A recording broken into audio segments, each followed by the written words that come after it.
Trying to get you a nice view of this. There we go. This is the best that we can do. I don't know what's going on out there tonight, you guys. The sky was just stunningly green just a second ago as I fumbled with my camera. I wasn't expecting to get started until a little bit later. The sky was stunningly green and even purple on the north horizon. I got my live stream set up. I got it started in stupid vertical mode and canceled it and set it back up in vertical mode. And I look, or in horizontal mode, look back over at my camera and the sky is black. So it's really early here to be seeing northern lights. The sun literally just set. The sky literally just got dark. So for the sky to have been green just a minute ago, I have no idea what's going to happen tonight. Yeah, we had a hell of a show here last night. If you guys weren't able to watch last night, and if for some reason it's just a dud tonight, go back and watch last night's show and start at about minute 50, 51. Nothing here but moonshine, says Sandmaker. Welcome, guys. Yeah, I stayed up until, I think I ran live until like 2 in the morning, and it just was insane. It was insane. That first whole hour was pretty boring, and then all of a sudden it was like someone grabbed the dial and just turned it up. No, it's not rain. I'm gonna put my fingers in here. We're watching my security camera. Oh, bummer. Bummer. I wonder what's going on there, Shroom. I've rewatched the replay several times today and laughed at myself for I freaked out, publicly freaked out. Like I say, it's like somebody grabbed the I wonder if that could be better in focus. It was like somebody grabbed the dial and just, like I say, turned it up. It was insane. And I was screaming, holy shit. Oh my God. Yeah, no, it's not rain. It's just pixelations.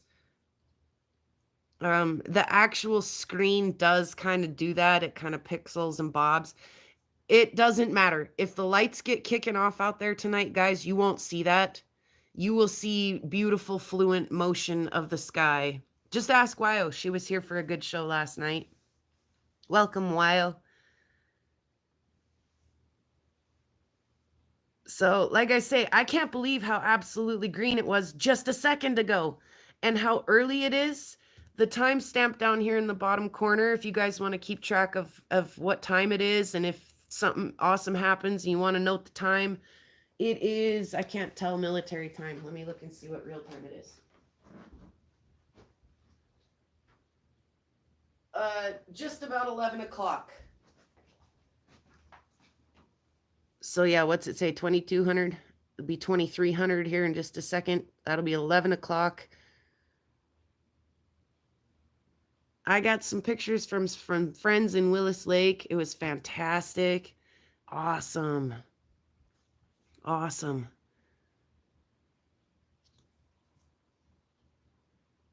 Just subtract 12. Thanks. That's helpful. Really helpful. So yeah, we've got our dipper in scene again. We had our dipper in scene last night. By the time we were watching Northern Lights last night, it was kind of up here. Ooh, there's a little satellite floating past the bottom of the dipper there. That's nice. Thank you, Wise, for letting us know that. I hope it doesn't do that for us all freaking night. We will have to shut that off. We didn't have that last night. Why are we having that tonight? Oh, because I got linked up. I know why. Because I got linked up with my significant other's porch cam so we can watch from another angle if we want to tonight. That's probably why I'm getting notifications. If he's watching right now, He should shut the notifications off on his camera.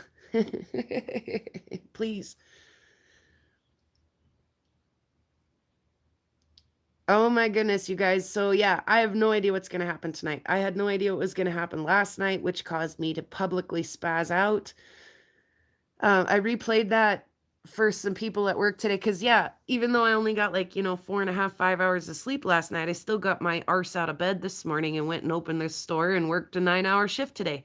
I did come home and take a big fat nap so that I'm ready to go for tonight if it gets awesome. But I replayed some of the video last night for a lot of my customers, and they said they were saying the exact same thing. And they were laughing. They were like, that's exactly what I sounded like, exactly what I was saying. So, yes, coffee. Everybody get coffee. Moa says it was great. Shroom said something. Let me go. I'm going to scoot over to the other side and make sure everything's working over here too, so I can chat with you guys tonight. Oh, it's maybe not as straight as it could be as I jerk the cord on the computer and then have a pile up here with technology. Okay. I was kind of thinking maybe instead of coffee that I'd just shoot straight for the Red Bull. Let's see. Which way do we need to tip to be straighter? Was that the way? Or did that make it worse?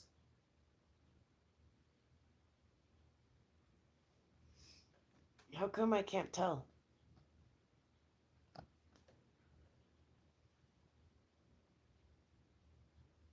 Oh, that's better. Okay, now we need to go.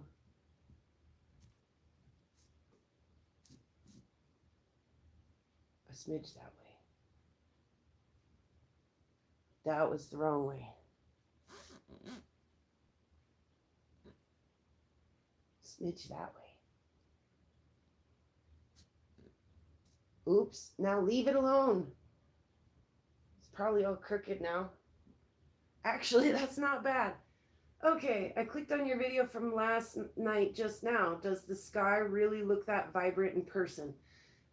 Yes and no, Shroom. Yes and no. Yes, at times it does. When we first got started and we were looking to the south, believe it or not, and the sky just looked green, it did look like that. However, the green is maybe a little enhanced. It might look a little more white to the naked eye than sometimes the camera picks up more green than your eye sees. However, sometimes it is really that green. Last night when it startled me, when it alarmed me, when it made my knees shake and stuff, I have never seen such deep burgundies and magentas. The reds in the sky last night were just outstanding. So, yes and no.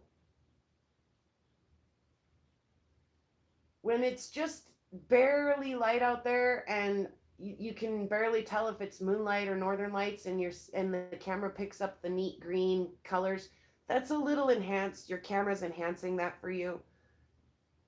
So a lot of the pictures are super enhanced. However, the video I think is a little harder to be so deceiving with. It was so amazing. So amazing.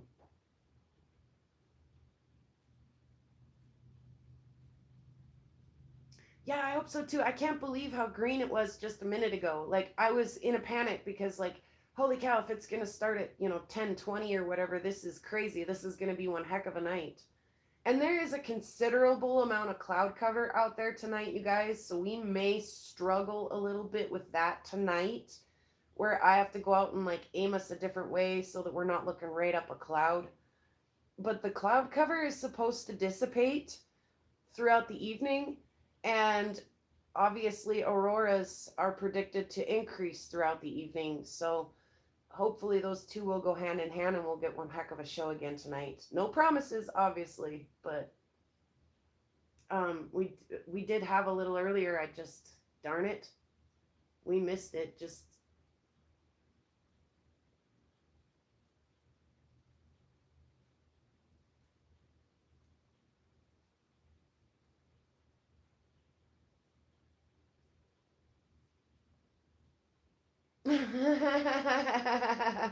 Wyo, uh, I've had this camera set up for a handful of years now. 3, 4, watching for shooting stars and things like this. And then my neighbor moves, she's lived there for years, and she gets super insecure one night and she installs like an illegal floodlight. Like, I swear to God, that thing was not even legal to have in town. And I called her immediately and I was like, oh boy, please tell me that that thing is motion activated and won't be on all night. And she's like, oh no, it'll be on all the time. And I was like, oh my goodness, can you aim it like more down and less at my house? Like, I like to watch the sky. And she was pretty adamant that she couldn't do anything about it. And I went to back my truck into my driveway one night, and it was so bright that I couldn't even see my driveway. It was just blinding me all the way out at the road. And I felt like a jerk to do it, but I called the cops and was like, it's so bright. It's like, and then as I backed down my driveway and the light shines through all the tree branches, it was just like walking through a strobe light. It was just like, boom, boom, boom, boom, boom, boom, boom, boom, boom, just nailing you with light. I was like, oh my God, I can't do this. And so I called the cops and they drove by and they were like, holy cow. They were like, they couldn't even see. I could tell they were trying to turn into the alley, which is just like 30 feet away from my driveway, and they couldn't do it. They backed up. They tried again. They turned their lights off. They turned their lights on. They tried again. They went around. It was fantastic. But the next day she called to tell me that she had thought about it and that she would try to aim it just a little bit in a different angle for me. So I was like, thank you so much. I know they asked her to move it, but yeah, it's like when people pollute my night sky with their light, it ticks me off a little too, Wyo. So I can sympathize if you lost your crap just a little bit, because I'm not a person who calls the police, especially over something as silly as a light, but holy cow, it was so outrageous. She thought about it, yeah. Yeah, however it went down, I just appreciate that it wasn't, it's so insane. Every time I'd walk around my backyard, it was like a party house. Like a Mother's Day, Chris said, it was like a strobe light in my backyard. I couldn't take it. Hello everyone and happy Mother's Day. It is officially Mother's Day here in 1 hour, but if you're in any different time zone other than west of me, it is currently Mother's Day. I hope we get one heck of a Mother's Day show with the Northern Lights. I don't know what's going on out there right now. What is all that flickering and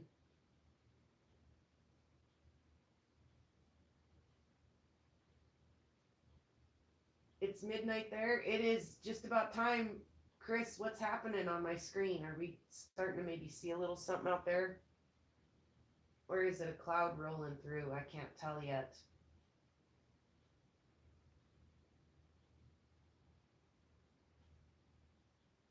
There might be something happening on the top side of the screen.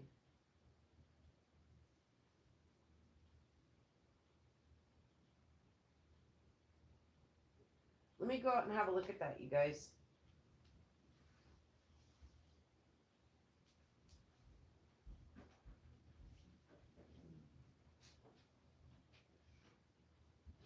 Oh yeah, that's not a cloud.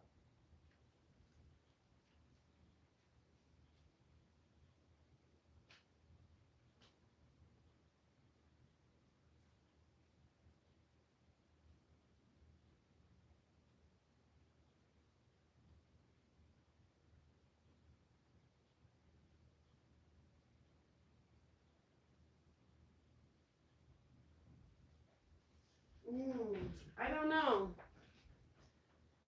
It's pretty clear sky right above us.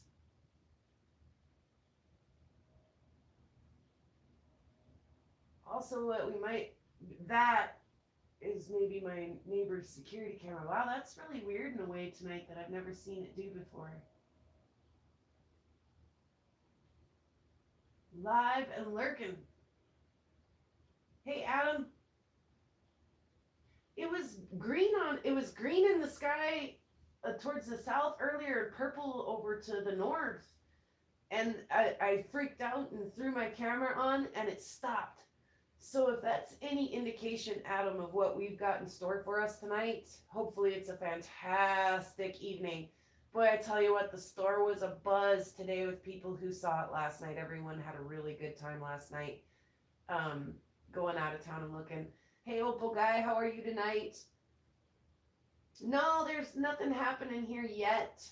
Well, there was just at like 10, so almost an hour ago, and I don't expect things to really pick up here for yet another hour. So I was shocked that we had such color in the sky so early. So I didn't want you guys to miss that. So I thought I'd go ahead and go live even if nothing happens for the first hour. That's kind of how last night went.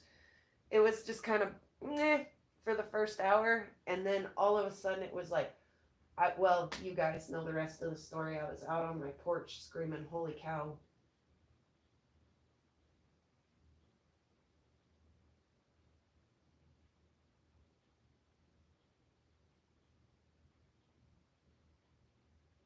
Awesome. Opal guy's putting together a short. So keep your eyes peeled for that, you guys.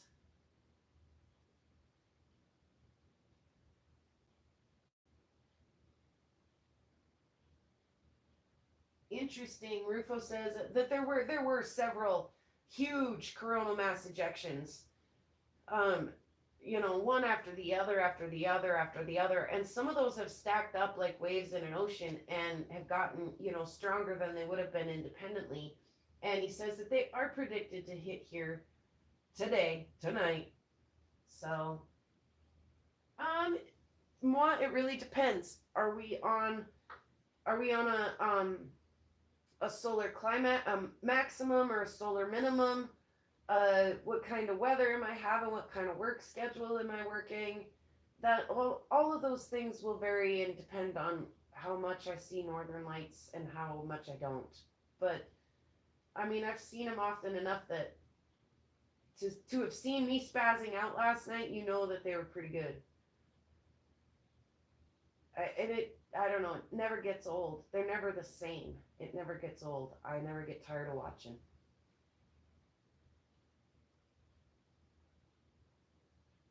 Aw, sorry, Jeff. Well, it hasn't really done anything here yet either. It did it for a moment, and now it's not really doing diddly out there right now.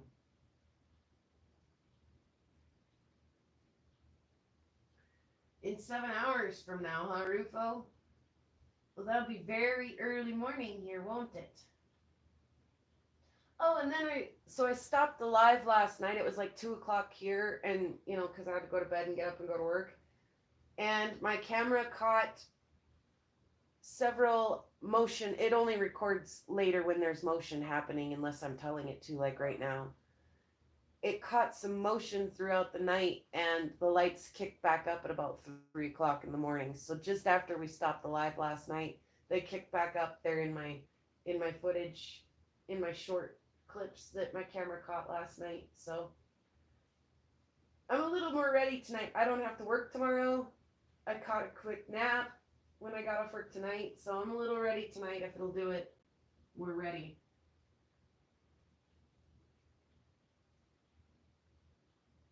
Yeah, Ma, well, hopefully tonight they'll be even better. You just never know. Hopefully you can see some movement. My mom has lived here longer than I have, and she still can't precisely say she's seen them. Like, she's gone out and she's like, "Oh, I see white in the sky," and I'm like, "Well, that's all it is tonight, is just white." And she's like, "Well, it looks like clouds to me," and I'm like, "Well, it's not. It's northern lights." But and she won't look long enough to see them move, kind of thing. So, but some people can live here their whole lives and never see them, and I see them quite a bit. But I'm a night owl. Too late to stay up for a chance to see. Yeah, we'll go to bed. If it's good, we'll tell you about it, and you can watch the replay tomorrow, Jeff.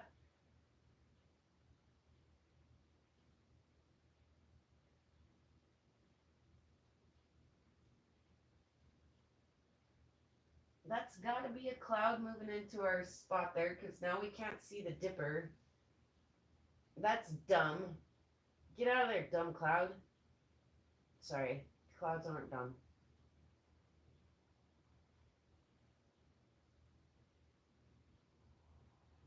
He was so tired, says Moi.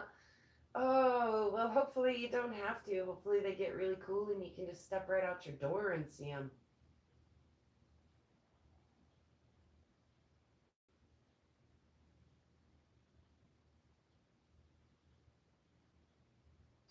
And that's likely, Jeff says that he almost thinks he can see him on the camera on the phone, but not really.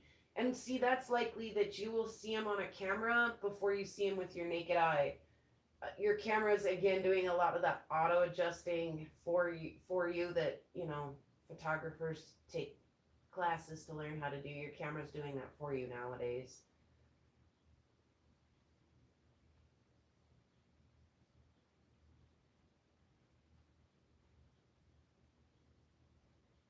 Get out of the way, cloud. Yeah, there was some clouds, but it was so green earlier. Short is uploading. Should be 15-ish minutes. Awesome. Wow, we even got video. As soon as I tried to take video, my camera said, "No, that's too fancy."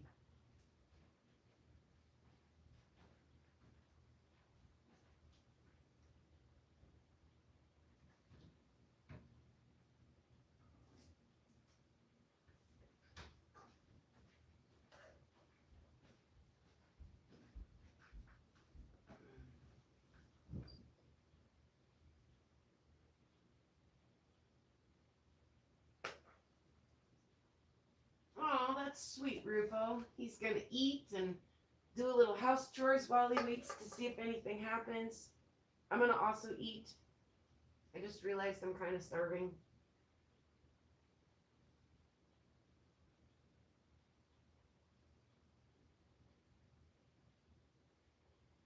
Right on, Opal guy. I do that with my shooting star footage. Well, there sure are a lot of satellites and junk up there tonight. Look at that one down on the left-hand side.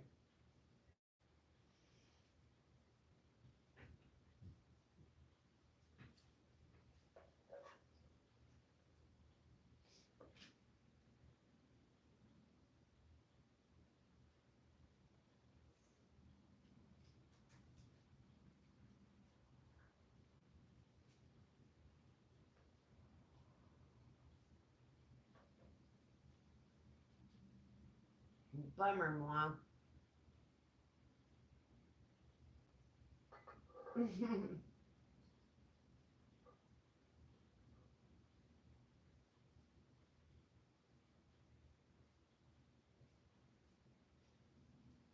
Fantastic, Jeff.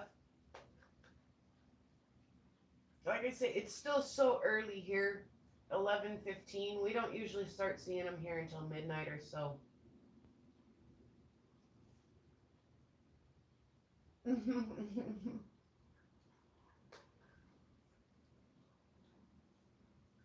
Ma said she's happy she just got to see it at all.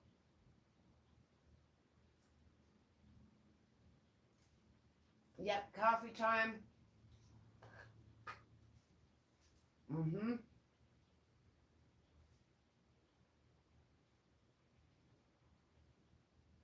And I play some music in the background, but I usually use my TV to do that. And I don't want any extra light in here, so we've got her shut down. I should go shut the front porch lights down too. However, it doesn't seem to be killing the video quality here at all.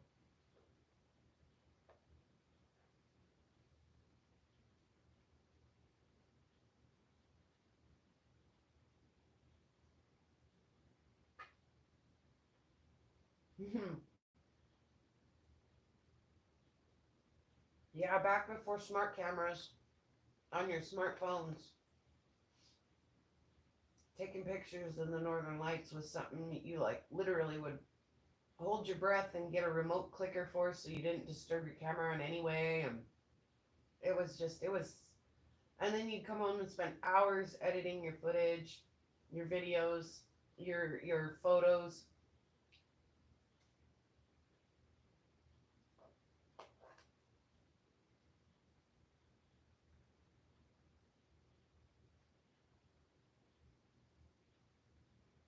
Yeah. Even in like the first digital cameras, like so many pictures to root through and try to fix.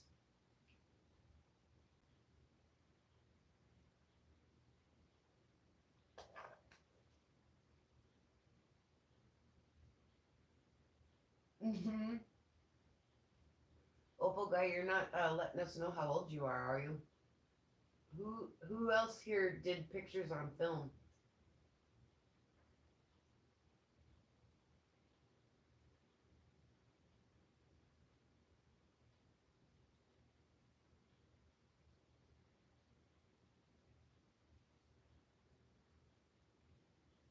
Hmm.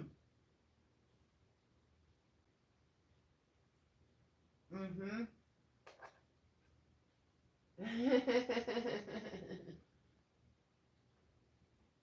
Ooh, check that out. The whole party line there. Huh, Opal guy?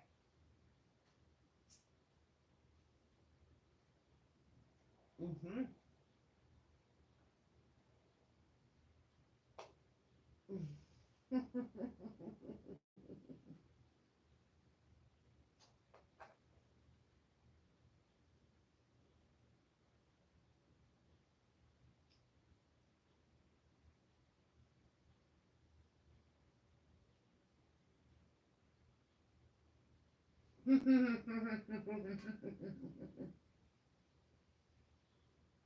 Me too, Rufo.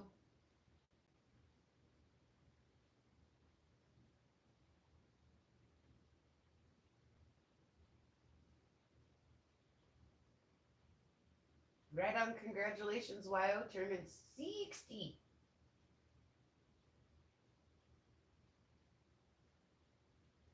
Right on, fantastic, Chris.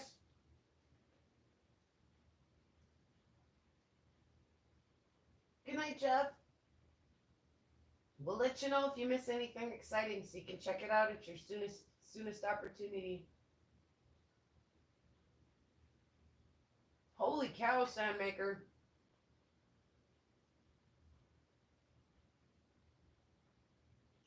I do not remember crank phones with the two longs and the one short.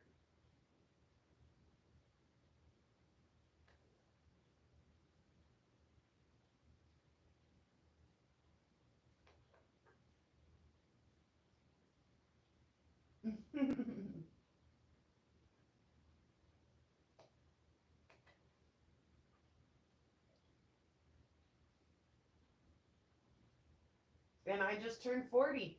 So we got all of it covered here 40, 50, 60.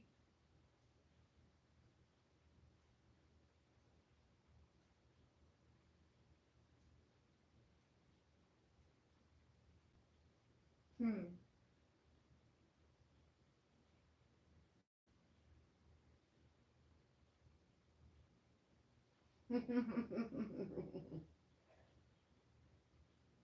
I am a youngster Sandmaker, but I've got an old soul.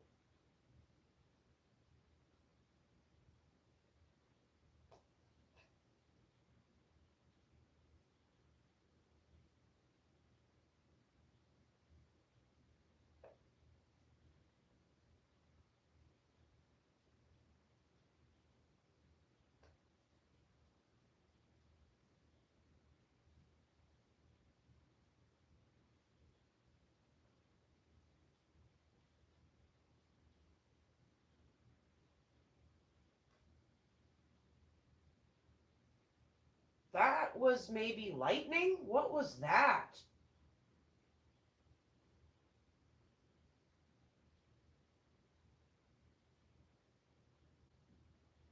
Let me go look out that west door real quick. That was bizarre. What was that?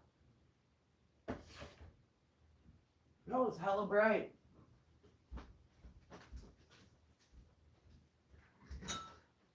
Are we getting a storm on? What is that?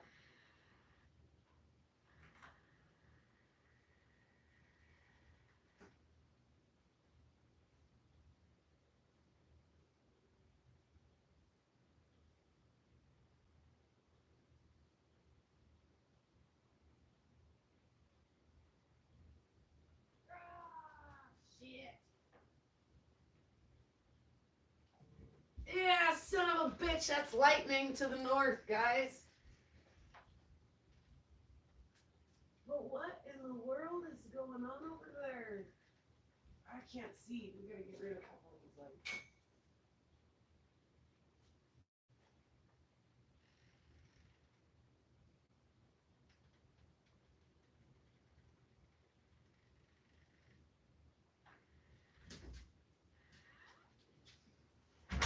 It's lightning, but it's really kind of an isolated thing. The sky is kind of weird tonight, guys. I don't think that this is a game changer here at all.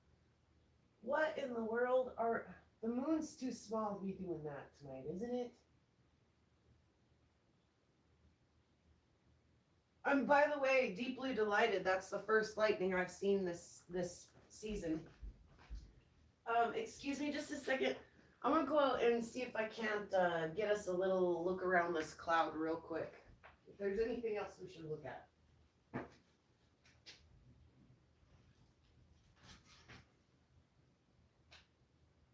right.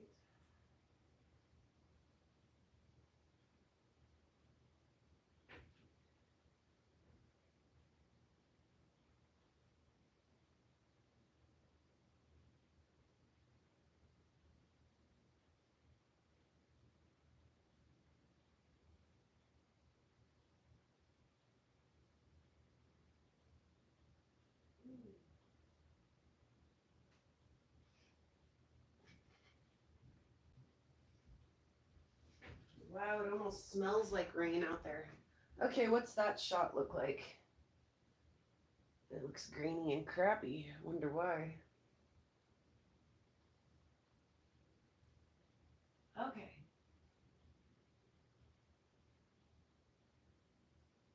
It's not letting me make a clip. Why not, Rufo?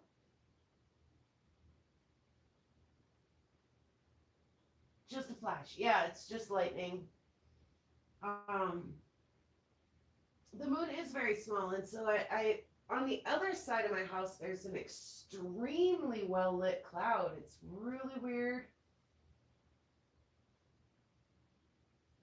So here's the thing: even if there is clouds in the sky, if the lights get really bright, you'll see them through the clouds, or the clouds through the, blah blah blah, or the clouds will make a spot where you don't see the lights. But even if it's a little cloudy, looks like I drank too much. I don't think I drink enough, is I think what needs to happen over here.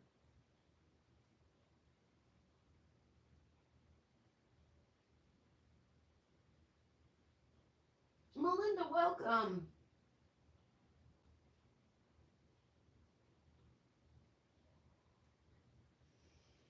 Hmm.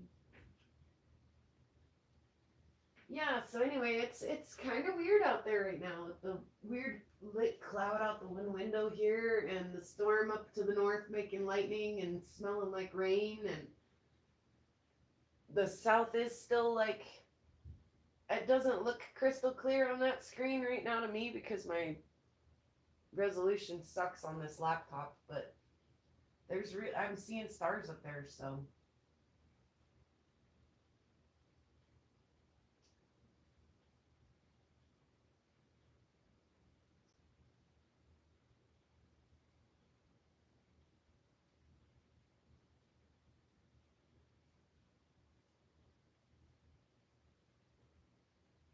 hopefully Rufo.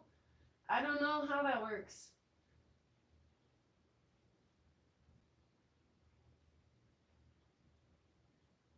Agree, I like him. Sometimes I have a hard time understanding Anton, and sometimes I think he could get. I don't know. I do like his stuff though. I do like Anton's stuff. Sometimes I have a hard time paying attention to what he's saying though. I lived the first thunderstorm of the new year. Yes, me too, Wild.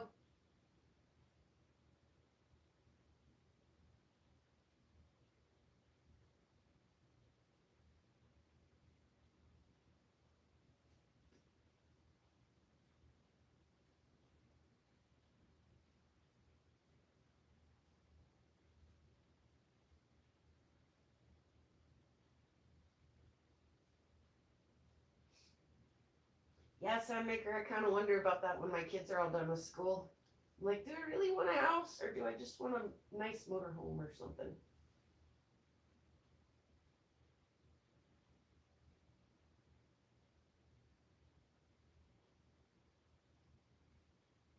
Awesome. Oh, dang it, Rufo. Oh, Rufo says, oh my God, I just got fooled. I turned the lights out, let my eyes adjust, and looked over out my window and saw blue. But it was the swimming pool again reflecting off the window. Ha ha! Got me last night too, he said. Oh, darn it.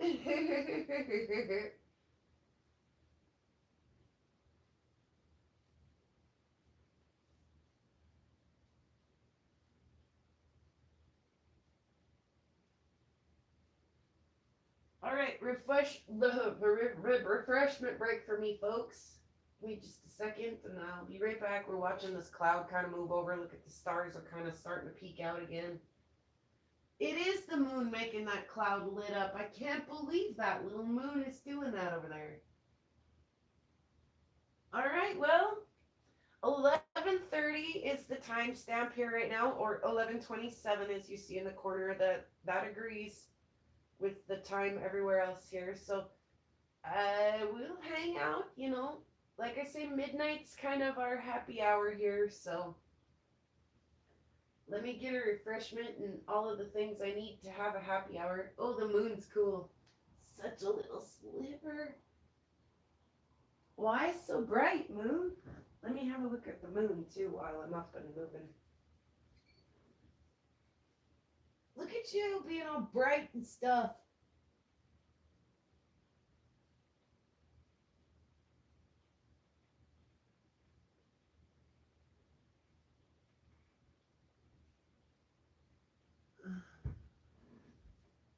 So far, I haven't seen any more lightning either.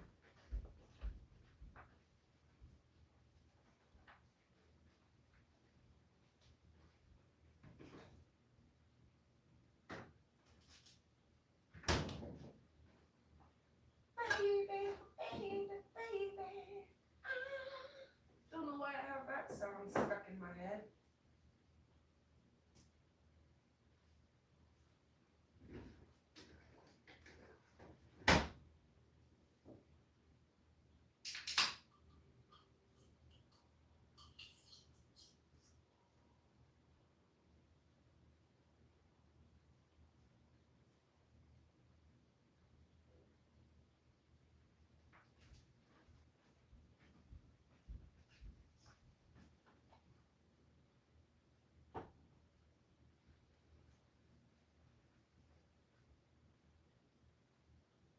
All right, I kicked my shoes off when I came home from work and took a nap.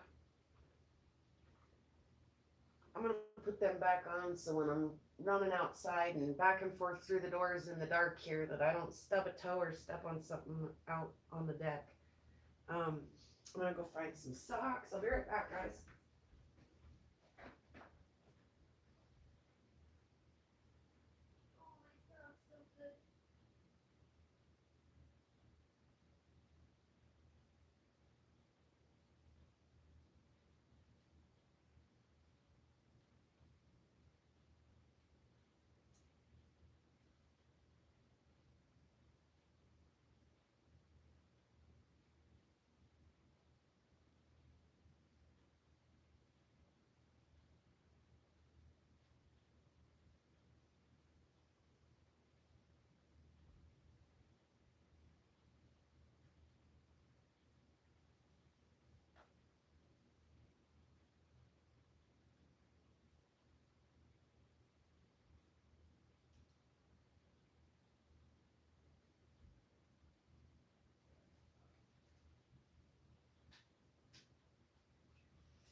The dog just got excited because I put my shoes on. Simmer down, meow. Nothing exciting.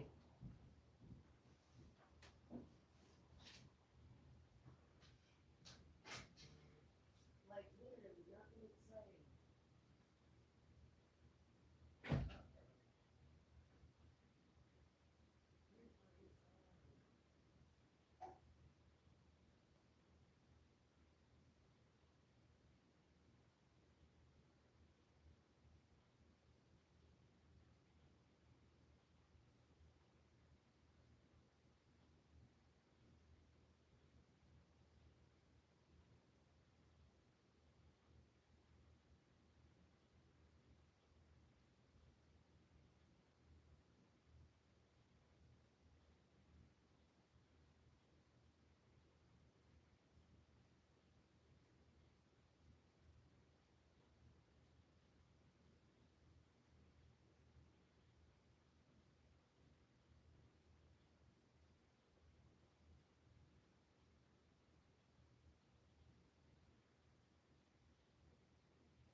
All right.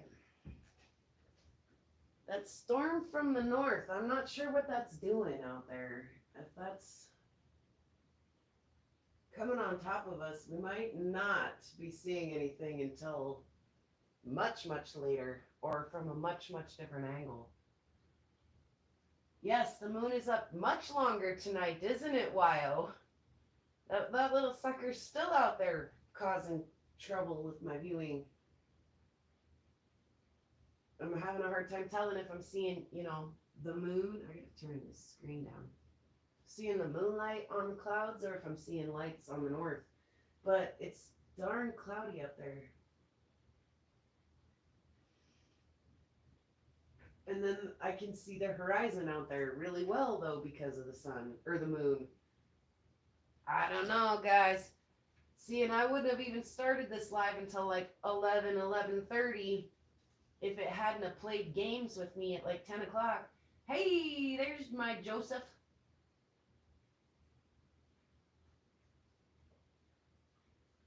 No, I didn't put my spicy compass on the camera, and it is not raining. It's pixely because it's cloudy. It's pixely because it's dark and there's nothing to see.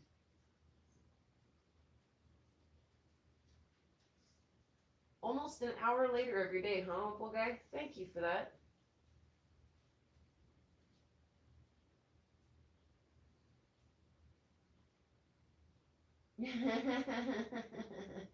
No, I don't see Wild Heart here either. Bummer, huh?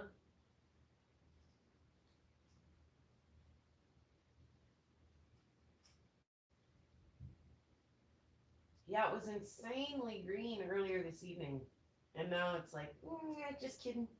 Yeah, but we don't know that it's not getting ready to ramp it up out there at any given minute. So we'll just hang for a while. Hopefully it's not a big dud. Hopefully you guys got some music or something going on in the background. Like Rufo said, he's kind of doing some chores and stuff.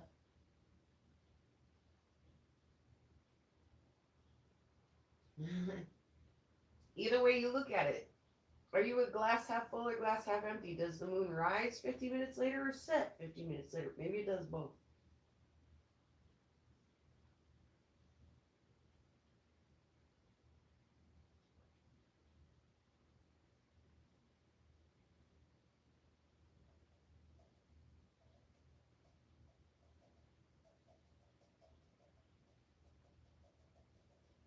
Yeah. So far, are we an hour in yet? Because like I said last night, like the first hour kind of sucked and then it picked up.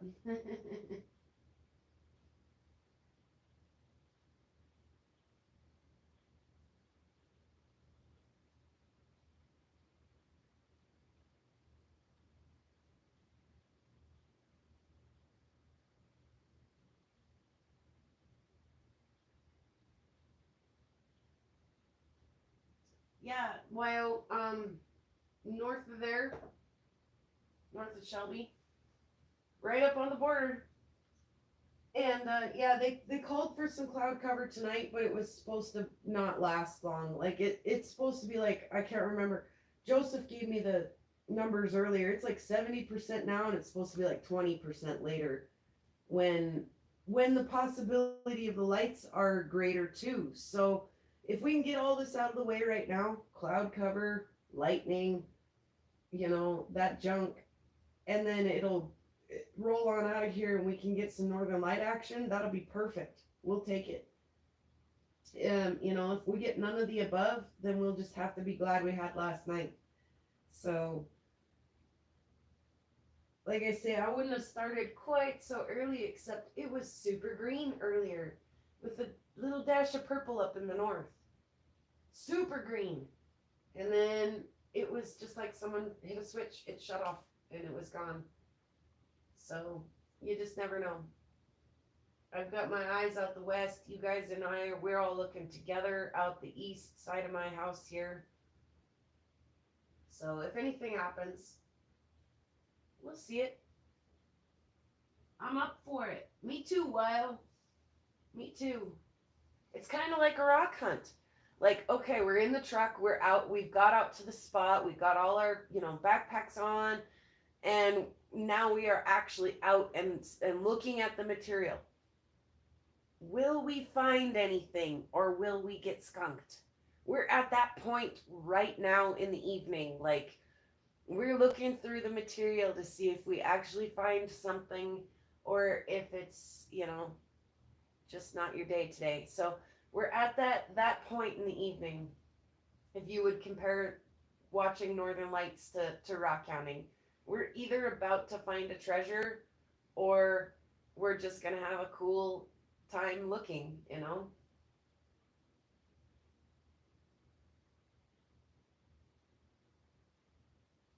Yeah, I don't think it's done yet either. Yeah, I like the reference too. Thanks, Wild.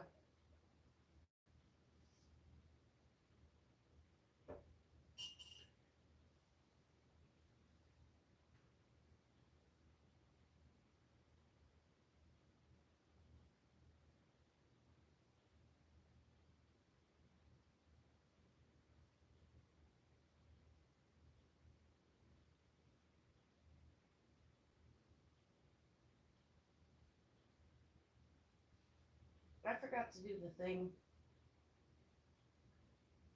Good golly. I forgot to hit the thumb thing. Look at me.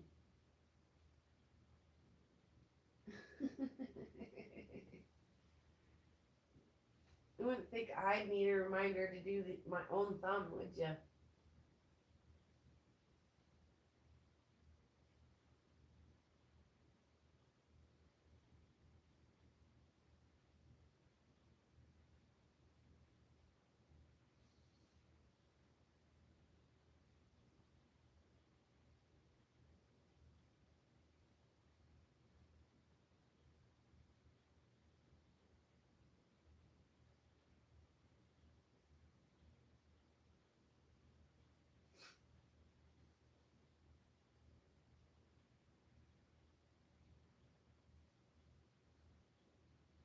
Mm-hmm.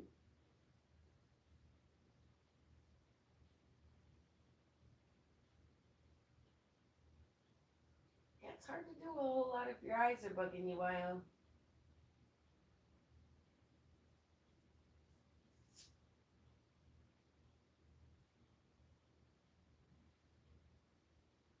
you can see the neighbor's motion light go on and off and on and off. Ugh, it gives me light rage, while.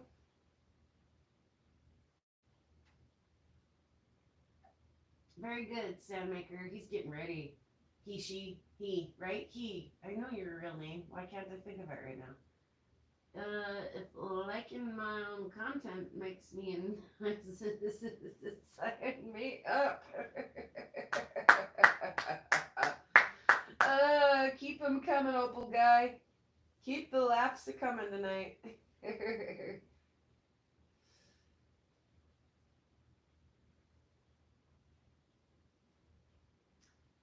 Yeah, I also strongly dislike people who insist on freaking out with the night lights.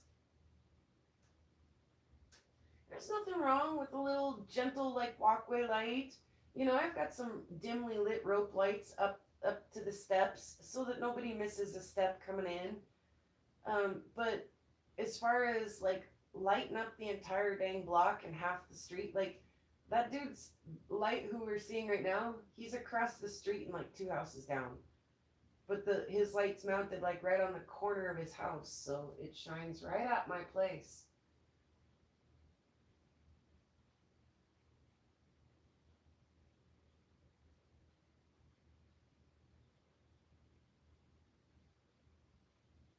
Yeah, that's all you need, a little light. Agree, Wild.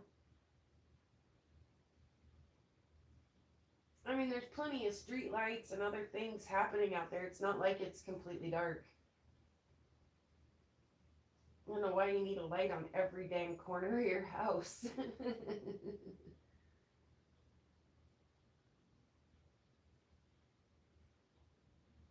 It's maddening. Well, and this is a small enough town that I'm pretty vocal. Like I say, if it's maddening me, like I'll talk to you about it. You know, I'll say, hey, is there any way that we could just adjust that? You know, aim it the other way, just point it down or over just a little. It's right, right into my yard or right into, and most people don't take seriously offense. Excuse me, a serious, huge, a lot offense to something like that. Most people are like, oh, I didn't realize it. Yeah, absolutely. We'll, aim it a little more or whatever. But other people are just like, it's my right to have a light and I will. It's like, okay then. I don't know if it's almost, to me, it's almost as rude as a barking dog all night. It's just like, oh. But again, a lot of people just don't think about that. They don't think that, I've got a camera pointed up at the sky trying to catch shooting stars and things, and that their light is a menace, setting off my camera every 20 minutes, every time the wind blows.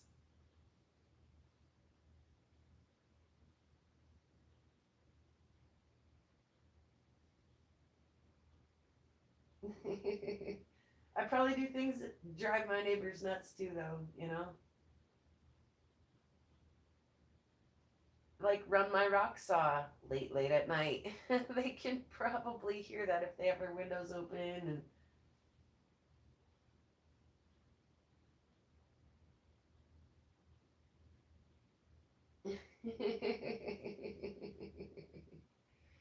Cody says just tell your neighbors ghost stories and they'll leave the neighborhood and take their lights with them. I should go over there and check the status of the batteries on that stuff too, by the way. I gave everything a pretty good charge, but I best not be forgetting about things over here.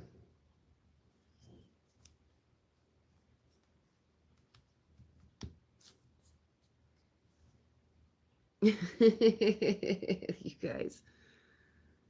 Uh...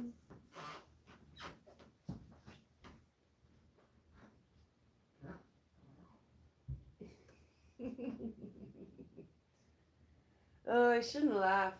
At least I'll be in good company when I go straight to hell. You guys will all be there with me.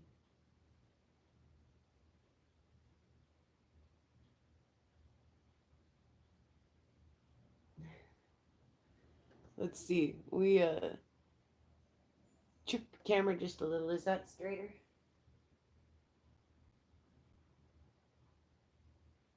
Yeah, a little bit. Now which way does it need to go? Oh, that was a big movement. And the wrong way.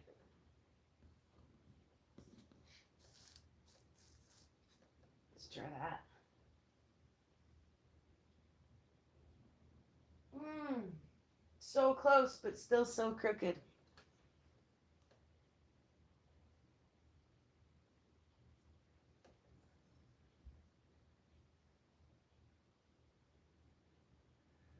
Okay, I can do that.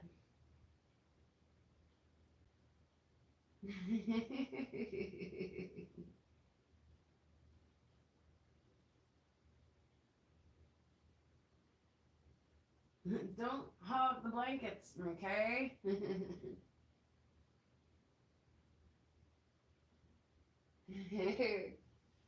Oh,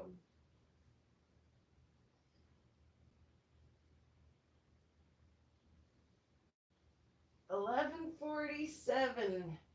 Well, we were having some light by this time last night, and it was like midnight on the dot when things really got nuts. So there's your timestamp for tonight, 11:48 now. It's kind of hard to see my timestamp there because it's on the corner of the house. Those people were so rude. Oh.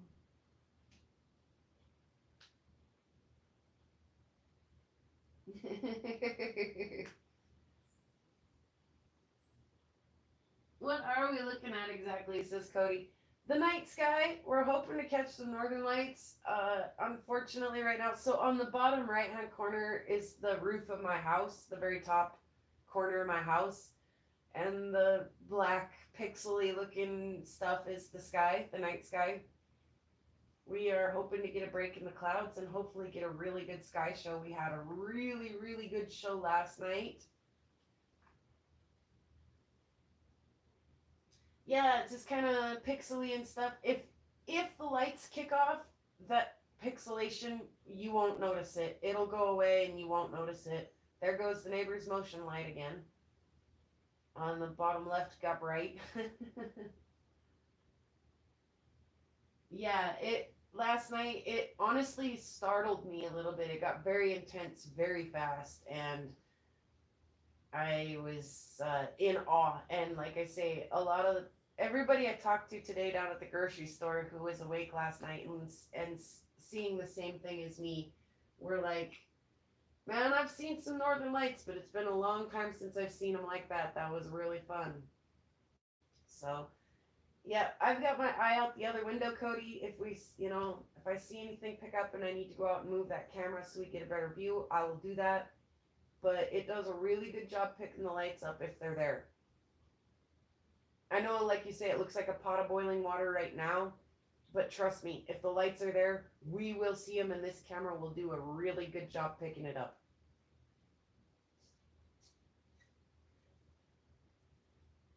It's a little cloudy on the left-hand side. It looks like it's clearing up right over the top of the house there a little bit. I could be wrong. I haven't been outside to verify that with my own eye for just a second now. I've been visiting with you guys. But yeah, it's just a waiting game right now. We're waiting to see if we get a show or not. I was just making a comparison to it's like a big rock hounding adventure. We got everything loaded up in the vehicle and we drove all day. And now that the sun's setting, we got out of the truck and we got our gear, and now we are actually out going through the material. And will we find a treasure or not? Will we get a good show or not? We don't know. So it's kind of like rock hounding. Nothing's guaranteed, but you could be amazed. It's like a lottery. Buy the ticket. And last night I bought the ticket and took the ride. It was insane. Oh, look, somebody actually drove by. One of the neighbors. Well, I'll be damned. We've had a nearly 4 or 5 hours continuous live stream and not had one single soul drive past my house. Yeah, glad we can mark John safe from the geomagnetic apocalypse. Glad to know John is safe. Yeah, still a bit cloudy out there, Joseph says. Yep. I think a little more for me than you. If we get anything going on, we'll try to hack into Joseph's camera. He gave me permission. He gave me access to his camera. Did you hear me earlier, Joseph, when I said we were seeing notifications for your camera pop across the screen? It's telling me, movement to the northwest camera or whatever your camera is labeled at. If you could shut your notifications off on that, that'd be super great. You could turn it back on later.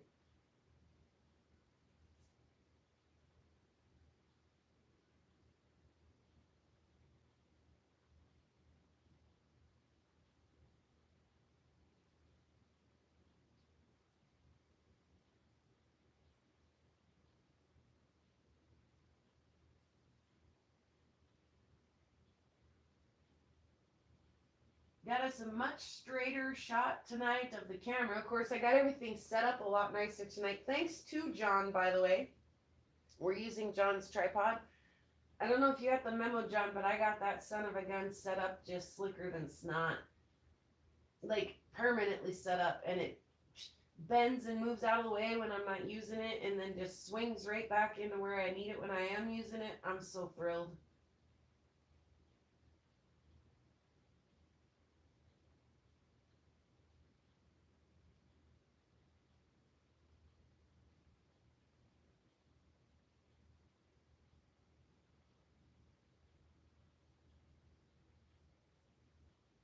I thought that could be a reason to not access them. Ding, ding, ding. Oh, it's all right. If you don't want to shut it off, it's all right. It brings up a little notification. I don't think the lights will make a notification for movement. Just things like satellites and traffic at your place are what set things off. But that's what we've got them there for, is anything moving in the sky, even if that's a satellite. You know, if our cameras, if Joseph and I's cameras are picking up satellites, that they'll definitely be catching any shooting stars.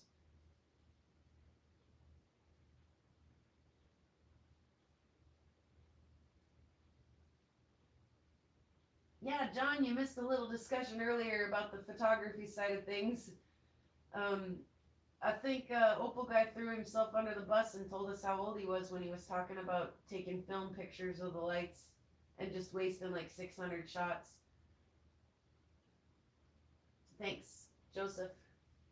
If not, oh well, like I say, it just pops up across the top of the screen. Which, so do some other notifications, so it's not like yours were the only thing. But thank you.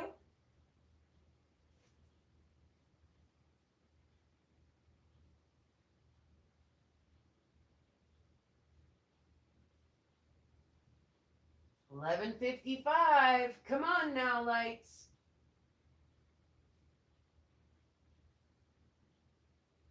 Getting pretty dark out there now. Moon is getting kind of lost. The horizon still has a little bit of glow. Like I said, I can see past that cloud and still see just a little bit of moon glow on the horizon. So if there was glow from the northern lights, I would be seeing it out there. And also the camera is going to pick it up, maybe even potentially even before my eye can. So far nothing. It, like, totally crazy though that 10 o'clock tonight it was green and purple out there, the entire sky, and now it's just like holding back. And so hopefully the floodgate opens here in a little while and we get a little bit of a show. Hopefully, no guarantee. What Rufo say, 7 hours from now?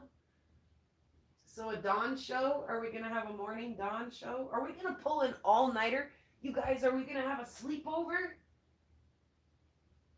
Get your jammies on, guys.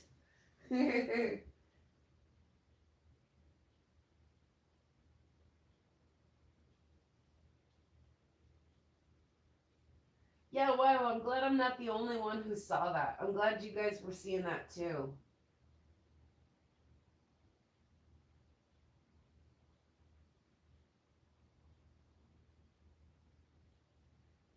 Whew, John. All nighter, Wyo says. We'll show Kyle who's the live queen here. Who can run an all nighter. I'm just kidding. If it does stuff, we will. But if it doesn't do anything here by like 2, we'll probably call it an evening. So,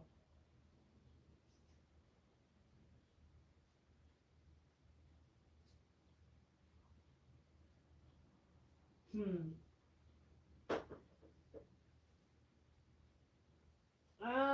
Let's see.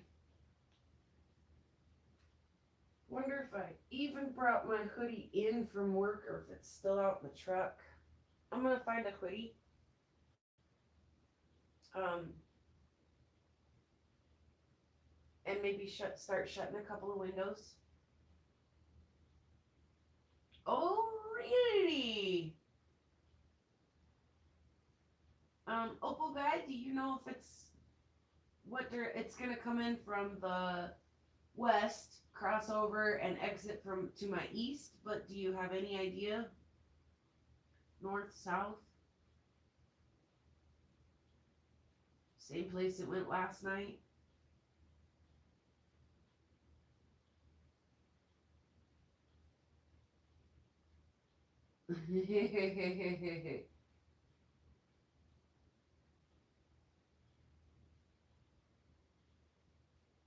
North, northwest, 25 degrees above horizon.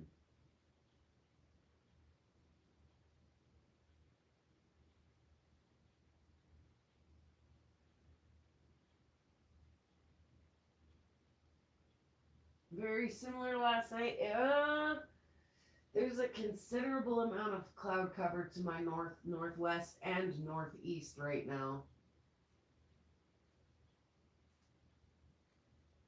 But we'll definitely keep an eye out for it. In fact, let me go move the camera in preparation for that. We'll go a little bit more direct up above and a little bit more north just in case. Oh,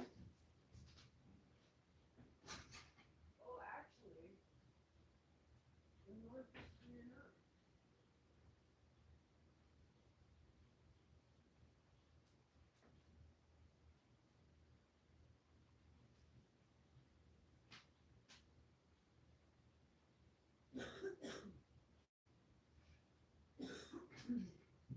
Look out, baby girl.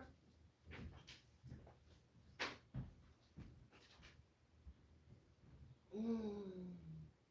The north is actually clearing up a little bit. I actually see a couple stars that direction. Just over 2 hand widths above horizon. Okay.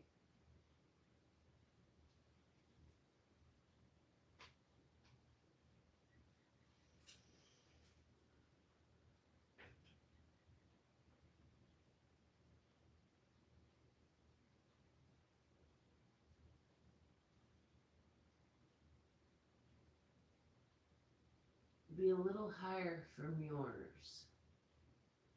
Okay. Okay.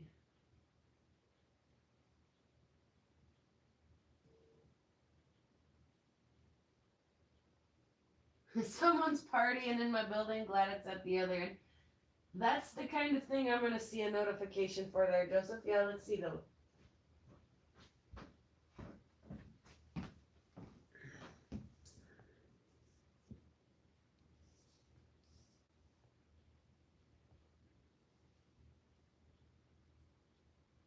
Okay, we might catch that on my camera. We'll see.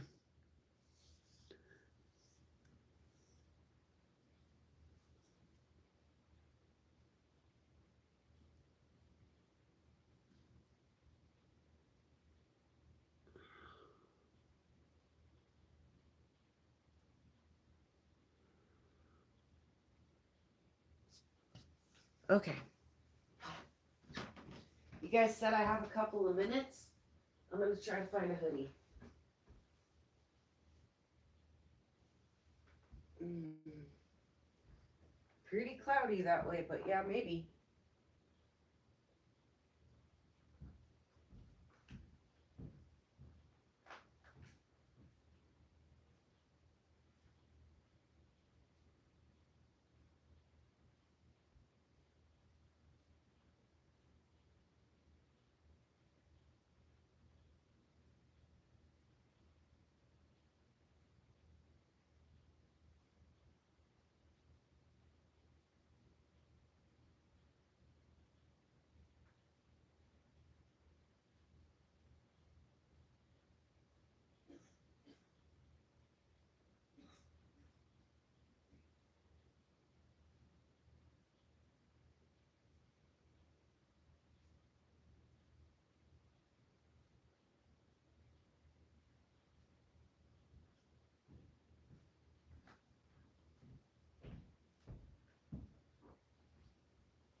Really, a Nikon caught the ISS, huh? That's cool.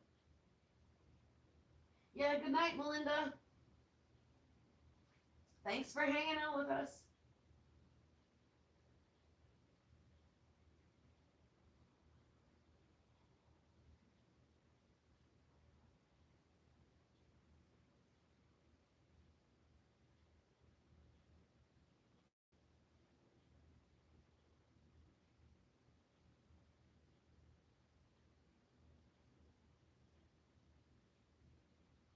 Huh. I heard it could be all weekend, John, and into Monday. And then there's another, you're saying another one shot that may affect us Tuesday morning. And then Rufo is saying that, they're predicting things to kind of ramp up at the very early morning hours here. Uh, just before sunrise, really.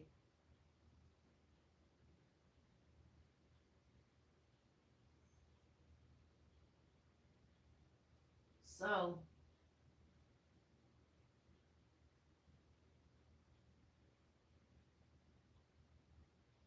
how about that ISS? Where's our countdown on that? Does anybody know?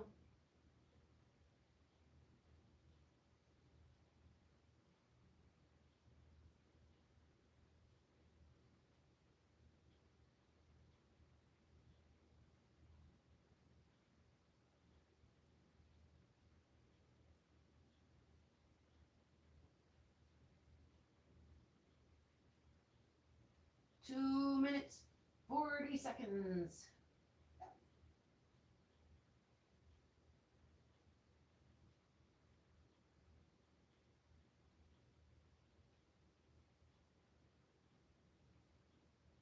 I'm gonna probably need to look just a little farther north according to that shot that Joseph just sent me. Let me go do that real quick. And hydrate.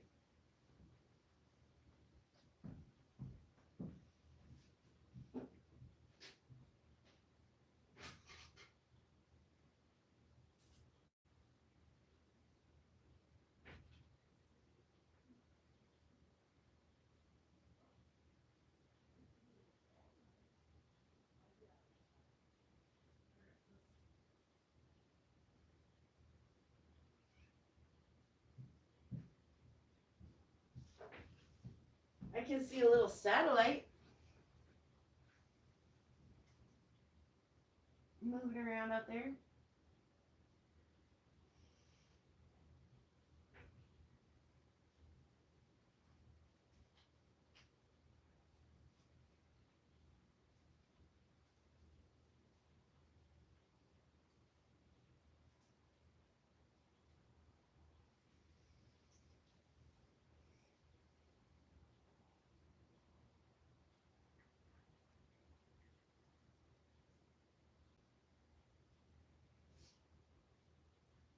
Wyo says she needs a sky app. Opal guy is making some suggestions there.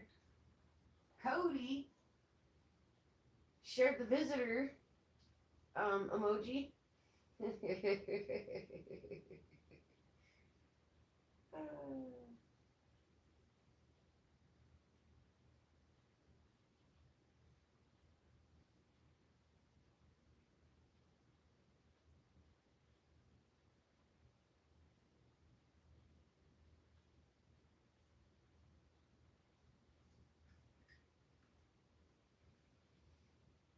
That one that Joseph's got on his phone, when you let it give you notifications and stuff, and when you open the app and you're waiting, it's telling you that the ISS is coming in 2 minutes and 40 seconds and all of that. It's called Finder, he says. That one like makes a little beep beep noises. It's like boop, boop, boop as it's going overhead, and you should be able to see it.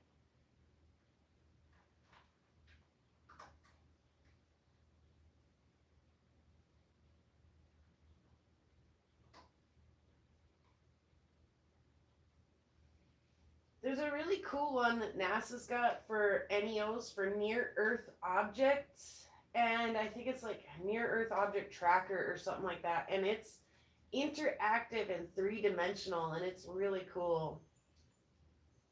That's not stuff that you're going to see with your naked eye in the sky, though. That's not, satellites, ISS, things like that. That's stuff that's, near Earth objects, but some of that stuff is they just know it's going to be an NEO, and so they're tracking it from way out in space and stuff. But it's really cool, interactive 3D thing.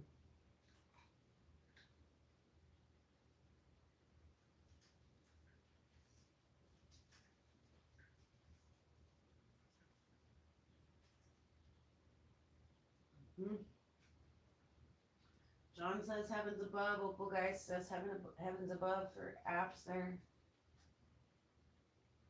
Oh man, I've captured some Starlink satellites on my thing, and some neat like some of the first few launches that he was doing. My cameras were up. We were already filming, and I captured some of those really neat, like 40 trail long, 20 trail long satellite trails going across the sky several times. Night Sky app is a good one, says Rufo.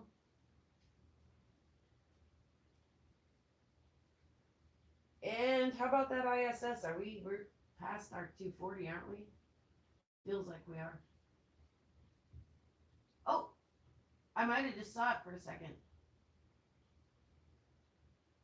But that was in the middle of the screen. Am I looking too far north?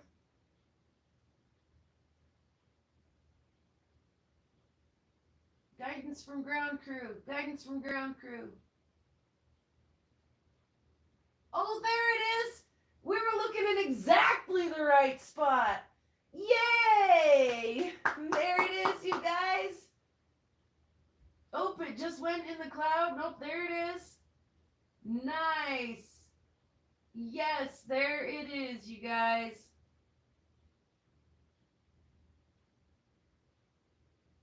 If nothing else, we get to watch that together. All right. Way to go, crew. Way to go, ground crew. Yeah, way to predict that entry. Follow that command and catch that on our camera tonight. Way to go, ground crew. Congratulations to Opal Guy and Joseph for squaring that away for us. Mark the time frame. 11. 12:11. On the actual time on the camera, I don't know what time we are in the recording. There it went behind the cloud.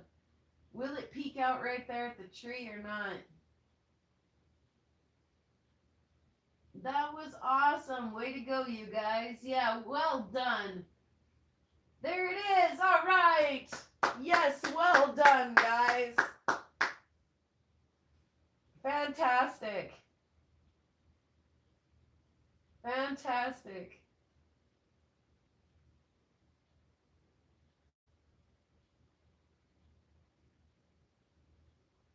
You guys hear the smile on my face? I'm pretty jacked up about that. That's 2 nights in a row we caught that. There he is. He's in the tree.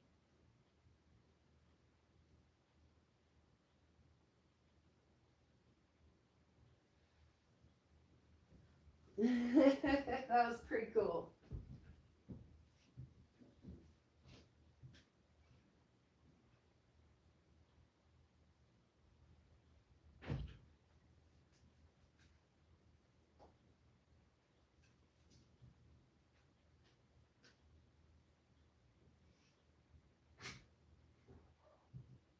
Oops, look out, doggo.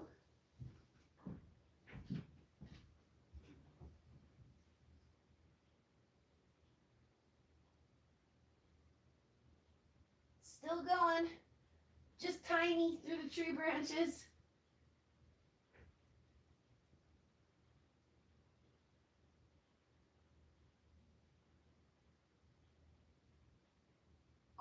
Oh, I see a peak. And then we had further updates last night, and we were like, and now it's in Manitoba, Canada, and now it's in Saskatchewan, and now it's, New York. Yeah, that was fun, you guys. I should make a clip of the one last night when I got so excited because I didn't know it was coming. Yeah, way to go, ground guys. That was cool. Opal guys saw it. Way to go. Yeah, that was cool. All right, I'm gonna go ahead and pop her back up to the north, or straight up above us again, so we can see if there's any lights. We don't want to look at the tree all night. Lightning to the east. It was to our north just a little bit ago, Joseph. If I accidentally called Joseph lover or sweetheart or something, I apologize to all of you. That may just slip off my tongue. He is my significant other. So if I have a conversation with him like real time and I'm like, oh yeah, the lightning was to the north and I could smell rain. Are you getting lightning on your east camera? You might want to watch that if it's worth it. What is that? What is that?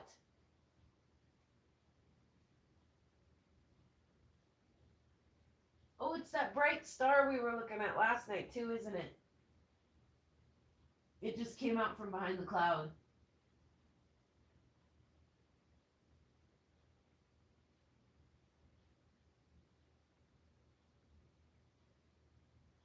That light was tripping me out though.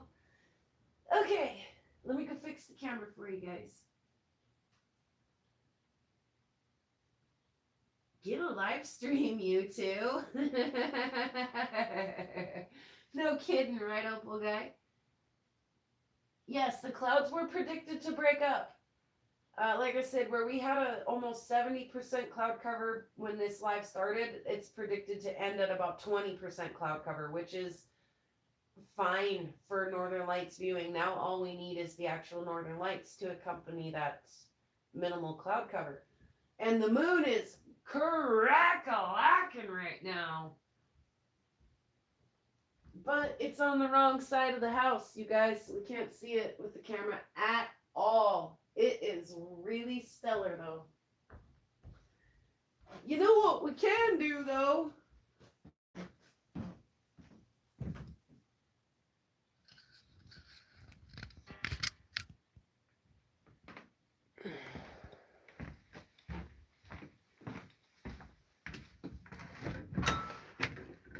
Is this.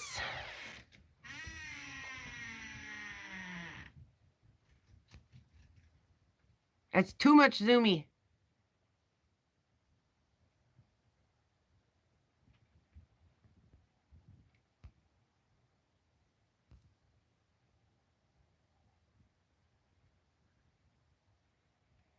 That one up there is the moon. You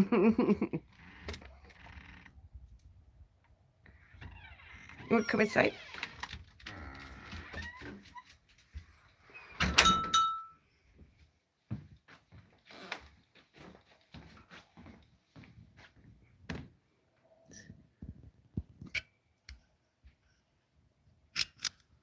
Try not to push any of the buttons, doing the things.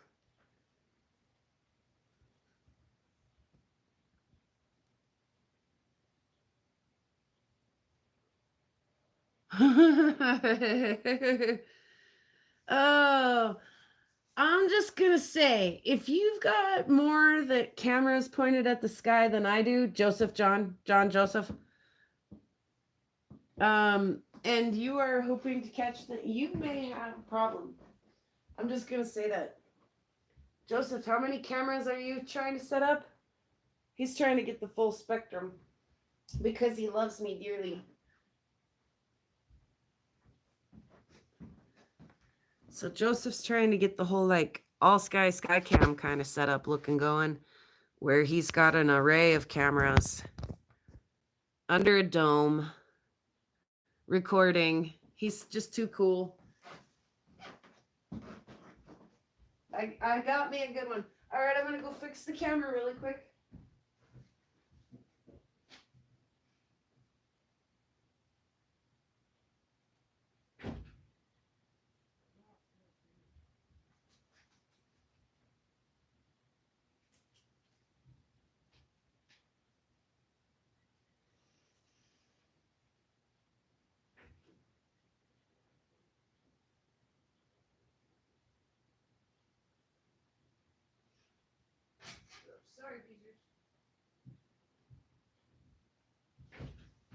The dog keeps following me in and out. We're tripping over each other. It's good stuff. So, I mean, aside from programming is hard, says Joseph. Yeah, yeah, you're a trooper. You're a trooper for even trying that for me. I appreciate you so much.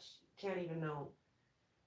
Even if you aren't programmed yet, I think it's cool that you're even trying to do that. Isn't there a lunar eclipse coming up sometime soon? Says Wyo. You know, never mind the lunar eclipse, because I've seen that a few times, and even the solar eclipse, which is fan freaking tastic, don't get me wrong, but I just want a supernova for my birthday, or Mother's Day, or New Year's Day, or Christmas. Can we have a supernova? Or how about a great comet? The last, like, naked eye visible great comet that came through here was like, what, Io or whatever, and it just looked like a fuzzy star. The last actual great comet that was naked eye visible, I think I was like 14 years old.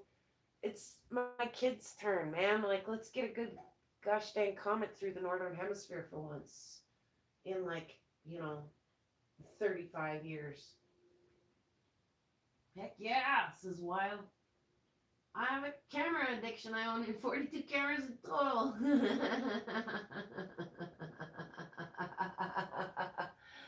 Oh, John. So, hey, check this out, John.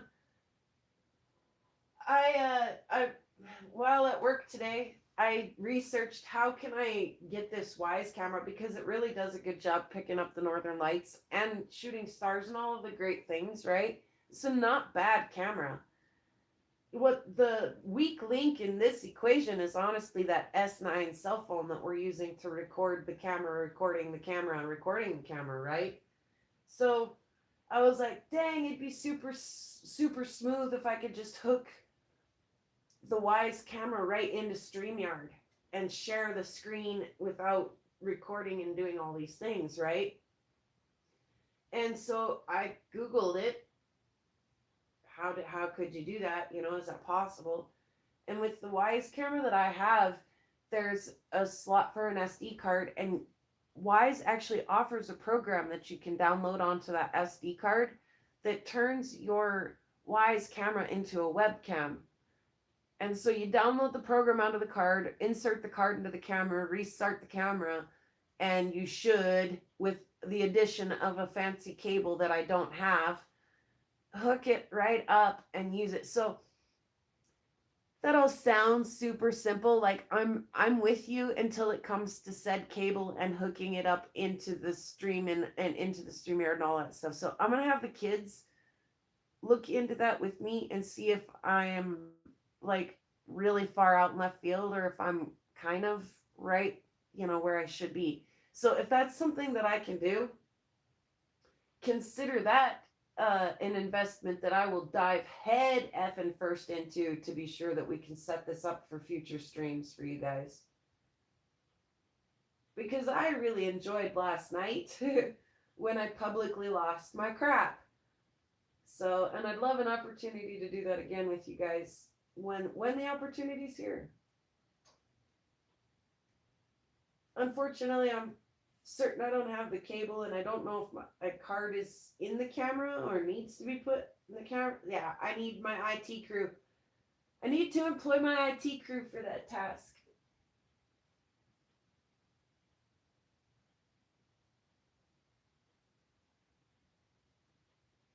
Did I? When I was talking to you, John, I missed the meteor? Timestamp that bad boy. 22 minutes and 50 seconds after midnight.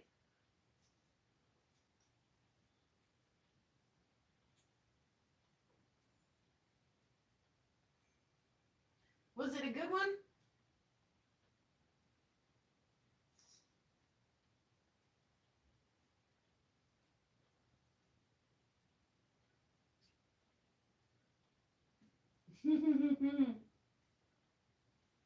I've actually caught a few meteors on my cameras lately. I caught like two. in one night the other night, which I haven't done in a minute. There's been nights where I've caught, multiple shooting stars in one night. But yeah, I caught two on my camera the other night after quite a dry spell, so I was feeling very happy about that the other night.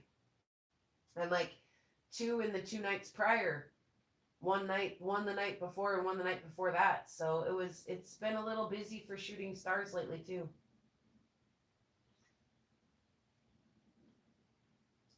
Mm-hmm.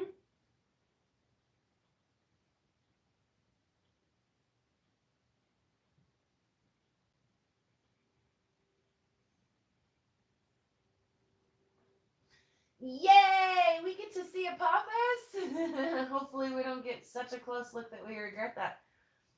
Yeah, Apophis is on their NEO tracker on NASA's thing that I was talking about earlier, their interactive tracker thing. So, yeah, definitely, you know, Apophis has been a thing they've been watching for a while. They're fairly certain it won't hit us.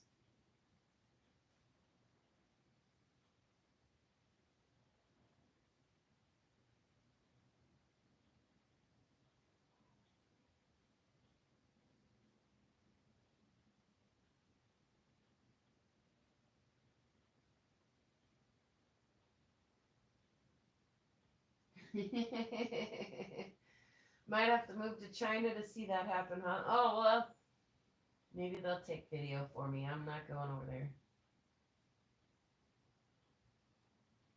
So check out this crystal clear sky we're having now. Again, it's a little bit pixely, like what did Cody say earlier? It looks kind of like a boiling pot.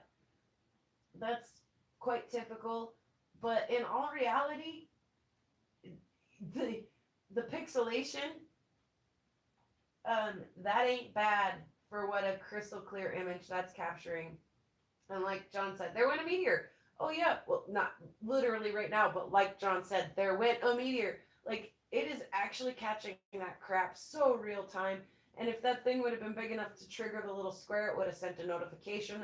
That notification happens so real time that if that meteorite lasts, 3, 4, 5 seconds long in the sky, you've got plenty of time to have a glance out the window and see what just activated your motion sensor and to maybe even see the tail end of that event. So super, super great camera. I think what does it cost? They're not expensive. What's expensive about this camera is the subscription you have to pay to get it to record and do things for you. The camera itself is super affordable. The year-long subscription, a little less so.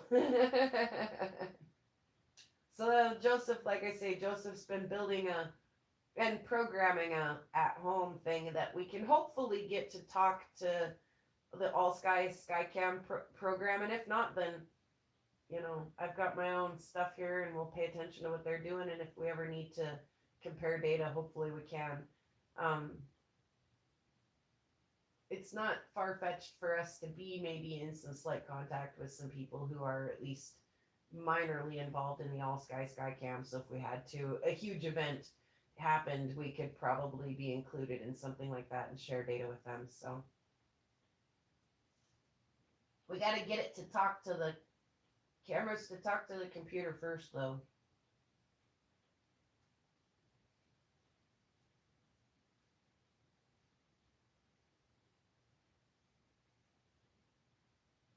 Right on. Yeah, thanks for that, John. Well, I'll watch the replay on that. I'm quite stoked. Just a little zipper, though. Pew! 1.5 seconds.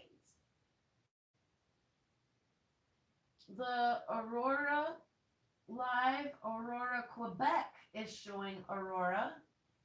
Good. Good. And it's just 12:28 here. This is still not outside of peak viewing hours, you guys. We're still just kind of getting into the like golden zone here for viewing in northern Montana. So I'm not, by any means close to calling it quits yet.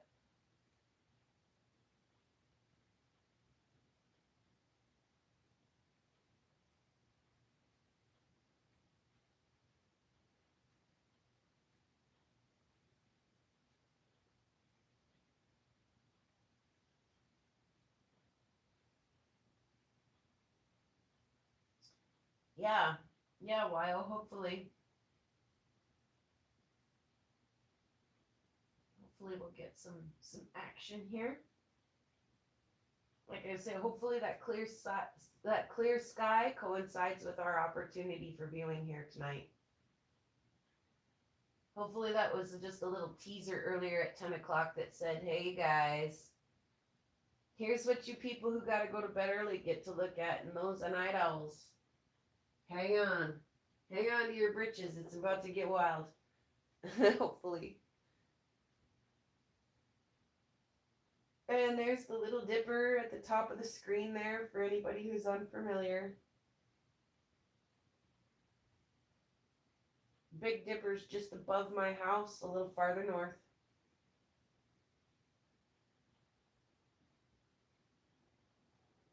Tree to the left in the yard, roof of the house to the right of the frame there.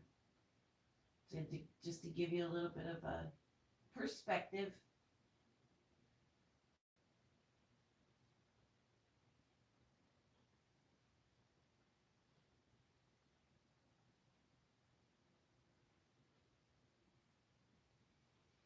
Yeah, definitely starting to see some of the little teeny tiny stars and things like that out there, John. Yeah. And definitely with my naked eye too. In fact, I want to have a quick peek outside and see what's going on to the north. I'm going to go look towards Quebec and see if I can see anything. Also, I threatened earlier to go through and shut a couple windows. I really do need to do that before I'm not comfortable in here for the long haul.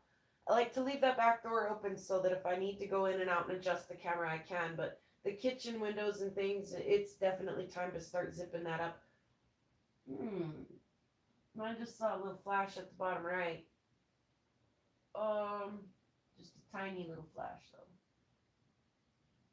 John, keep an eye out for me in case I miss any zippers. Oh, I might not have saw a little flash. I might have just saw some cloud go in, a little star come out. Anyway,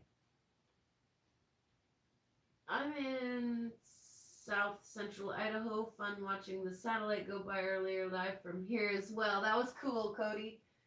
Yeah, glad to hear that. And thanks everybody for hanging out tonight.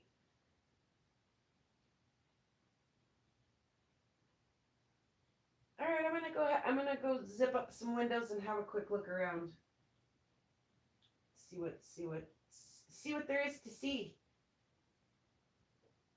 under the big sky. The moon's still up out there, guys. Still up. I can't believe it. It's gorgeous on the horizon still. Right out the window. Good look at the moon. Okay, I'll be right back.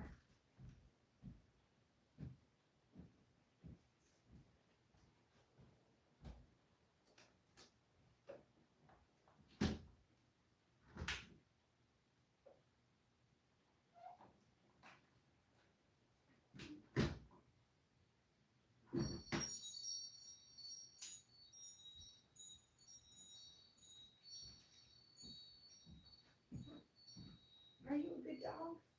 You're such a good kid.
I am not a guitar player, just so you know, but I'll piddle on it while we watch. How's that sound? In the dark. So, yeah. The like one song I know too.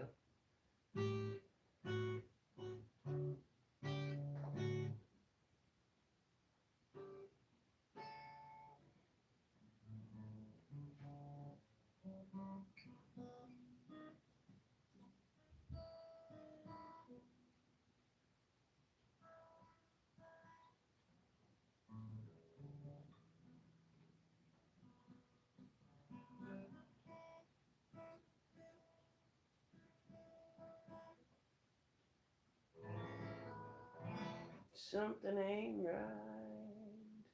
Is it tuned like way bass backward?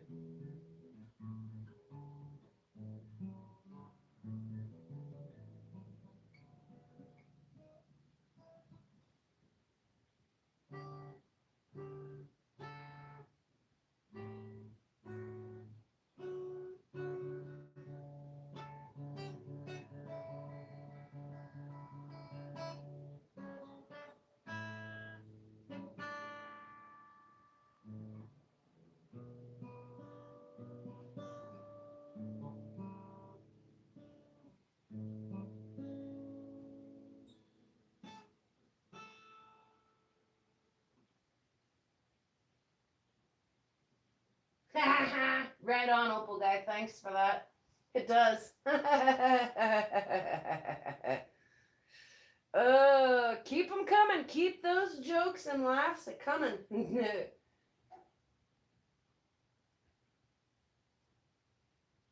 Interesting. John, two bright flashes. Joseph's going to bed. He hasn't been feeling very well. Thanks for stopping by. Hope he feels better soon.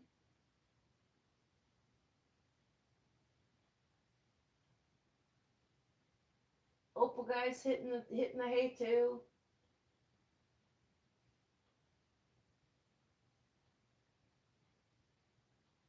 Yeah, piddling in the dark. Yeah, something like that.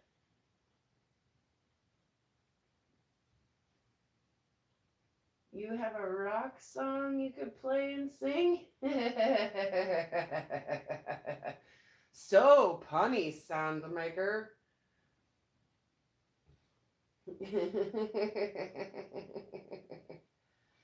I like the pretty rocks. Oh, yes, yes, I do. I like pretty rocks. Oh, how about you?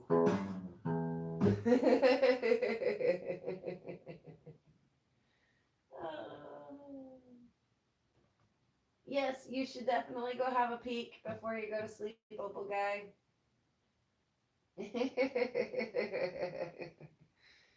Oh. Yeah, I don't usually play my guitar for serious. I have in the past figured out how to play and sing a song or two, but yeah, it's I'm not a guitar player. It disagrees with me.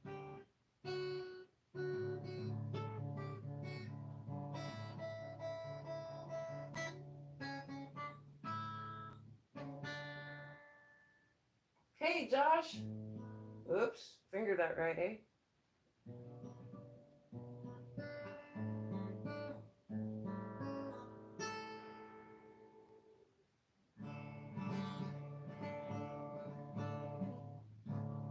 Oh boy. See what I mean?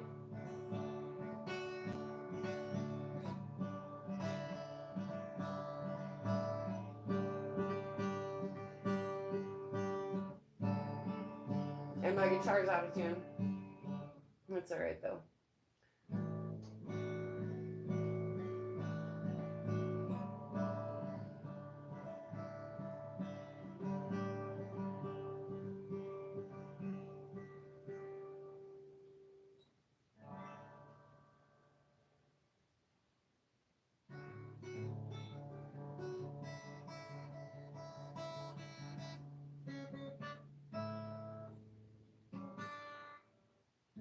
Oops. Missed it every time. Crap.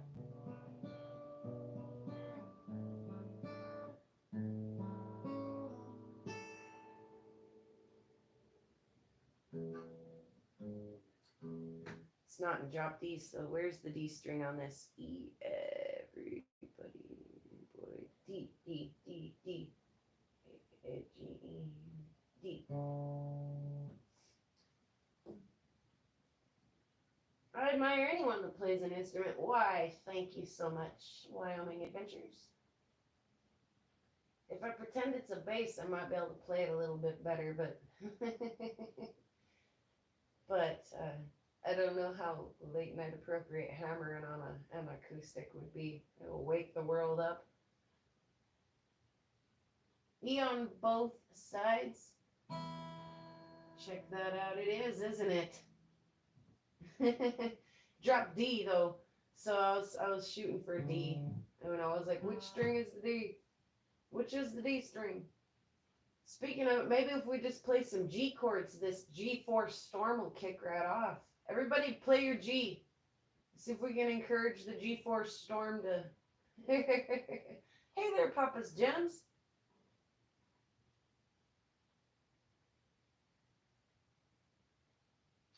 It's foggy in Tillamook, Oregon. No show for Tomcat tonight. As you can see, it's pretty crystal clear up here tonight, Josh, but we had some lights when I started this stream, right before we started this stream, like super green and purple, and now it's just kind of a little bit of nothing out there for now. But again, just 12:41. We're still definitely within reasonable hours here of getting a show.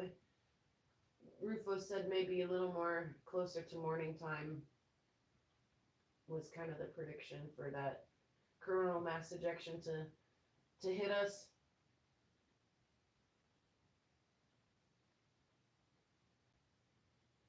Wilo would love to be able to play drums. Me too.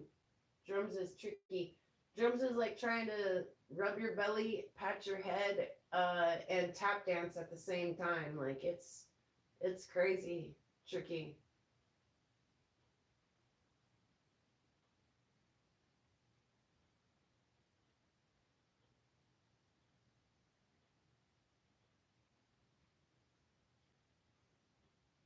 Yeah, pretty stars out there tonight. I mean, the big sky showing off its pretty stars tonight, but and the moon's still just setting out there.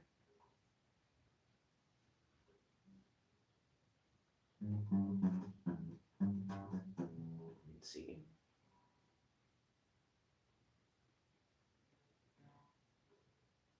Oh man, this is not a bass.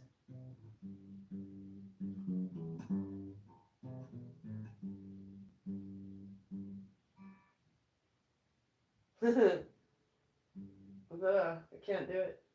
I turned the guitar on its side and tried to play it like a bass, and I got a piece of dust in my eye or something. In my eye for looking up.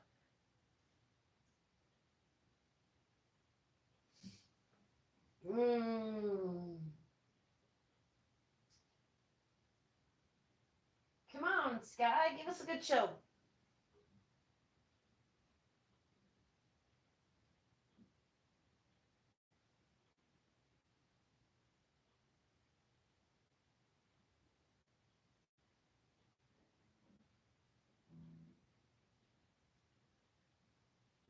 One, two, three.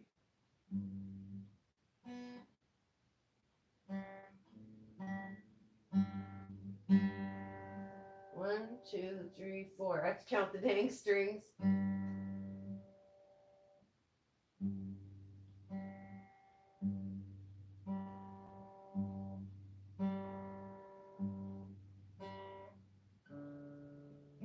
Whoa.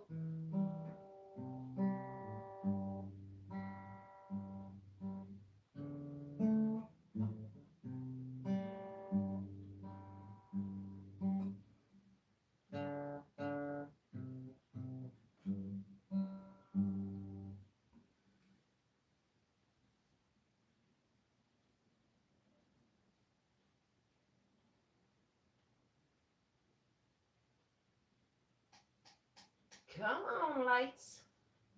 Come on, Sky. Waiting for that dipper to spill its colors. Isn't that what the bear said last night? The dipper spilled all of the colors.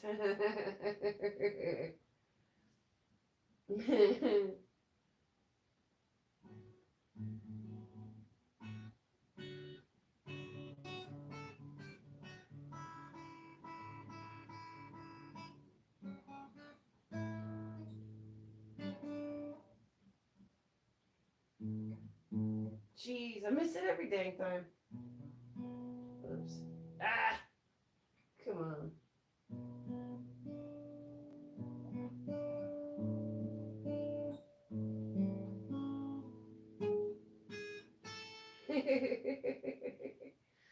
Smelly cat, oh smelly cat. Why do you smell bad? Oh, that was one of the first songs I tried to learn on my bass. Not smelly cat, but stray cat strut. I can't even remember.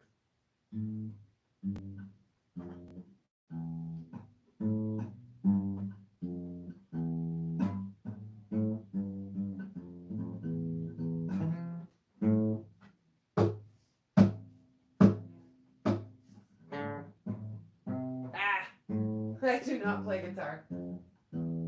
Stray cat strut, I'm a lady cat, a feline vixen, yeah, that's that. Got a shoe thrown at me by a mean old man. I get my garbage from, get my dinner from my garbage can.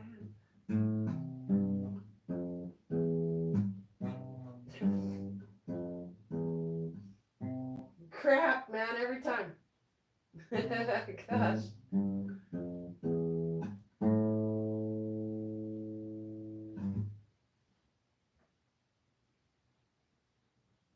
Yeah, I do too. I sing it a little different though, cause I'm not the stray cats, right? So I have to sing it. I'm a lady cat. Oh, thanks. That was way improv. I could you probably really do better if I tried even just one more time, but yeah. Ah, John, you got an eye on the sky for me there while I'm piddling around here? I can watch it right now.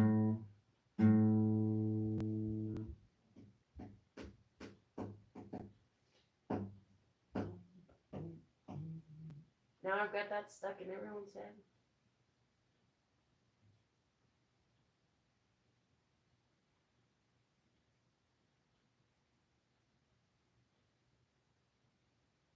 Pretty sky. Come on, Dipper. Spill all your colors.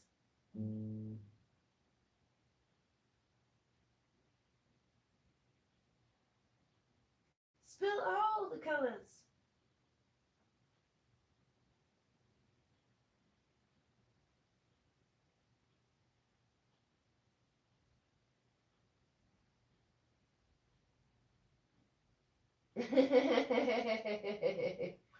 Me too. Oh, me too.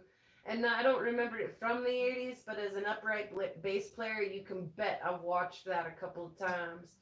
You can bet I've watched those boys.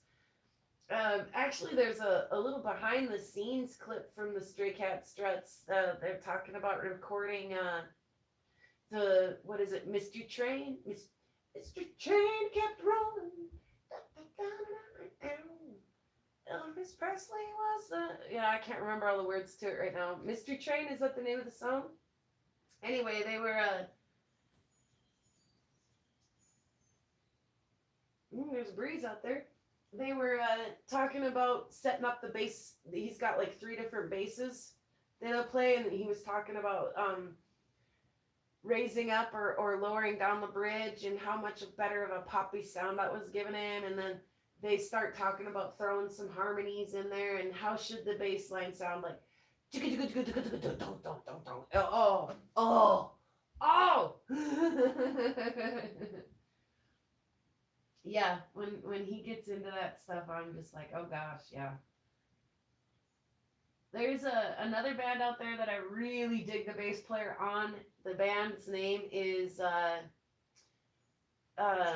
Hillbilly Casino, and their upright bass player, his nickname is the Vanilla Gorilla. And I don't love all their songs, but there's like 2 or 3 out there that Oh, he's a big dude, and so he makes playing the bass look like super easy. His fingers like are a whole fret, and so he just makes it look so effortless.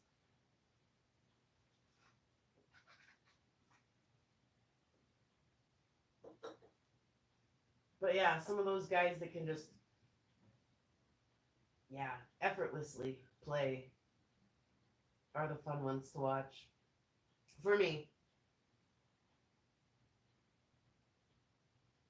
Oh, let's see. I was thinking about. I wonder if I can pick this up on my guitar.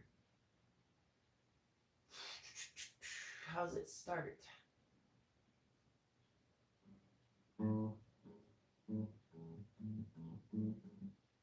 It's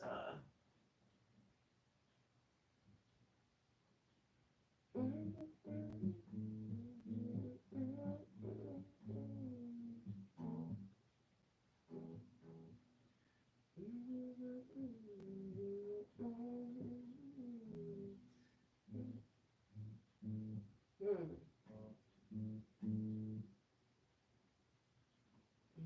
Wearing shades like this that you made of your mascara.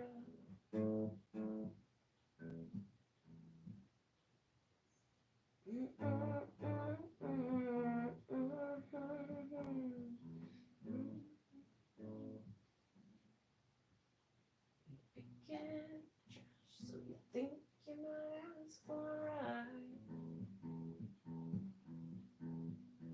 The apartment you. Ah, I cannot on this guitar. Wonder if I could on my bass. I'm not very good at it on the bass though either, but I like the song. Check out the bass player in the band Dead South. Are you sure that's a bass? It's not a cello?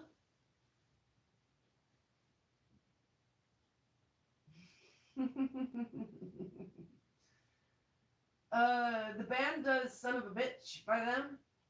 Son of a Bitch.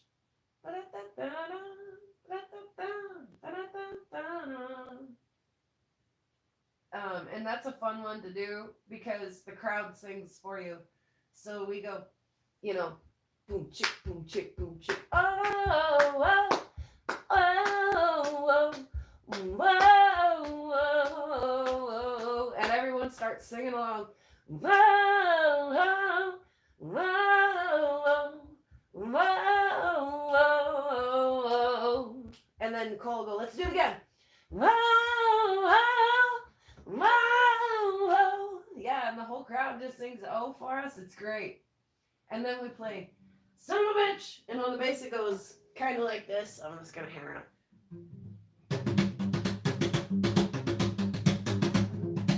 It's tons of fun. mm. Yep. See how that goes? Makes everybody sing along. And all I do is just hammer on the body of my bass. Oh, oh, oh, oh, and then Cole sings. My hands are shaking, my bones are raking. Whatever is watching all over, bugs crawling all over me. So yeah, I do a little Dead South, but are you sure it's a bass, not a cello? It is a good tune. Okay, we can agree. And some Rush. Wow, it's taking it way back. Now that's a drinking song. Cheers to that, Sandmaker.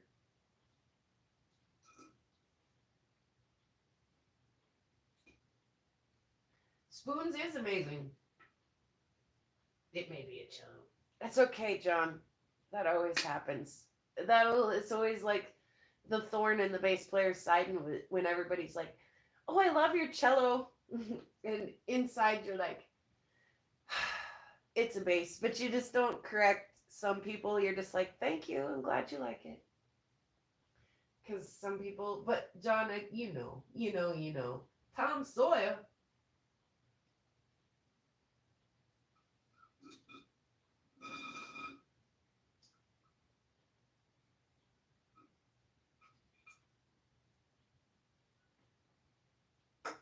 I can't believe there's not one single northern light to be had on this entire live. I should have just named it Prairie Girl Rocks is live. Instead, I got Northern Lights on the Prairie. And we got nothing. Got a couple shooting stars and the ISS and the groundwork from the guys in the chat on the ISS. That was super phenomenal. Way to go, guys.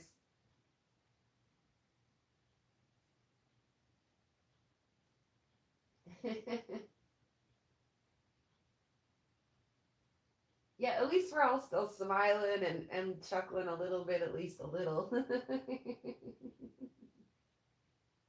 We're making good use of it.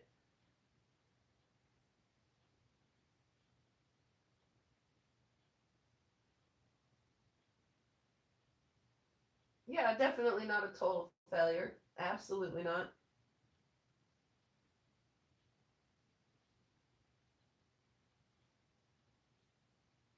Maybe it's this pasta salad I got out and ate on at the very beginning of the live. Maybe I should put it back in the fridge now that I'm done with it. Maybe that'll activate the lights. No lights in Alberta, Canada either. Whoa, then. We ain't got no high hopes here then, do we, Tomcat Josh? Somebody did say though that there were some they were catching some on an Aurora cam. I think it might have been that Opal guy said they were catching some in Quebec. So, like I say, we'll hang in here for at least another hour till 2, maybe. We'll call it at 2 if we still haven't seen anything. And it's 12:56 here. So, we'll hang out and see if that will swing on over here and get in on this action over here for my sky cam. Don't be camera shy, lights. Come on over.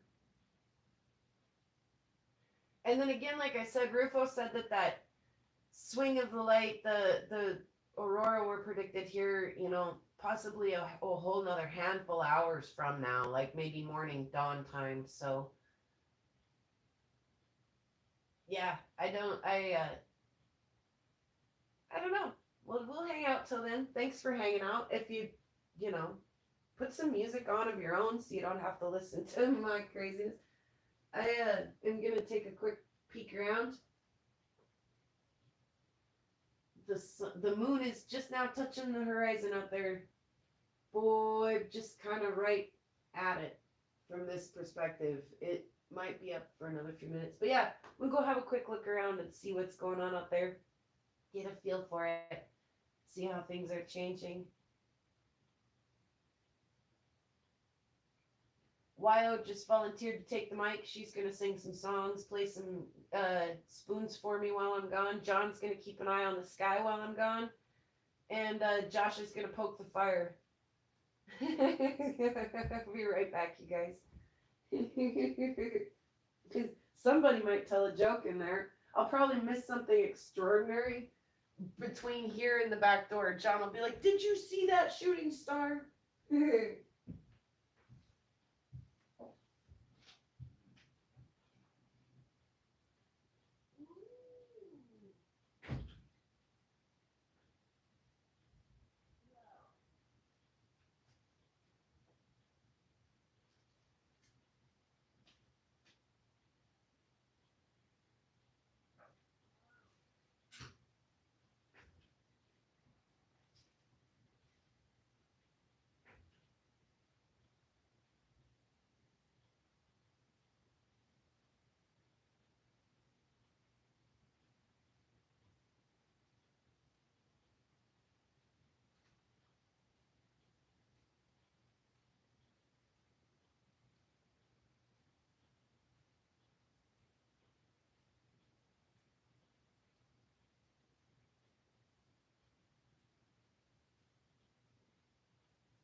There's one clear sky out there. Look up. Right in the way. You win a prize for standing right in the way. Here, let's put this pasta salad back in the fridge. See if that helps.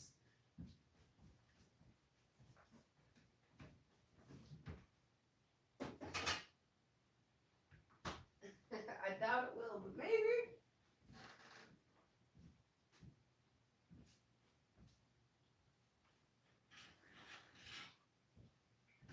We'll build a TT.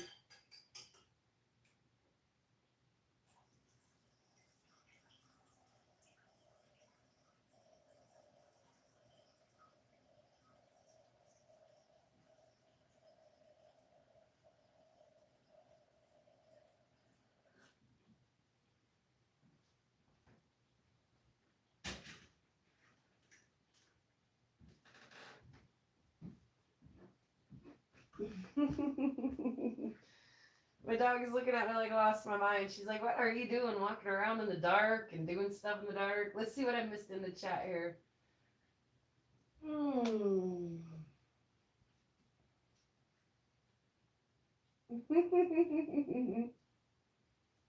Yep, absolutely, John. You can't make a schedule around nature and science. Yeah, right about the time you do, that's when your plans get crushed. Yeah. Yeah, not much going on right now. They're predicting another flare in the next 24 hours. Anyone check the world cam? Says Josh. Go check it, Josh. Come on back. Let us know what you find out. Oh, except that YO says, yeah, she kind of checked. So never mind, Josh. And this is better than a Hallmark movie. Oh, thank you, Sandmaker.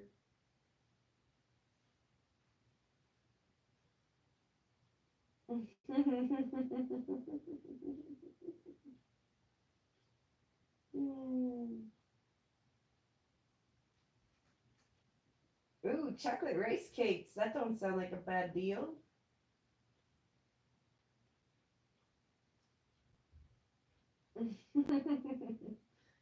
Yeah, I'm with you girls on that.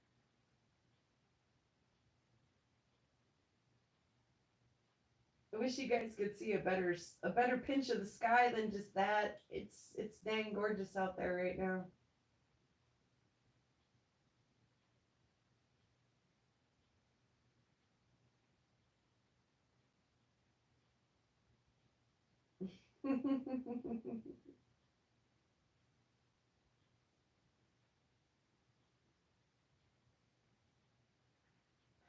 Moa says they make the same movie over and over. They just put different people in different places.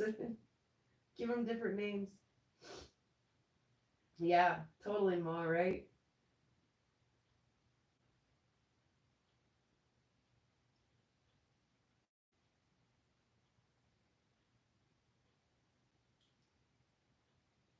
And it's usually pretty sad and sappy. There's a little satellite or something scooching along up there. Oh, maybe not. Maybe I'm hallucinating. It is getting late. I'm seeing things. Very sappy, says the sandmaker.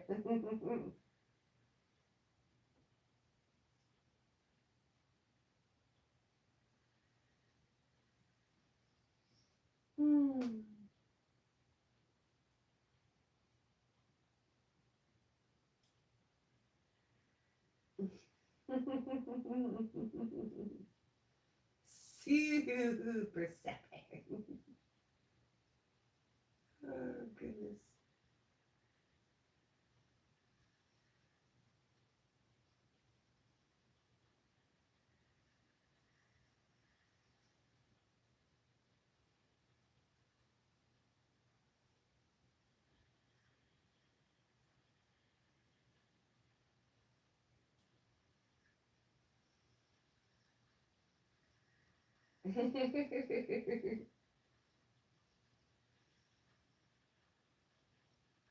Well, that's cool, Soundmaker. That was probably the coolest part of the whole movie.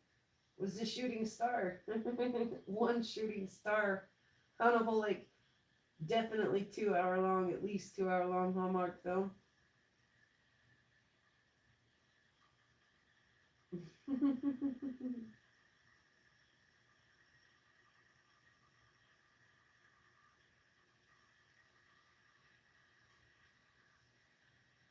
Holy cow! Wow!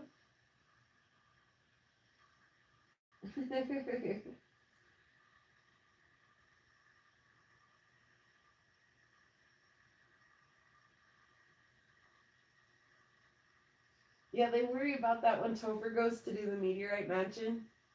And they're like, "You're not gonna have a party, are you?" And he's like, well, define party." And they're like, guests of like more than, I don't remember what the criteria is for party, like more than 10 people or something stupid like that, 15 people. And he's like, "Well, we might." But our idea of party is to, like, all of us are geeking out on a microscope and maybe on a, a 6 inch a saw, like, and maybe a 6 inch flat lap. Like, that's our idea of party, So this is my idea of party too, is hanging out with you guys, watch it, at 1:08 in the morning, watching the sky cam here. Getting a show in Minnesota.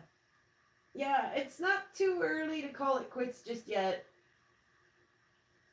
Or too late. I mean, it's still only just 1:09. There's still a possibility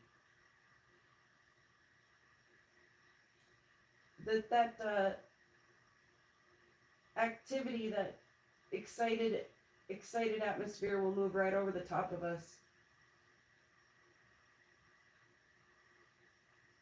My parking lot is full of cars. I'm not going anywhere, says Wyo.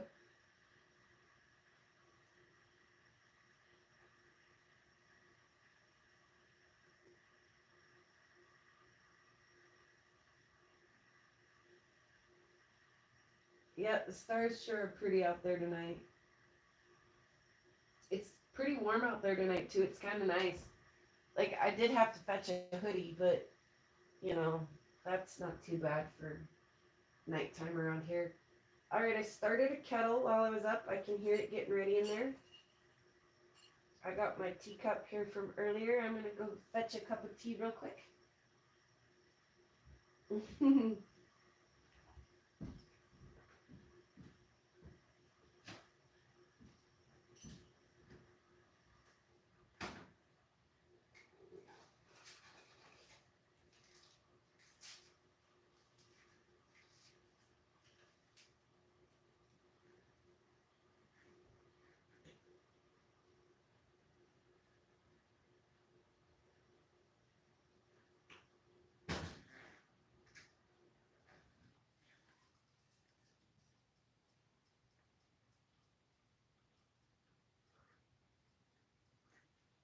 No, I can't see.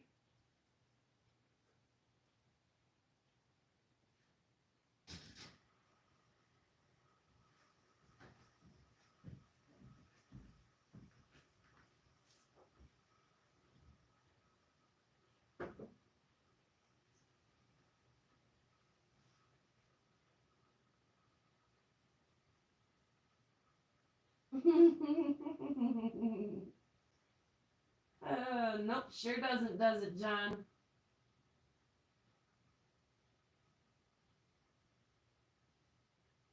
Bright lights, bright lights. I'm so sorry, guys. I couldn't see the water going into my cup. I couldn't tell if I was half full or all the way full, or I'm sorry about that.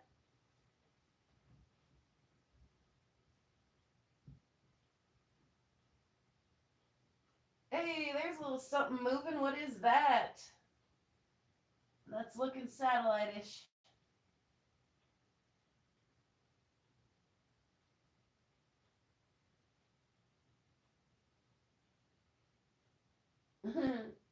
Scooching right along, though.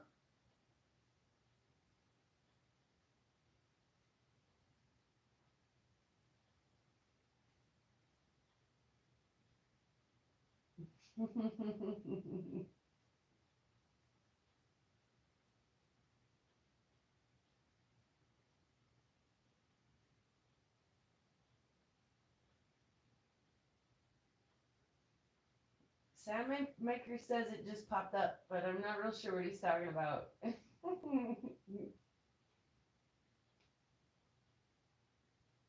Mark the time.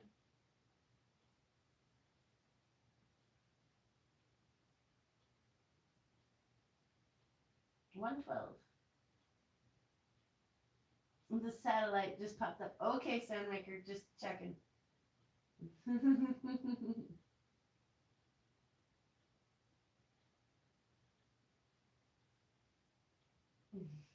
just wondered.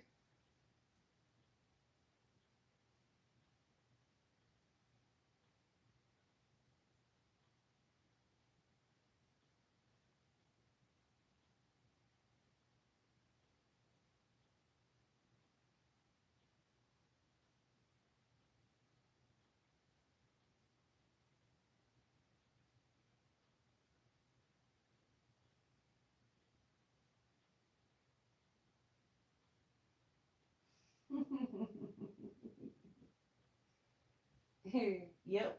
Okay. Excuse me.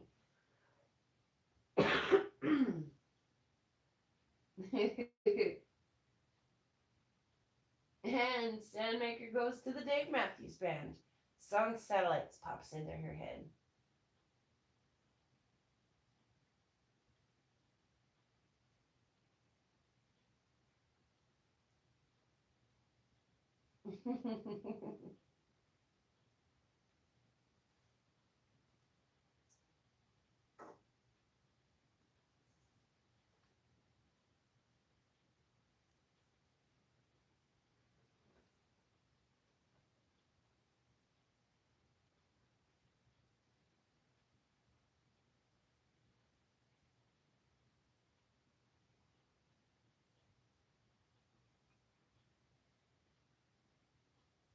Always thinking of music, says Wild. Um, you guys ever listen to 8D audio or 3D audio or 12D audio? Anybody out there ever clicked on one of those things, actually followed the instructions, put the headphones on, and had the experience? Raise your hand in the chat if that's you. I'm guessing that there's not going to be any hands come up. Oh, wait a second, and then I'll tell you what that's all about. Excuse me. What's that? Never heard of it, says Wyo. No, huh? No? I never heard of it. Explain, please. Okay. So 8D, 3D, 12D, whatever they advertise it as. If you guys go into my playlists on YouTube, I think I have an 8D audio playlist. But the whole idea is that you absolutely must use at least a surround sound system. So listen to it in your vehicle where you have surround sound in your vehicle. Or if you've got a really nice surround sound system in your living room, you can do it in your living room. And if you don't, then just a very cheap, generic, basic headphone will get the job done. But you need to have a left-right option on your listening.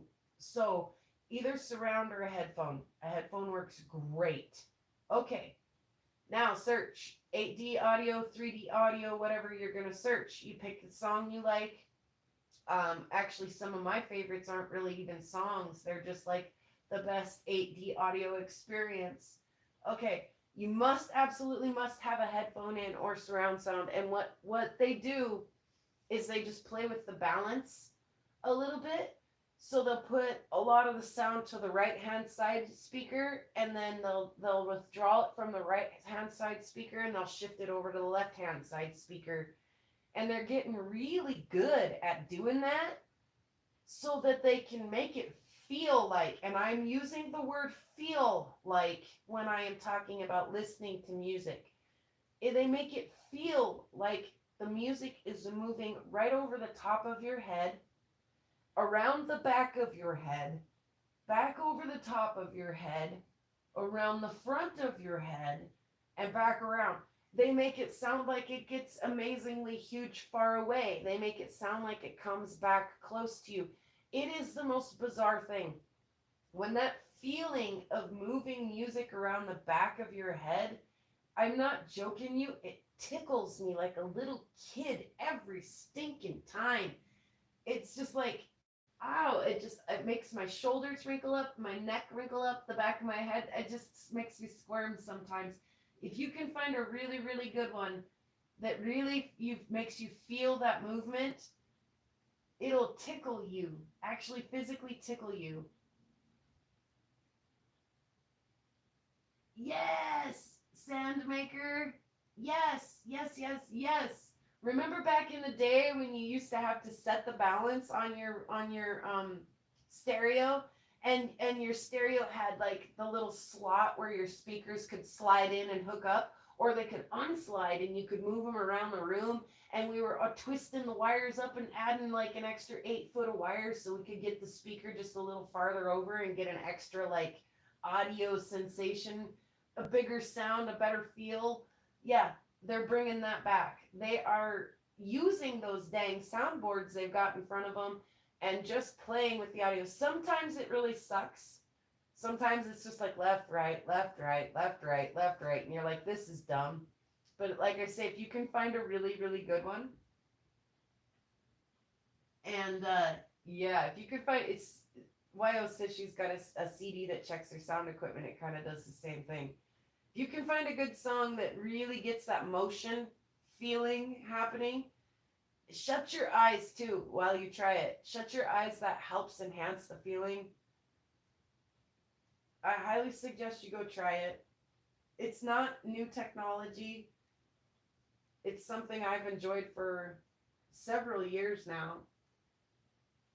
It's not something I enjoy every night, but on once in a while, especially if I'm just feeling like, ugh, and I need a little extra something, like, and I just don't know what it is. A lot of times, music, I'll go to some music, but I don't know. There's just that moment, that mood where you're just like, I don't know what it is, but I need something. I need something to scratch that itch. And 8D audio is a good one. It's a weird one. I love watching people do it for the first time, and they're just like, holy cow! Kind of like me watching the Northern Lights the other night with you guys. It trips people out. It is neat, yeah. There was a rant for you.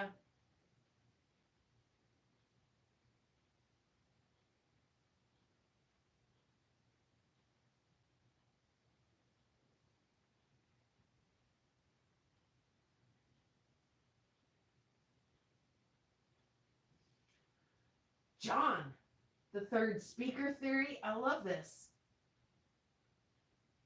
John, I'm going to send you a clip that I think you're really, really, really, really going to like. Are you familiar at all with Dan Reeder? The musician Dan Reeder, John?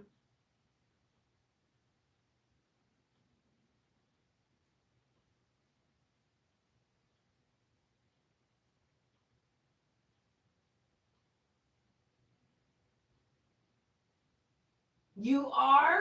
No way.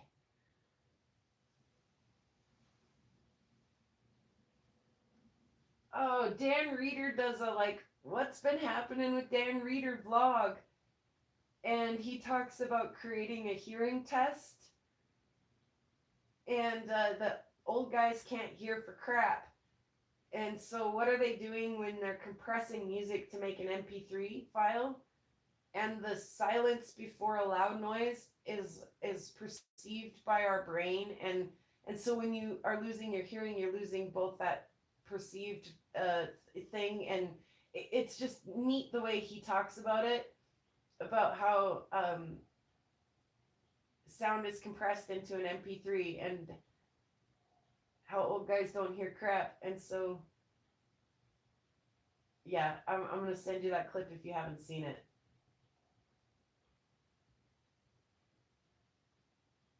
I love Dan Reeder. Absolutely love Dan Reeder.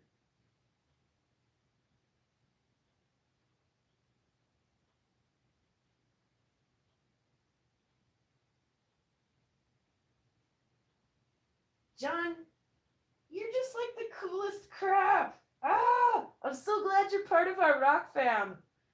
Yes.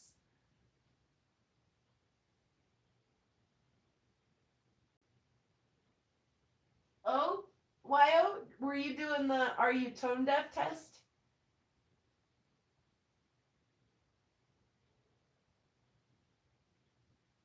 In the bone audio sound. I'm not familiar with that. You'll have to enlighten me there, John.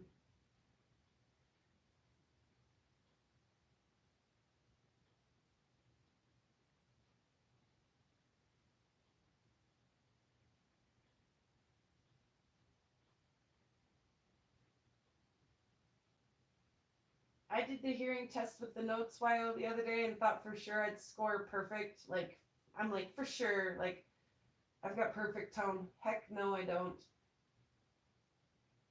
Pitches and other things. Yeah, I did fine. I did fine on their tone deaf test. I was not above average or anything though. Yeah, do send me some stuff, John. We'll probably see that pop up on the screen here. John, I sent you an email.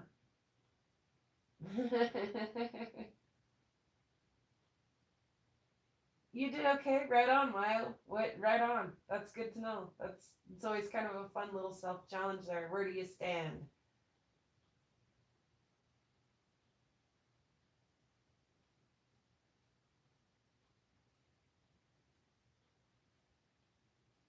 Yeah, I did okay as well. I wasn't like I say above average or anything though. And I know that too when I'm trying to when I know I'm in tune. My bass stays in tune really well and our guitar player's guitar sucks at staying in tune.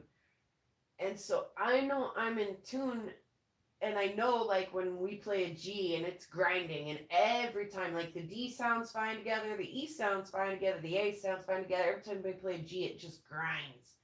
But I honestly can't tell you sometimes whether he is sharp or he is flat.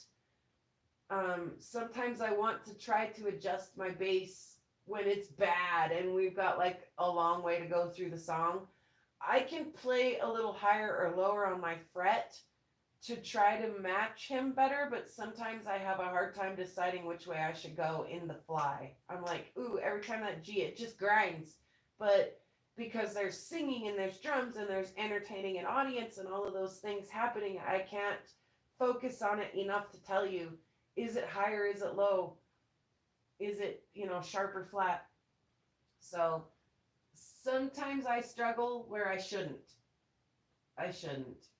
So my pitch is sometimes less than perfect.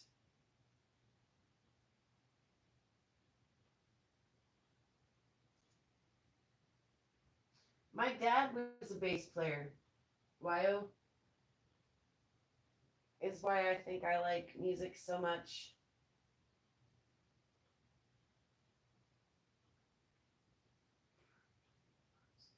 Communicate back in the 60s for the Navy. He invented a device for hearing in your head, not your ears. What? Okay. Okay, John. Okay. That is interesting.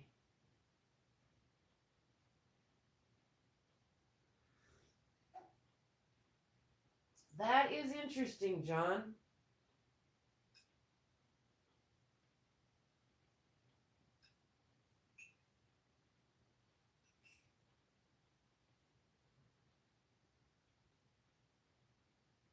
Yeah, that is interesting. And I know that this is not the same thing, John, but uh, the first time I ever felt pregnant, because you're pregnant when you're sick and things, but you don't feel the baby moving, you don't feel anything in your belly, for the first few months. I was standing in front of a really huge speaker and the vibrations were moving through my body, obviously. And that was one of the very first times that I could actually feel baby in my belly, was because of the vibrations of the speaker. So I know that's not, the bone audio theory or anything like that, but yeah, there's some interesting things there to, I mean, we don't always hear with our ears. Some of it is other things. Like that mind blowing fact there's another satellite moving through the screen at the top at 127 timestamp. Um, we don't always hear just with our ears either. Um, some of that stuff is vibrations and things.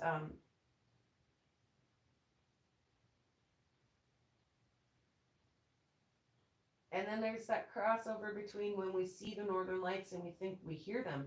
Is that an audible sensation, and a true audible sensation, or is that linked to a visual sensation?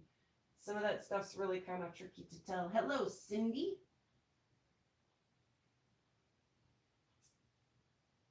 We're hoping that if we hang in here for, maybe another half hour and then maybe a little longer, that it'll be worth it and we'll get a little sky show.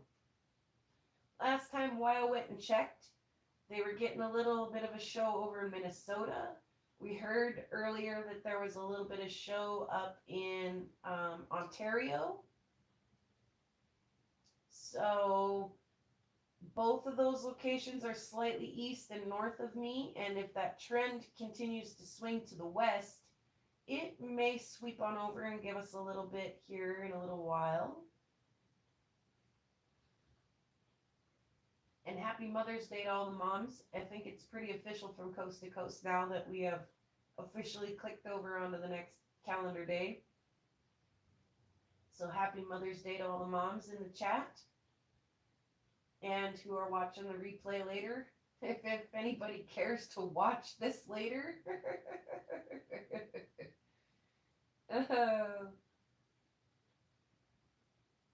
This would be kind of one of those things that would be great to make a members only, because this is not like, really engaging content. This is the kind of thing that might tank one's channel.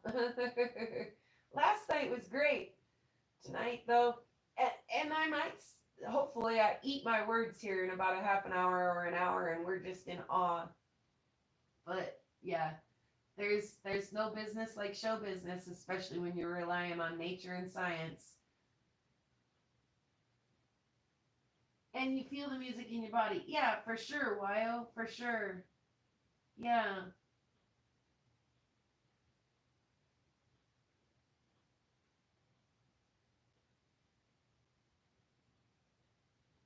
It increased one's ESP. Fantastic. And since we're out there on things that, push the boundaries of science, John, I mean, we are kind of talking about things that push the boundaries there.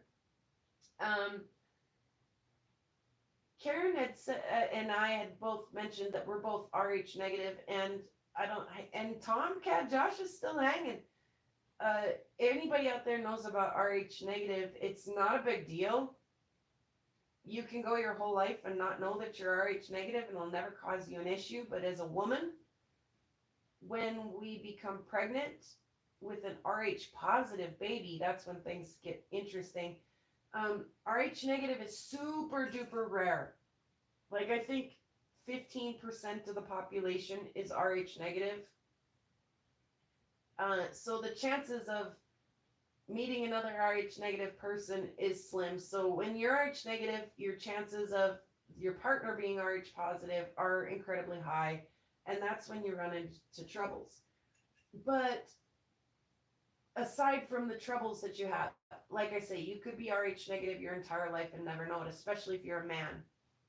But there are some things that people who have RH negative blood kind of share. Some characteristics, some personality types, some, even some physical features, some things like that.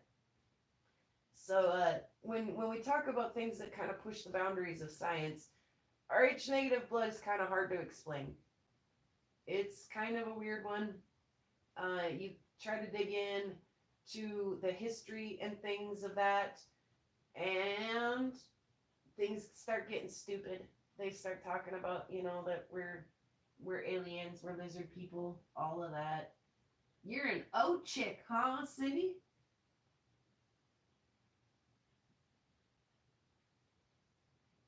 I know that, John. I know that. My mom fiercely believes that her and her friend were abducted, and she thinks that maybe my RH negative has something to do with her abduction, which I kind of chuckle and scuff. I really do, right? Well, especially while I'm online, and I don't want to open a whole can of worms for comments and crazy things in the future. In the between us who are in this chat right now, I'm comfortable chatting with it, but boy, the trolls could just have fun with this one, huh? So it's not something I want to just like have a whole live about, but it is kind of wild. And then um that's all part of my other life I mentioned briefly, says John. So I mean, it is kind of crazy. And then things that like RH negative people share is a disconnect from society, a strong disconnect from the masses in society, an interest in space, um, things like that. And it's wild that like I didn't really necessarily put myself into some of those categories until I'm like, but wait a minute, I fit perfectly into some of these boxes, like and then some of the physical characteristics usually have light or pale eyes, a tall or long or broad forehead, um, things like that that RH negative people kind of share. So let's talk, says John. Yeah, because I was O negative. Cindy, yeah, yeah. And they've come a long way in fixing that, Cindy, thank goodness. But yeah, I scored an A minus on my blood test. Just if I'd have studied just a little harder, I could have been an overachiever and got that A plus. But I just got the A minus instead. Ooh, Tomcat Josh bringing us back to reality and giving us an update that they're getting a show in Flack. I'm not even sure how to pronounce that. Sandmaker says, keep talking now.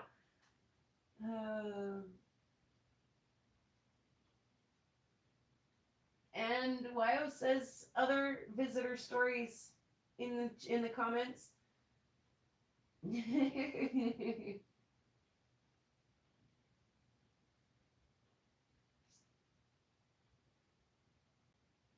The stars are beautiful tonight, you guys. Even if that's the show we get tonight, that's not nothing.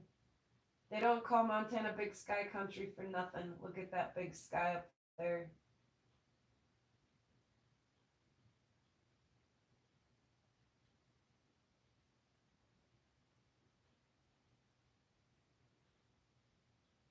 That's the channel name. Not sure where they are. Thanks, Josh. Thanks for clearing that up. I thought it was a place. And I was going to try to pronounce that, but yeah. Oh, the meteorite picture of the day just got updated, in case you missed that notification there. Again, I'm a sky nerd, you guys. I'm a die-hard sky nerd.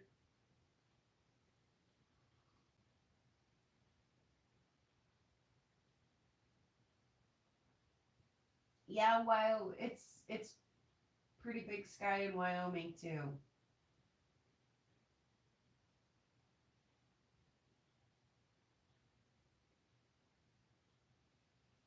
You guys ever bump into each other on unrock related channels? I bumped into that Opal guy on a volcano channel one afternoon. I was like, what's crack-a-lackin', Opal guy? He was like, hey. And then we met up later for Karen's, and he's like, did you enjoy the volcano earlier, Allison? He's like, yes, I did.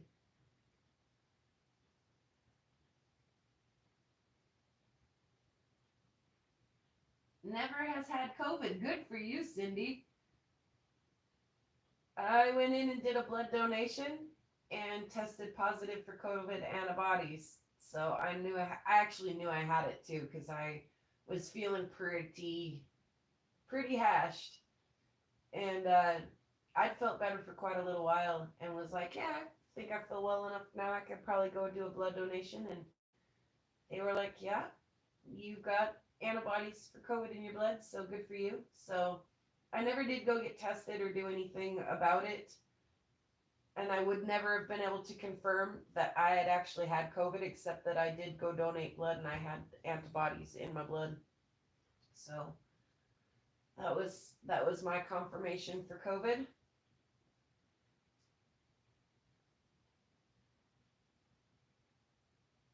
I honestly kind of feel like I have it right now. Again, I feel a little tight chested, a little short of breath, um, a little bit exhausted over some of the little things. There's a satellite at the top of the screen, but we're just barely catching it. It is literally skimming the top of the screen there. Yeah, I'm feeling a little bit like I might kind of have it again right now. But what do you do? Lots of tea. Mm-hmm. And rest. Watching your sky cam.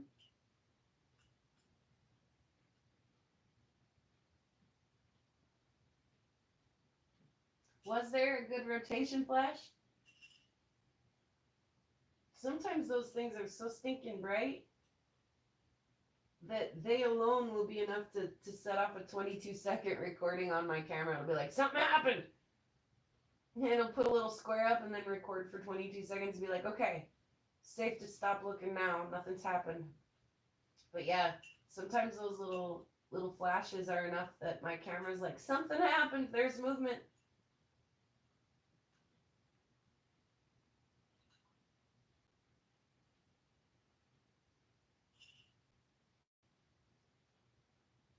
What are you doing up, Josh? Oh, you don't have to work tomorrow. I'm sure you're not building gyms on the weekends, huh? I was like, what are you doing up still? Don't you gotta work?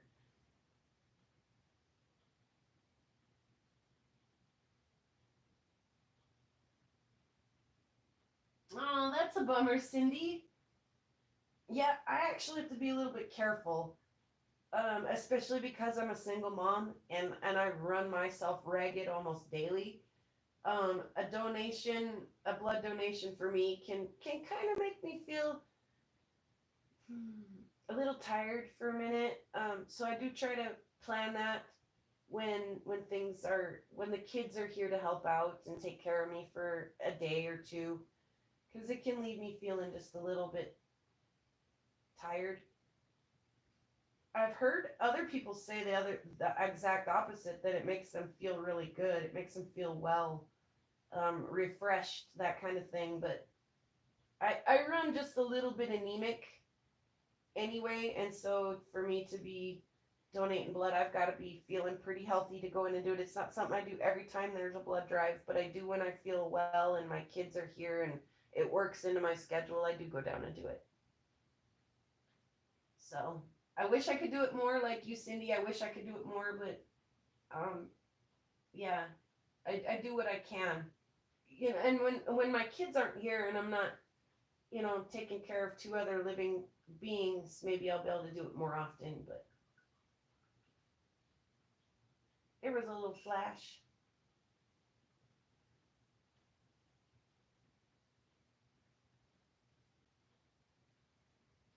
All right, well, if the East is picking it up, and like I say, Minnesota and Manitoba, or actually, where do you say? I can't remember. Minnesota and Quebec.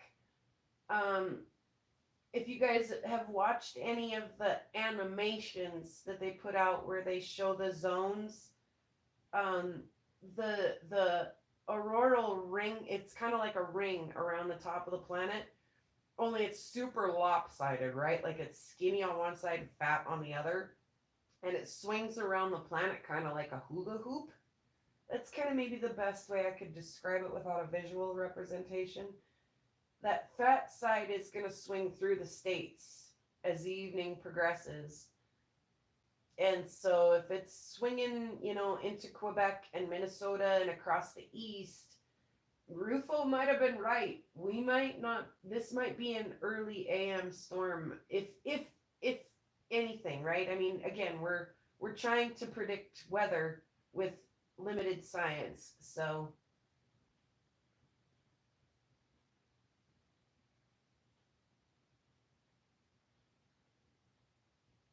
yeah, if that fat part of that hula hoop swings right over the top of us, we'll be ready.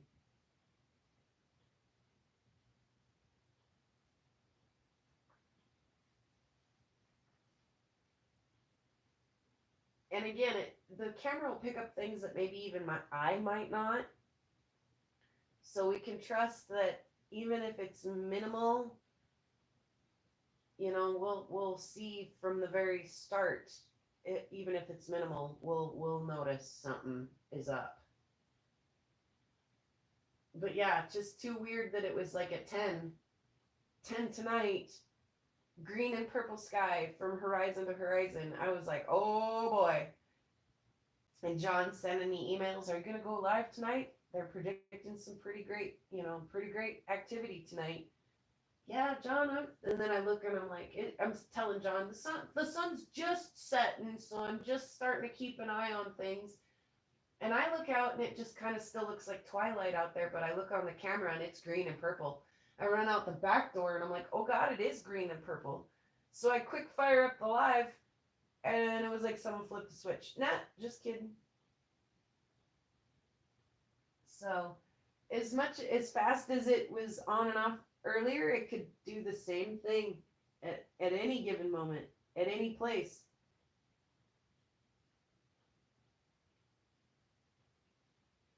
I think there's one in North Dakota too, an Aurora Cam. There's a university or a observatory or something there.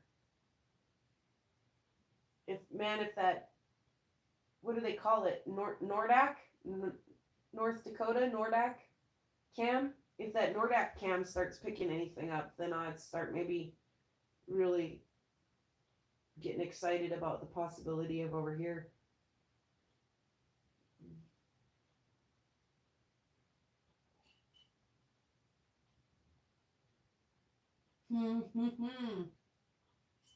Yeah, yeah, we like to think we can predict that kind of stuff, John, but we ain't the boss. Oh, I totally enjoy it, Sandmaker. Absolutely. Yep. And like I was saying yesterday, I don't know if you guys caught my joke or not yesterday, but in the glory of all of that amazing lights, I was like, look at it acting all cute out here right now, like it didn't just try to kill me last week. Oh.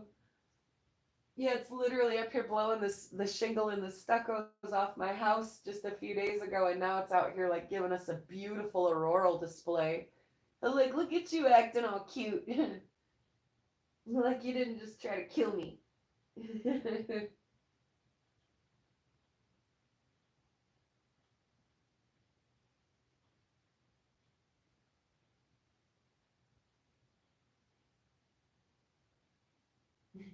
It's true. Cheers, says Sandmaker. John shared a link there for Nero something.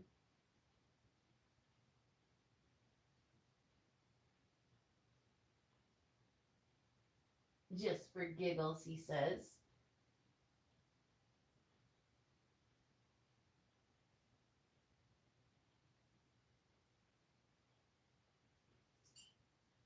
We could get the gist of what he's sharing there. I think I do. Oh goodness, yeah. At least some mildly entertaining conversation tonight. I've had a smile on my face pretty continually. We've had some good stuff. Some good stuff.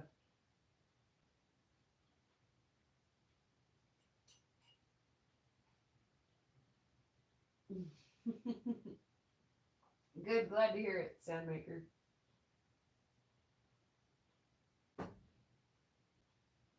That cup of tea went down like a big kid on a teeter totter.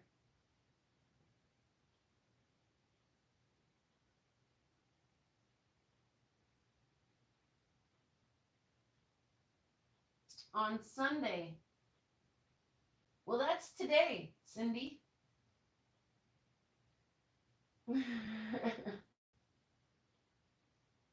So, do we hang in there or, yeah, we'll hang in for just a little while longer and see what's going on. But, and again, if it happens tomorrow night, guys, we'll do it tomorrow. I do work Monday, and Monday is kind of a sucky day for me. So, I may not be able to interact with you guys the entire time, but if it's doing stuff, I'll let it roll.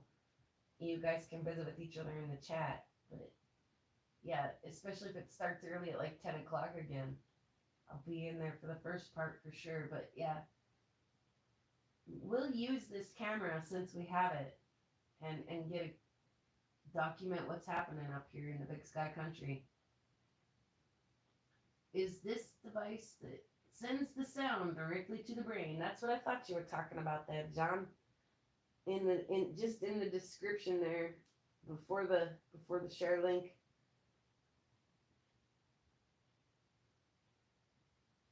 Yeah, I like the way that Dan Reeder talks about it.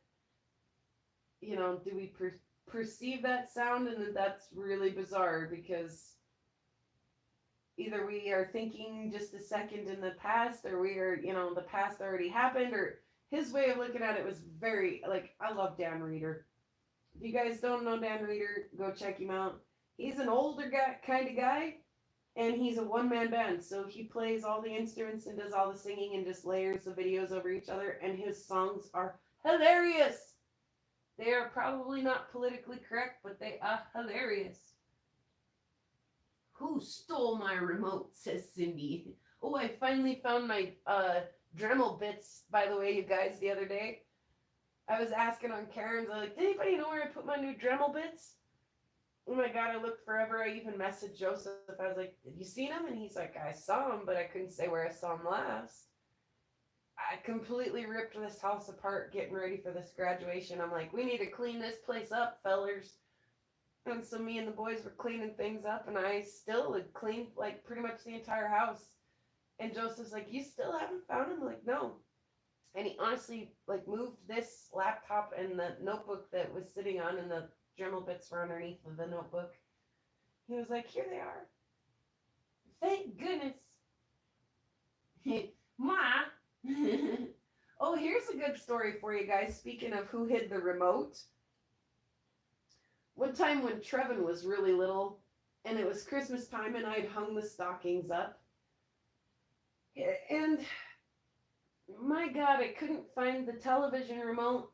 And he was at that age where he was super helpful, like, here, buddy, go put this in the garbage for Mom. And so my first thought was he threw the remote in the garbage, right? And so, of course, the garbage got dug through and possibly even like spread out across the floor and re-garbaged and taken out. And I'm like, do you think we already took it out? Do you think it's already out in the dumpster? Have we been missing it that long? And then a little while later, my wallet is missing. And I'm like, where in the world have I left my wallet? I mean, I'm not in too big of a panic about it because this is a small town and I hadn't really gone anywhere. It's got to be somewhere between like here in the truck, house, the truck, coat pocket, laundry, somewhere, right? It's got to be somewhere. It'll turn up. And no one's like using the card. It's not like it's stolen. It's not like it's actually missing. It's just like misplaced, along with the television remote. And everything's missing it's over a week. Now we're pushing 2 weeks. And I'm like getting ridiculously tired of having to manually turn the TV on and change the channel and things like that with the buttons on the TV and the volume on the TV, all of this stuff. And Christmas morning rolls around and I dump out my stocking and out come the TV remote and my wallet out of my stocking. And my son is just so proud of himself. And all I can think to say is, oh, thank you, son. You have just no idea how much that's just exactly what I wanted for Christmas. A television remote and my wallet. Like, how'd you know? Oh, God.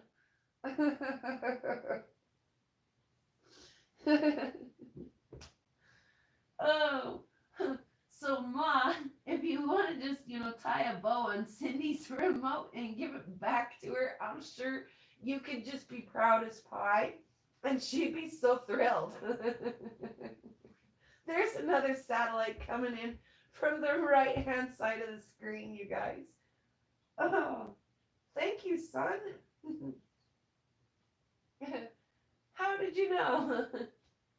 That's exactly what I wanted for Christmas this year. I wanted nothing more.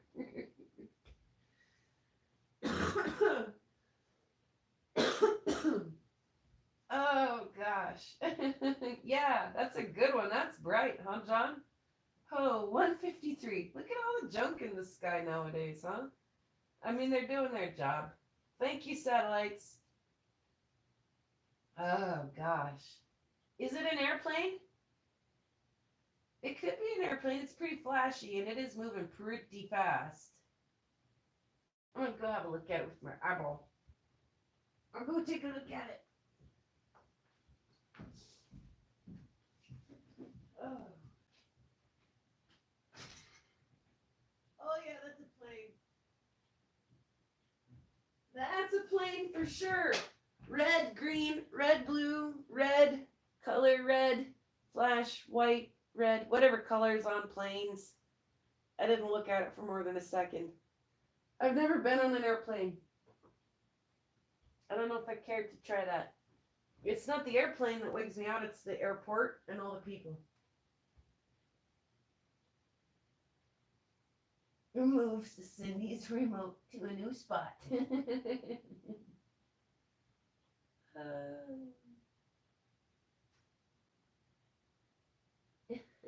You guys are great.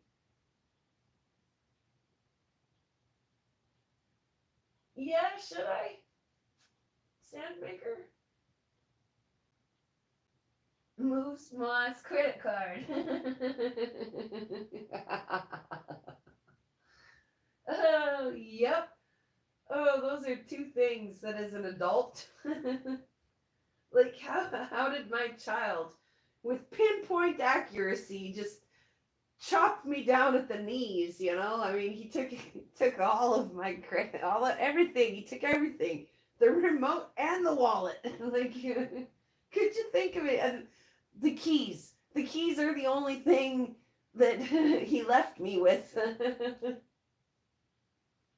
Oh, you do the adult version of head, shoulders, knees, and toes every time you leave the house now as you get older. Phone, wallet, keys. Phone, wallet, keys. You know, head, shoulders, knees, and toes. Got my phone, wallet, got my keys, you know. So, yeah, that was the only thing he left me was my keys, man. He just disabled me. He uses Apple Pay, says moi. Yeah, that wasn't an option when my kid was tiny.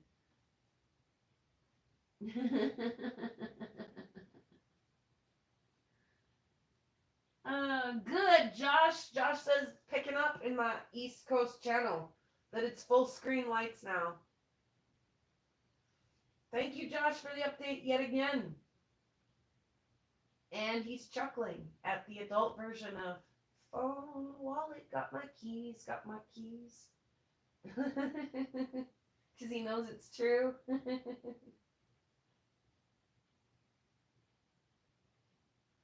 Yep.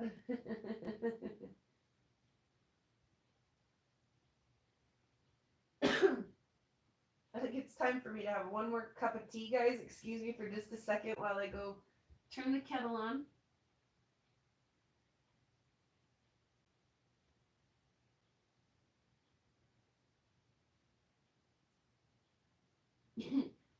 Got an email saying welcome back to Netflix. What, Cindy?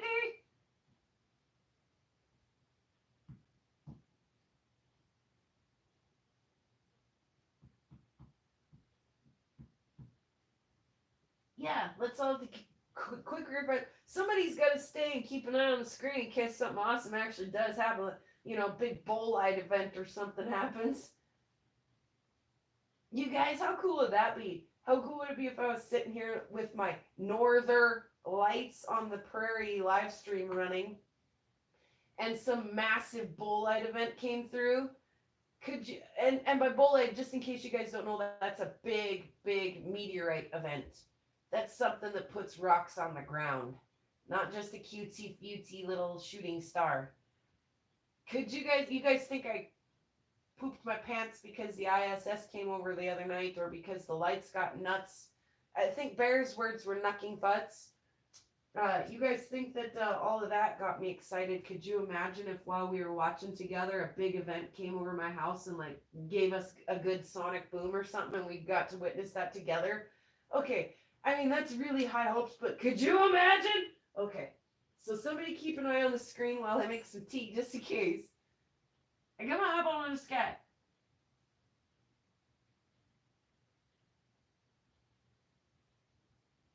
Back in the day of my other life, John, oh my goodness. You know, we might have to just skip the email and have a chat one of these days. Like, chat.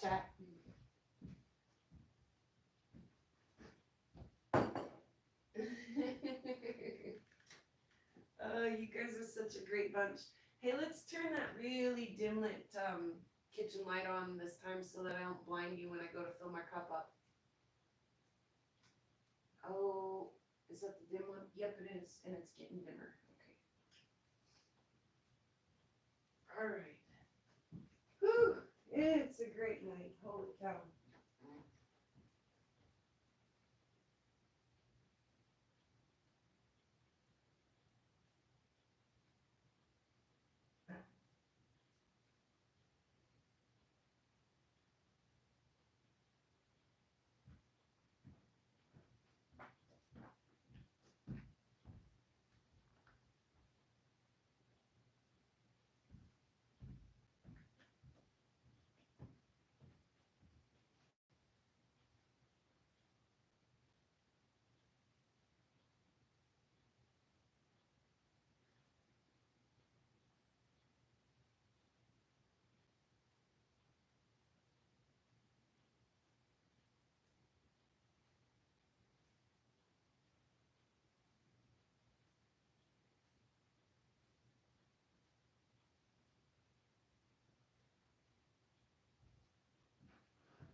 Okay, so I wonder, guys, if we're getting some light up to the north, so I cranked this on over. Excuse me. Boy, I see some comments there, especially the channel lights are happening much tonight. Share it on my community tab. It's because our magnetic field tonight. But there's another round around the corner because of flare up today. If one of the mods wants to share it for Allison, that'd be cool. There are whereabouts are you looking, so I can snag the link from you. John, you should watch the link I shared. It's news where it's going to be more active and still happening.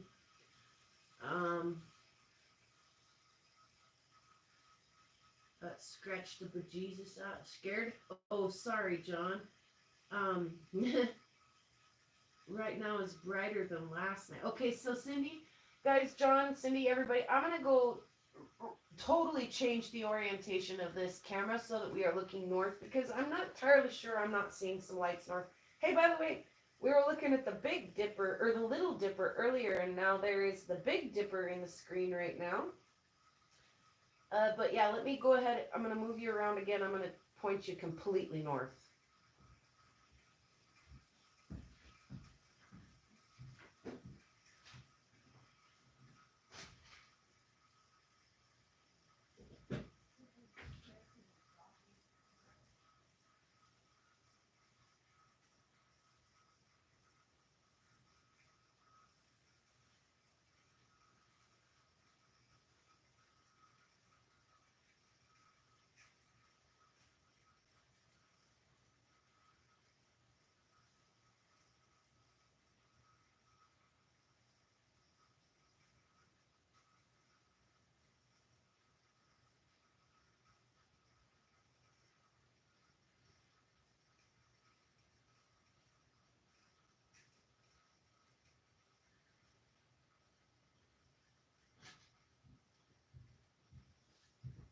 Okay, how's that look?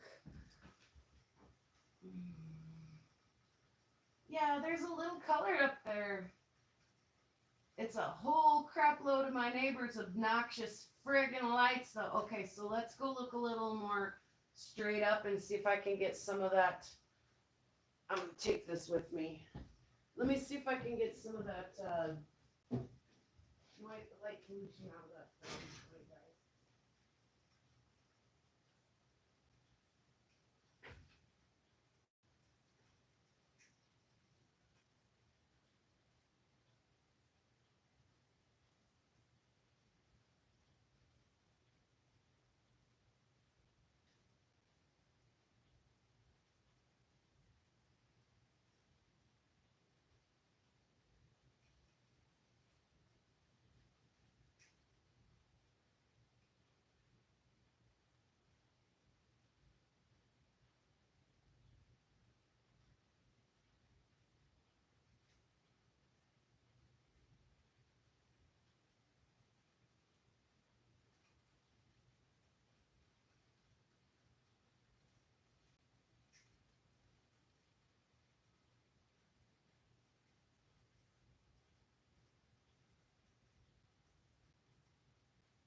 There, that's, I think, kind of the best I could do with what we got there. You guys can see a little bit of green just below that TV antenna, and just to the left of that last tree down there on the bottom of the frame. We are getting a little bit of light to the north. Yeah, definitely not doing that right now, Wyo. I think we can all agree on that. But yeah, let's keep an eye on that for a second. Like I said, 2, 3 o'clock, those are kind of our golden hours. Between midnight, 1, 2, and 3 o'clock are kind of our golden hours for northern Montana. So we'll keep an eye on that situation for just a second.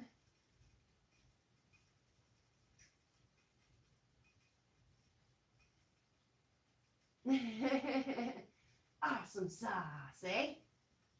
You gotta put the A on it when you're this far north, Josh.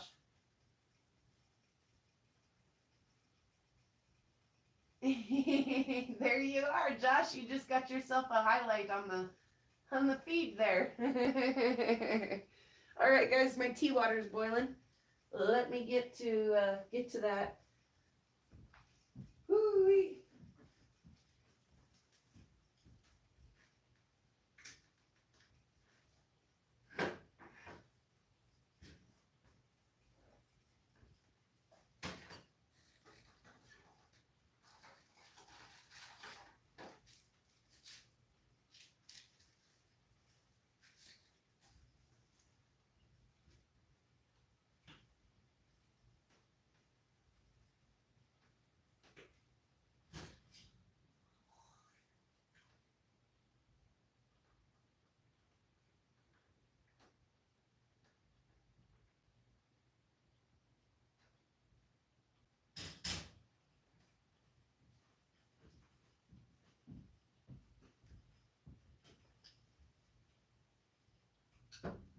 Look at that. I filled my cup up without blinding us all with the light. Yeah, a little bit of green up there. Yep, yep.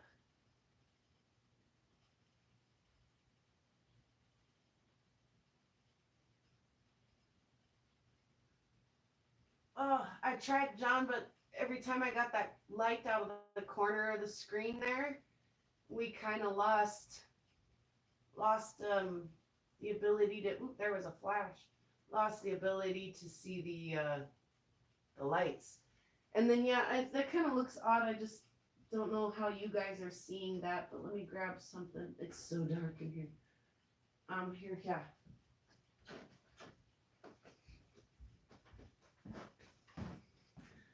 This fuzzy looking thing up here is a television antenna. It is on a pole. It's a television antenna sticking up there.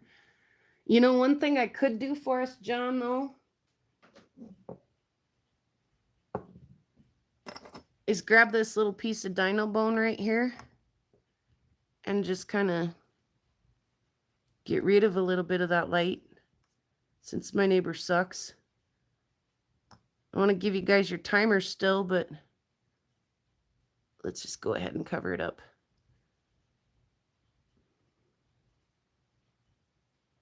I missed some comments. Let me go see really quick. Can't see the dang timer anyway because my neighbor's night light. Okay, what's going on?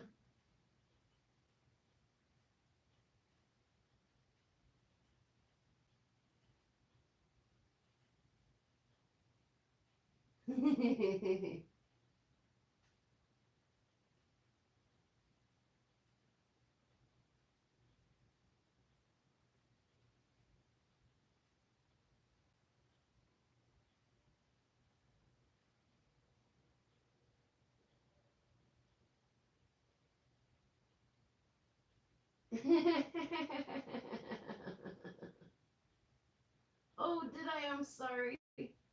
Was it me? I blew up your eardrums? I'm sorry. Or did John with his Sharon? I don't know.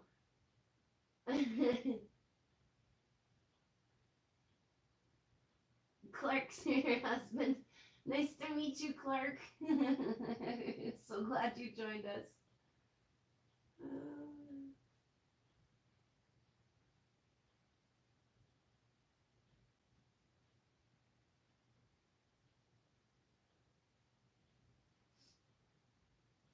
I thought about like maybe trying to prop the umbrella up there, John, to kind of shroud that light.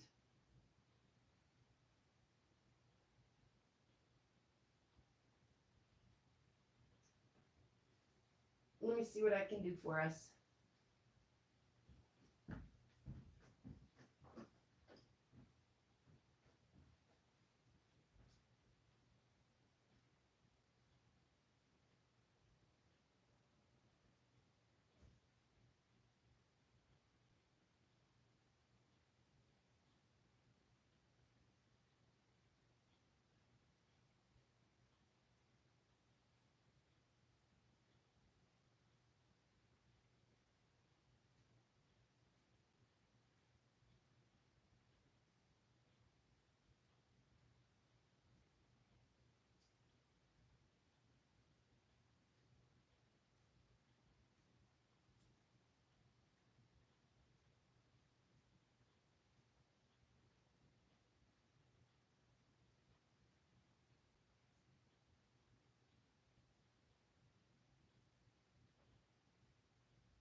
I flicked a spick in the back entry and it lit up on that camera. You're kidding me.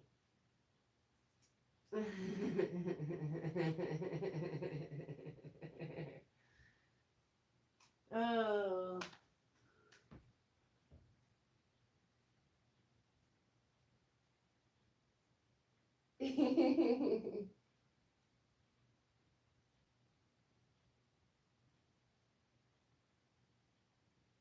Right on, Clark. Okay,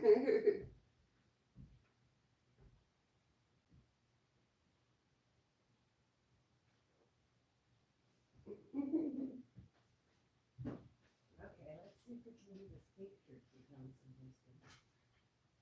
Oh yeah, I mean, I see you roll I'm in for it. The northeastern. Okay.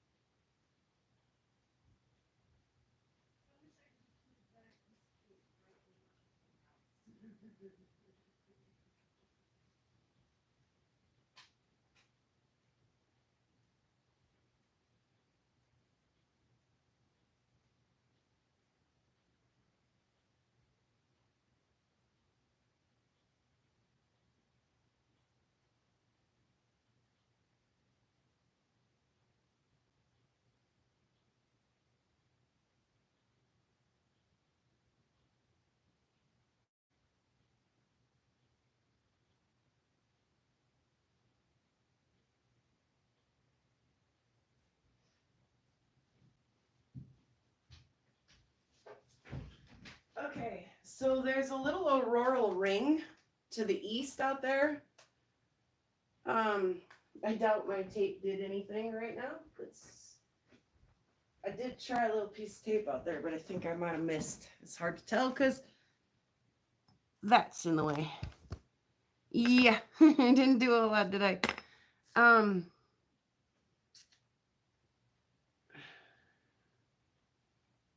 I was out there talking to you guys and I was like, I wish I could just put a piece of tape over her entire house.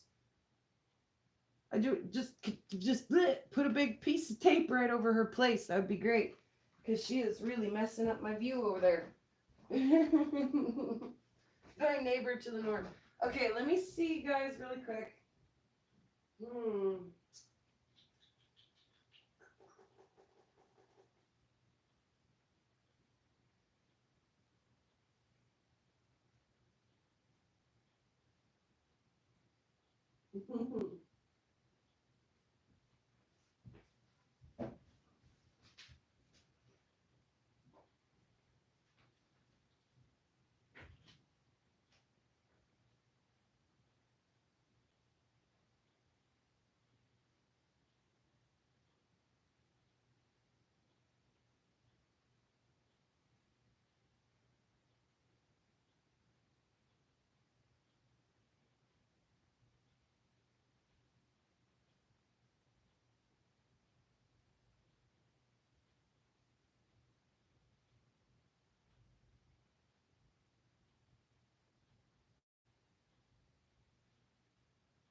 Oh boy, you guys, the coyotes are getting crazy out there.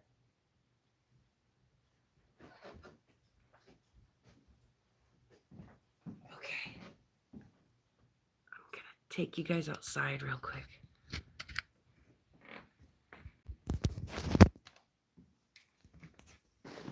See if we can hear the coyotes.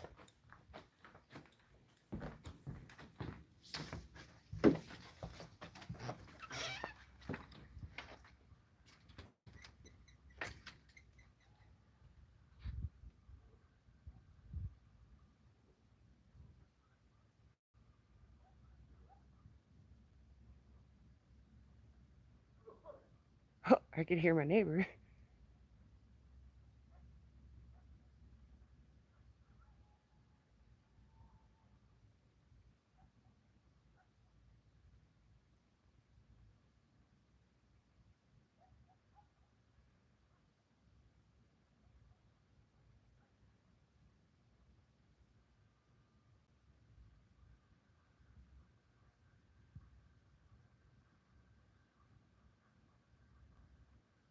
Shh, everyone be quiet.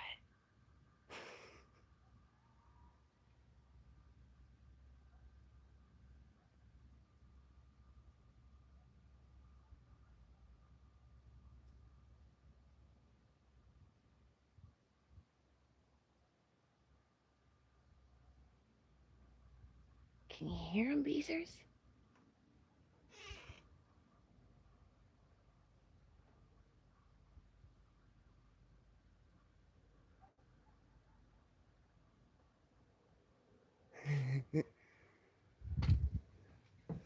There is actually quite a bit of activity up to the north. I wonder if the camera's picking it up for us. Let's come over here and look. Because I think I got you guys aimed over there pretty good. It's not really. Actually seeing it better with my naked eye. Again, we got a lot of light pollution. But let's keep an eye on that for a second. Maybe it'll do something for us, especially since the coyotes are singing to the sky right now, right?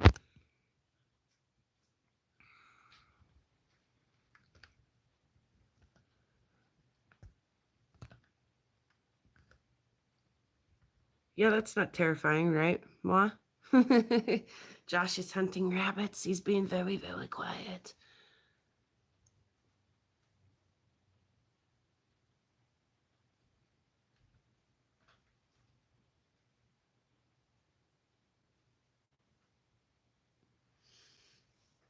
Yeah, anyway, when I say there that I saw a little bit of an auroral ring out there, what I'm referring to and about in the sky where I could see it was a little bit over here. And that means that there's an actual like kind of arc in the sky where there's no light below it and there's an arc and all of the light is above that. I don't know if there's a scientific reason for that or what, but man, the cats actually, of course, I go out to record them and they're quiet. Now they're getting louder and louder out there. Let's open this window and see if we can hear them through this window.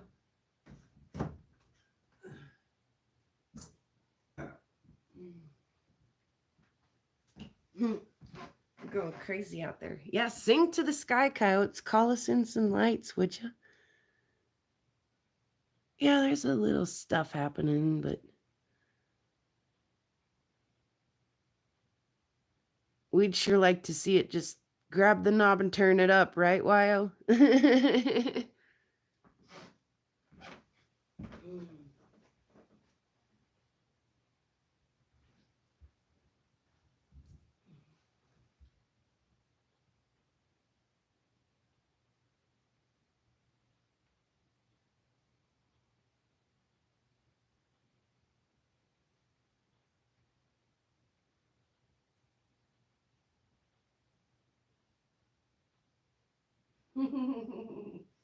Well, they're my neighbors, Clark. The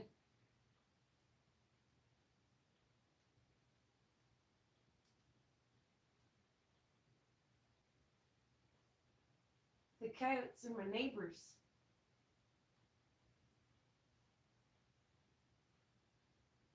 They're getting sassy out there too. I like it. I don't mind the coyotes at all. And then, like I was talking the other night, there's a fox that lives right here on this edge of town for the past couple of years, and we hear him. And it sounds like somebody screaming. The vixen call. Have you guys ever heard of the vixen call that foxes do? And our vixen fox call out here isn't too screamish. It's a little more like a whistle.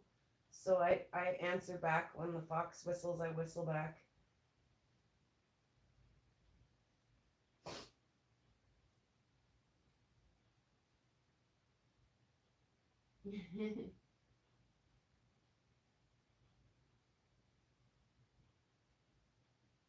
Right, Clark?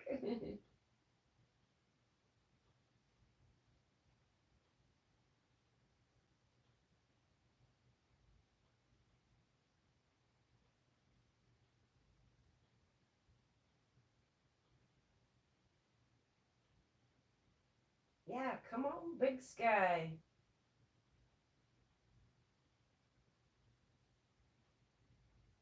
Yeah, good night, Josh. If I missed that, I don't know where I missed that. I still don't see it. Headed to bed. Great night, all. Yeah, thanks for hanging out, Josh. If you miss anything exciting between now and when I end, we'll be sure to let you know. We'll let you know. We'll drop you a message or something.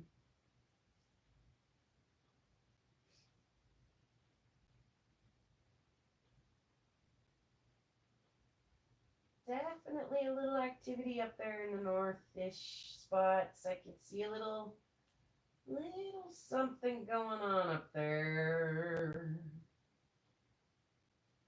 If we get the full sky view like we've heard some other cameras are getting, that'd be fantastico. But I just don't know. Did you hear that? I'm a poet and I didn't even know it.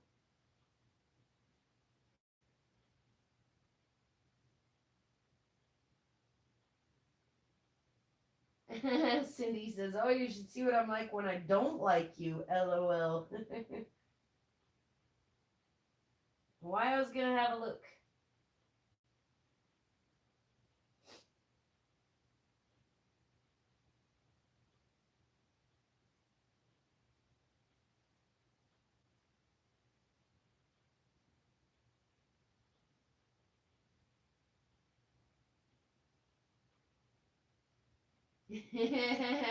Clark just threw Moana under the bus.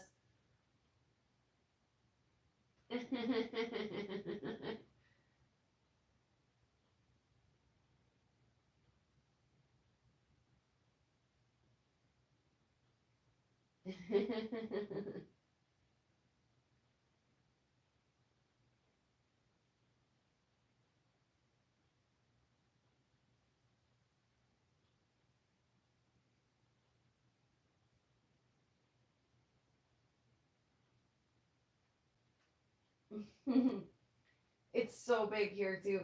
Like, sure, you see a few trees in this frame because we're in town.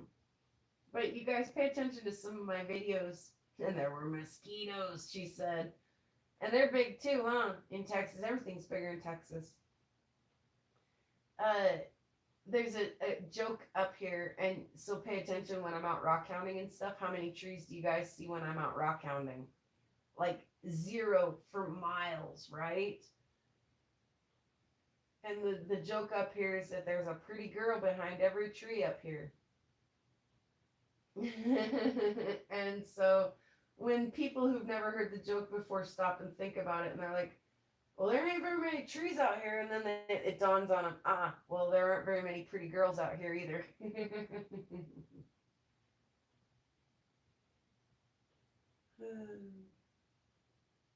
Definitely green towards the north, says Wyo. Yeah, I'm having a really hard time getting my camera up there because my neighbor's obnoxious nightlight.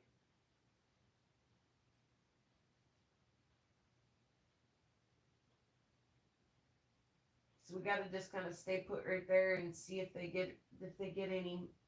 Again, if that hula hoop swings, if that thick part of the hula hoop is still swinging this way, and Minnesota is, not just one but two whole states away from me, so we could be a little bit behind them.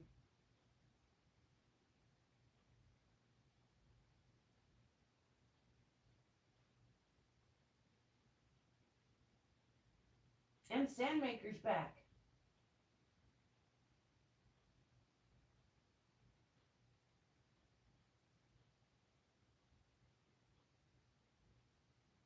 The coyotes are calling out here, Sandmaker. I can still hear them outside, out that window.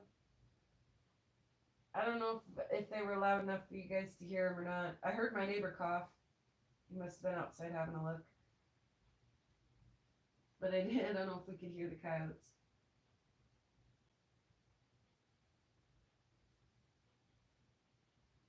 Yeah, California is known for some pretty big trees, Clark. You are right about that.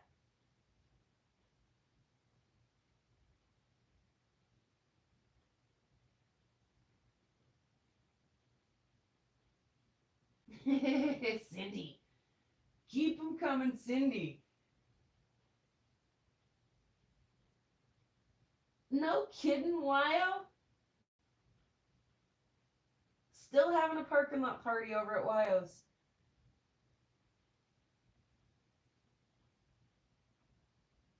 Goodness, Wyo. It's. Ooh, did you guys see that shooting star?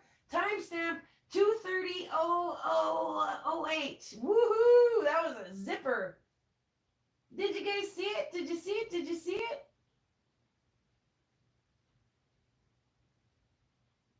That was a good one.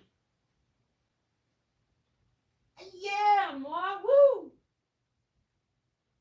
That was a good one.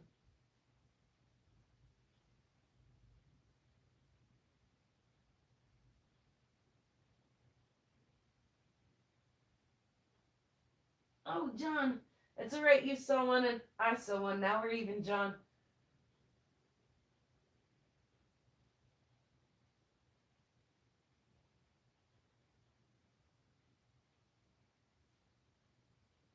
Yeah, about mid left screen. If you ever want to go back and watch the replay later, John, at 2:30:08.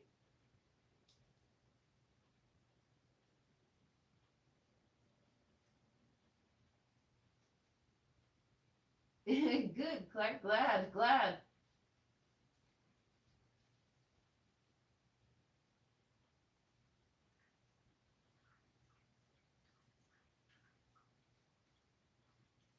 But not tonight, Wyo.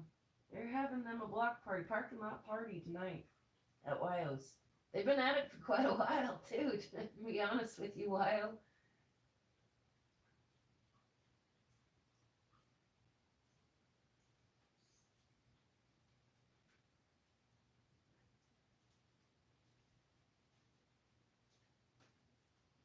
Yeah, for sure, Cindy. You're not that far away. Oh, I just stuck a huge, proud member of a not so small fringe minority with unacceptable views sticker across my big saw, by the way, as my nod to my Canadian neighbors there. Because while Cindy's never had the COVID, I've never had the jab. And there was a time when I was not allowed to cross the border because of that. And so, and I put my foot down and said, I don't think that's right. I don't think that should be the reason why families can't see each other. And I know that that's not the point. That's not what they were getting at. They didn't think about families that are divided by a border because that's not the situation everywhere. But here, our neighbors and our friends and our families live right across that border. And to say that I can't go up there, they can't come down here because we haven't had the jab was not okay with me. It should be a choice, not a requirement. So um, I was up rallying for that, saying, "Hey, man, let these people cross the border." And they would, but you had to have all these quarantine stuff. It was just ridiculous. It was so ridiculous. But I got a big fat window sticker up there at one of those rallies, one of those protests that says "Proud member of a not so small fringe minority with unacceptable views." And for those in the states who aren't familiar, Trudeau tried to say that we were just a small fringe minority. Those of us who didn't agree with the jab mandate, and yeah, so I'm one of those. I'm one of those small fringe.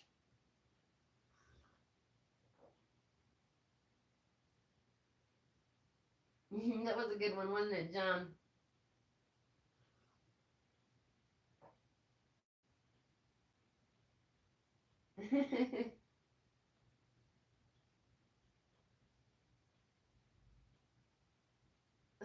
A friend of mine came in the grocery store the other day.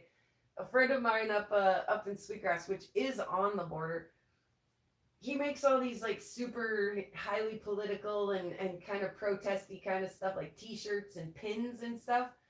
And then I've got just a redneck, as redneck could be, friend that probably wears this stuff that this guy makes. And he rocks a mullet. So, I mean, he kind of walks around looking like Joe Dirt anyway. But he came in the store the other day and was wearing a shirt that says, I think I found the US Canadian border. And it was a picture of a wide open field. Again, no trees. And in the field were two political signs, and one said F Trudeau and the other one said F Biden. And I was like, oh my God, only you would wear that shirt. Proudly, like proudly wear, and it only makes sense, like right here in this tiny little border community.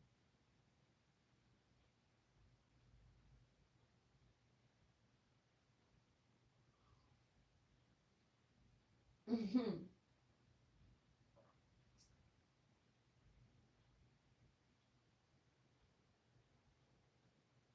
Yeah, yeah, like I say, that wasn't their intention. Their intention was, to mandate truck drivers and people who cross in that fashion. But the unintentional effect of that was that it really ruined small business up here, and some families were divided. It was kind of a rotten thing for a minute.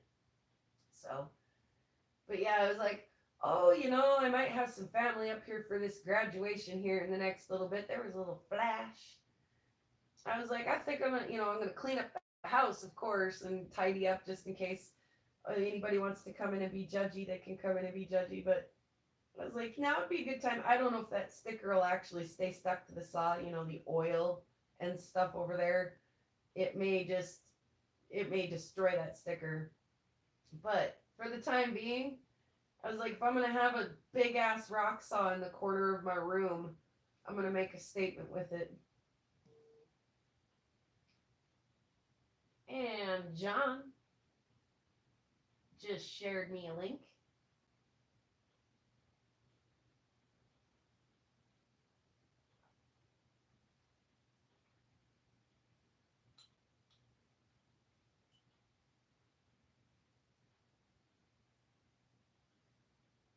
What we got moving in the middle there now? Is that another satellite, an airplane? It just popped up, as the Sandmaker said earlier.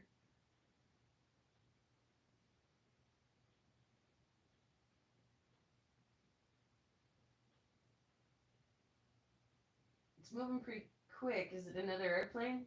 But yeah, it just popped up. Sandmaker. It's not a shooting star. That much I do know.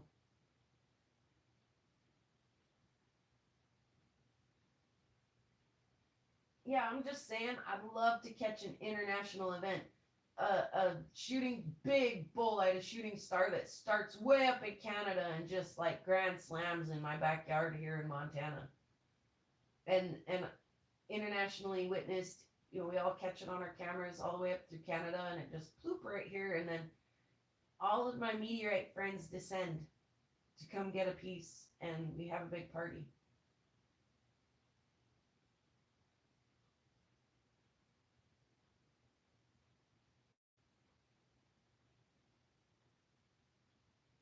What? Wow, I thought we were pulling an all-nighter. Oh, check it out, she says. I thought she said check out. I was like, wow, it's not even late. It's only 2:30.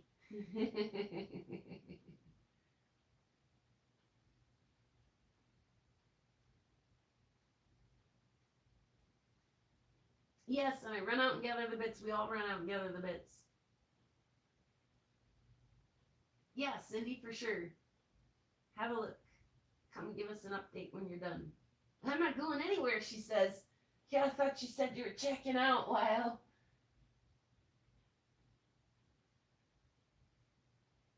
Thought I was going to have to call you a quitter. Hey, the coyotes quit, though.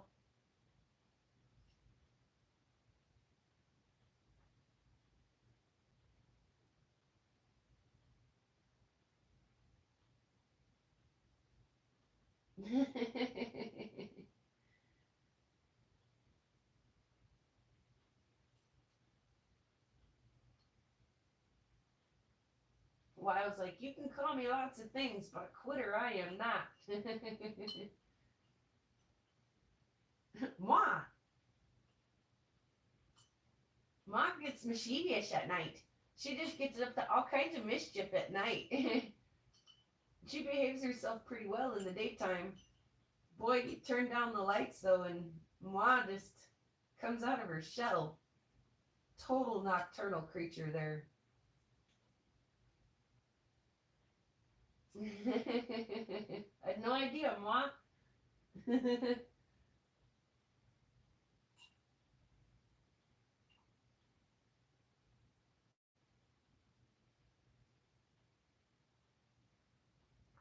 I had no idea, Moi.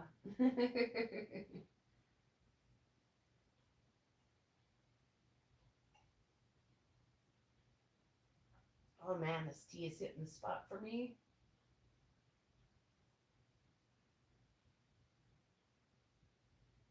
There's another little movement coming across the middle of the screen there. And another one at top left. Middle of the screen. Oh no!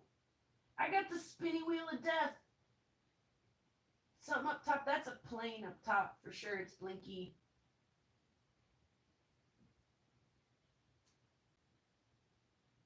Something was moving mid-screen though. Not sure I see that. Oh, there it goes behind the tree. Boy, there's all kinds of lights out there all of a sudden. We got the spinny wheel of death, and then stuff was like catching up and lighting up and doing stuff. I'm a trickster, she says.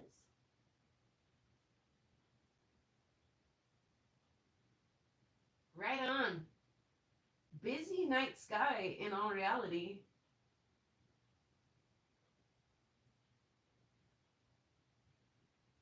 I swear that that plane was just dinking around out there. They were just flying around looking at the lights.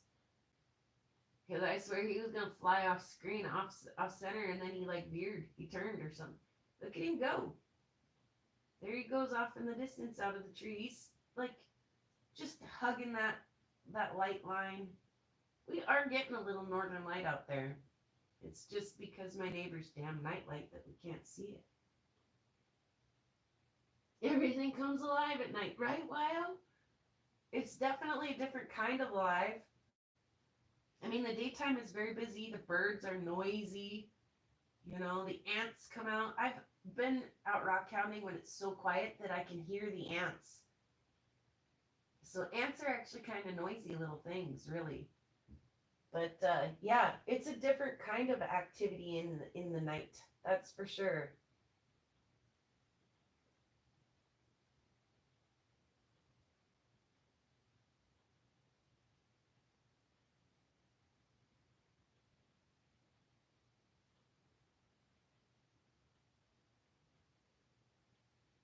But yeah, just out of this one tiny little section of sky, it's busy from time to time, and I don't think people realize exactly how busy the night sky can be because I don't think we sit still enough, not in front of a TV or a screen or something to actually see it. Now make it our screen so we sit still and pay attention to it, and then suddenly you realize, oh my goodness, there's really quite a lot going on out there. Anthills can be very busy, says Wyo. Probably just fancy jet flying around the sky gazers.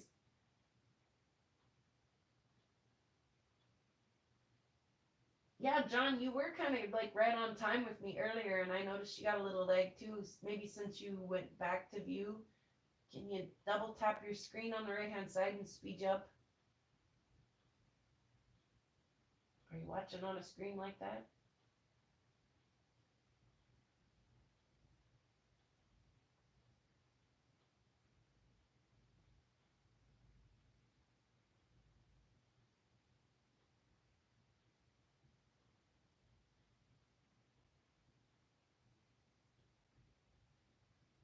Oh, goodness. I just got what a day for a daydream stuck in my head for some reason.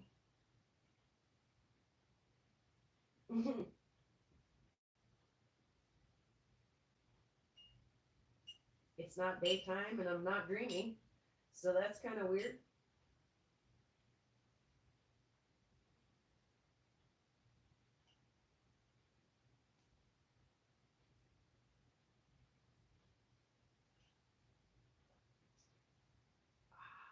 Tea. That tea was so good.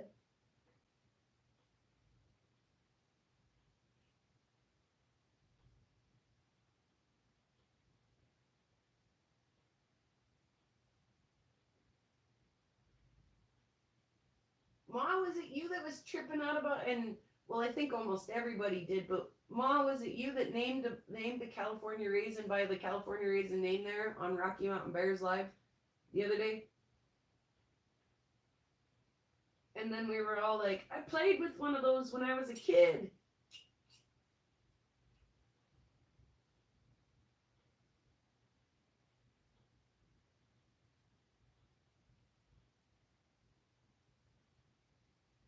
And there is an airliner that offers flights above the auroras so people can see them better. Yeah, John, I don't think that's really what that plane was, but yeah, lifestyles of the rich and the famous, right?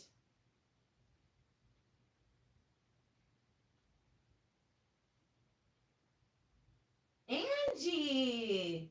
Hey, Angie! We threatened to pull an all-nighter, a slumber party, so to speak, but I mean, I don't know if we'll do that or not. We're still seeing some things here and there. I mean, there's a, what is that? What is that? What is that?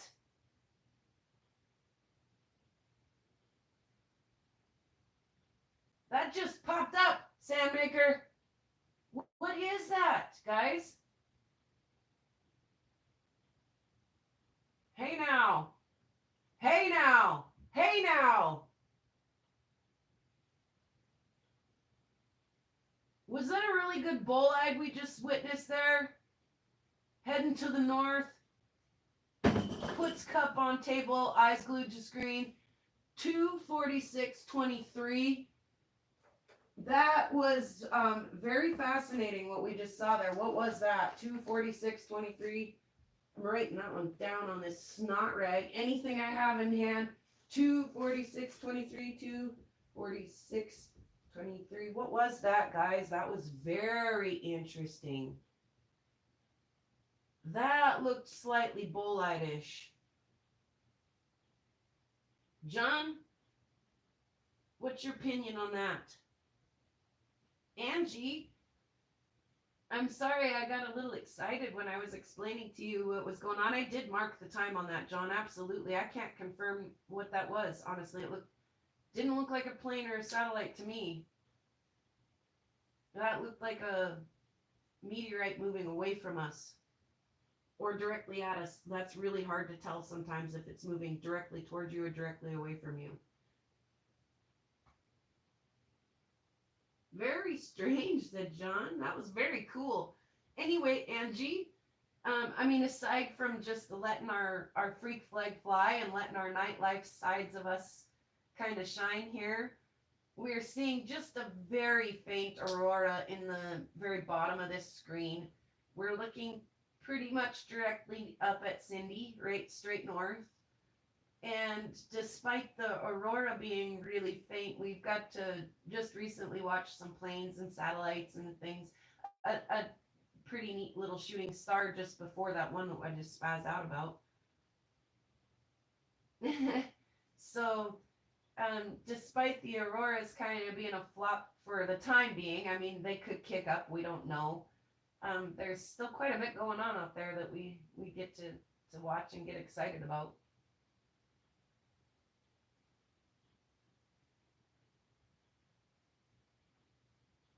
Yeah, let the night owls unite, Angie.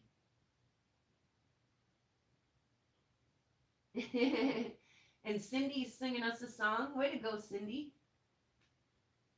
There's all kinds of flashy bits and stuff happening all of a sudden. Wow.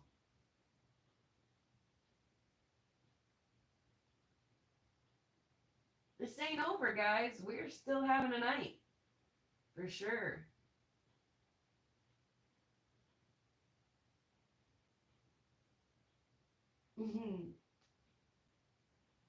Sandmaker confirming that that's a lovable song and that Sandmaker loved that song. You can still love it. You don't have to have loved it. You can still love it. I'm always singing, me too, Cindy, if you haven't noticed. Me too. Absolutely.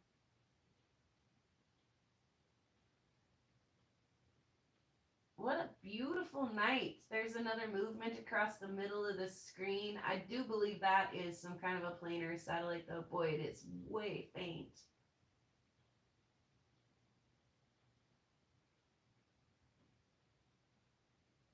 All right, I really need to go take a bio break. Somebody keep an eye on the sky for me.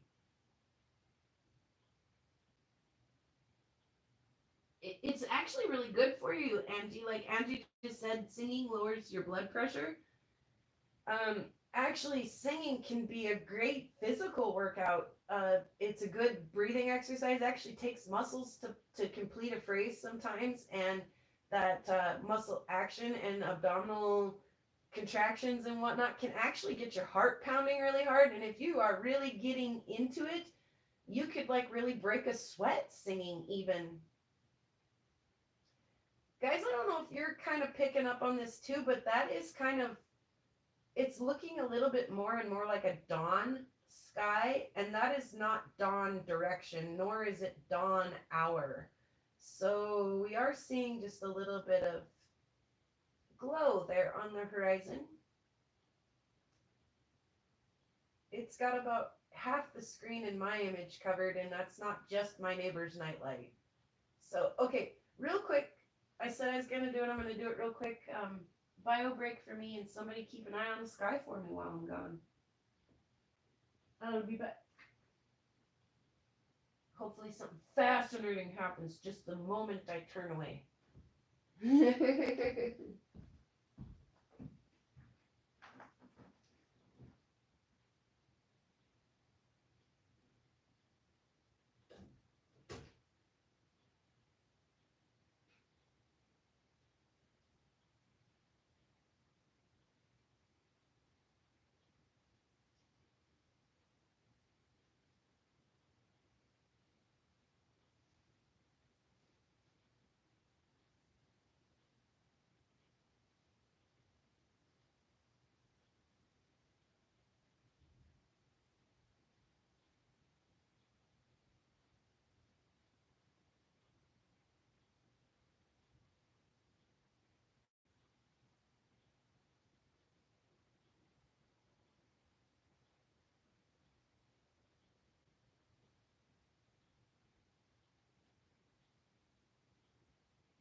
It's awful pretty out there. It's not a figment of our imagination that it looks like twilight on the horizon up there.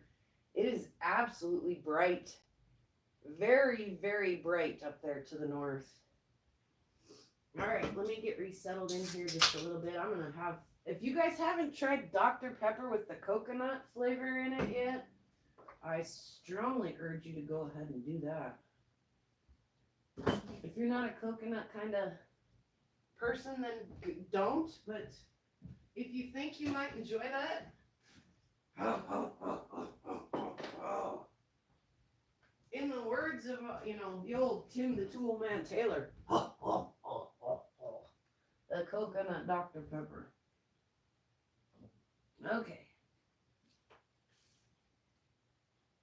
That might be a little bit better. Let's see. Use a coaster. I'm not quite that. I mean, I don't always use a coaster, but I don't always not.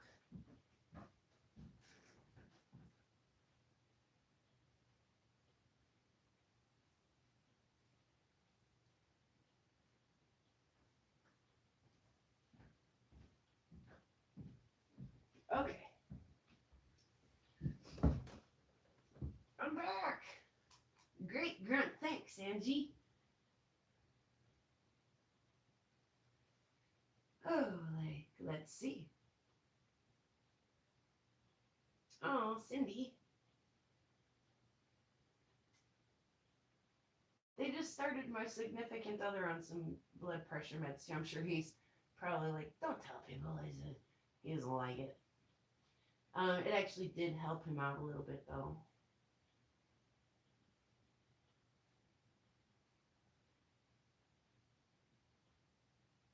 Yeah, wishing you the best of luck with that, Cindy.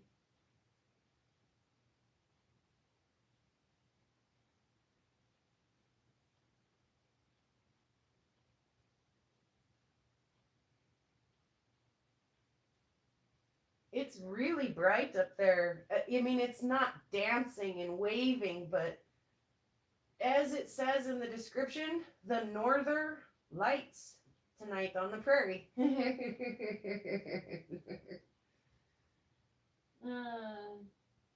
Good. Thanks, John. Glad to know. Thanks for the recap on that. It's incredibly starry out there right now. It's just mind-blowingly big sky country. I mean, with any luck, we'll keep these clear skies in the evenings for the next several nights and hopefully get some spectacular shots again throughout the week. Yes, I did wash my hands, Sandmaker. I truly did. I thought for sure you would have heard my faucet in there. There's air in my bathroom faucet sometimes, and it goes before it actually starts spraying water, and I was like, I hope they don't hear that and then think I'm having some kind of like bathroom catastrophe in here. I hope they don't think that was a bodily function noise. That is a bathroom sink noise. More of a green glow, says Josh.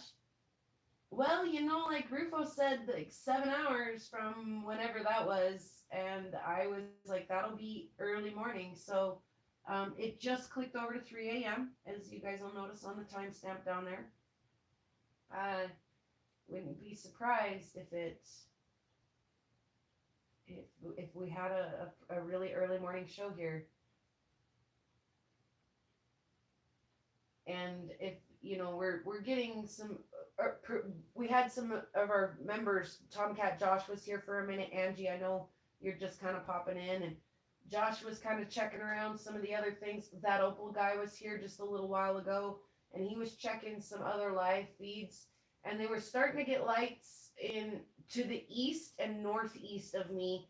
And I'd explained earlier that auroral activity kind of swings around the northern hemisphere of the planet, kind of like an off weighted hula hoop. Like it's really fat on one side and really skinny on the other side, but it swings around the top of the planet in the northern hemisphere, kind of like a hula hoop does.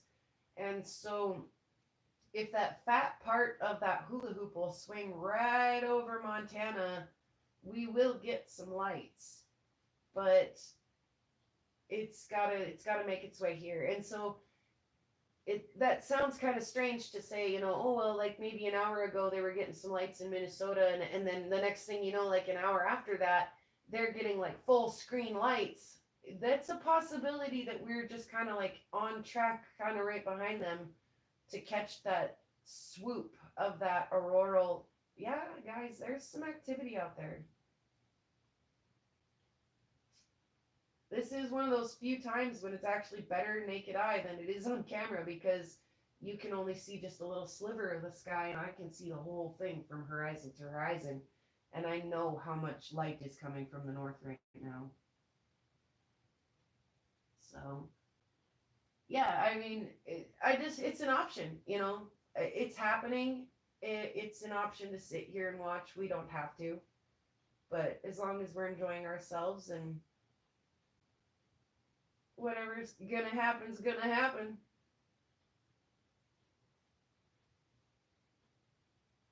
It's gonna be real hard to top last night. However, this is a solar maximum year here, so on both ends, on the upward swing and on the downward swing of solar maximums, we can have some really really good solar storms. So yeah, like I say, I'm gonna poke my tech here. By the way, he gets out of school like in 7 days, like literally a week from yesterday. 6 days. He graduates in 6 days. I'm sure he'll be in a hurry to get out the door and go make them dollars, them Benjamins. But maybe I can Shanghai him into seeing if we can pipe this straight into StreamYard, so we can um, exclude one of the middlemen. Look, there's some movement in center screen again. What is that?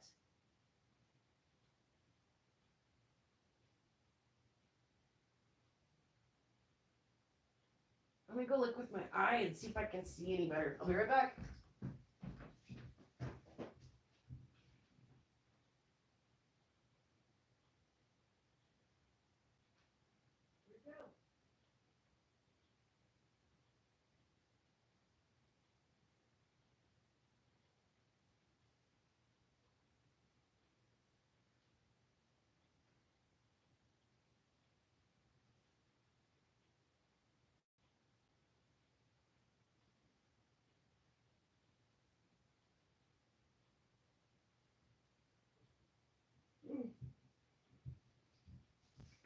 I didn't see a damn thing when I looked out there.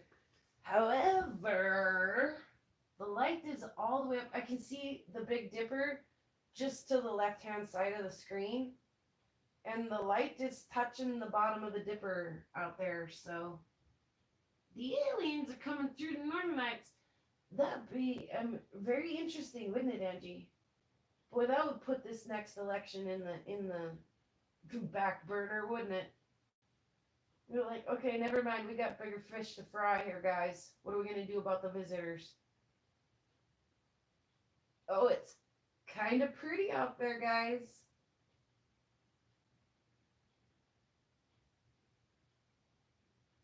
It's kind of doing stuff. Spaceflight now. Everything you need to know about Boeing's spacecraft. Thank you for that YouTube notification. You guys know what kind of stuff I'm subscribed to. You know what kind of notifications I'm getting over here. Here's a little peek into my world, huh?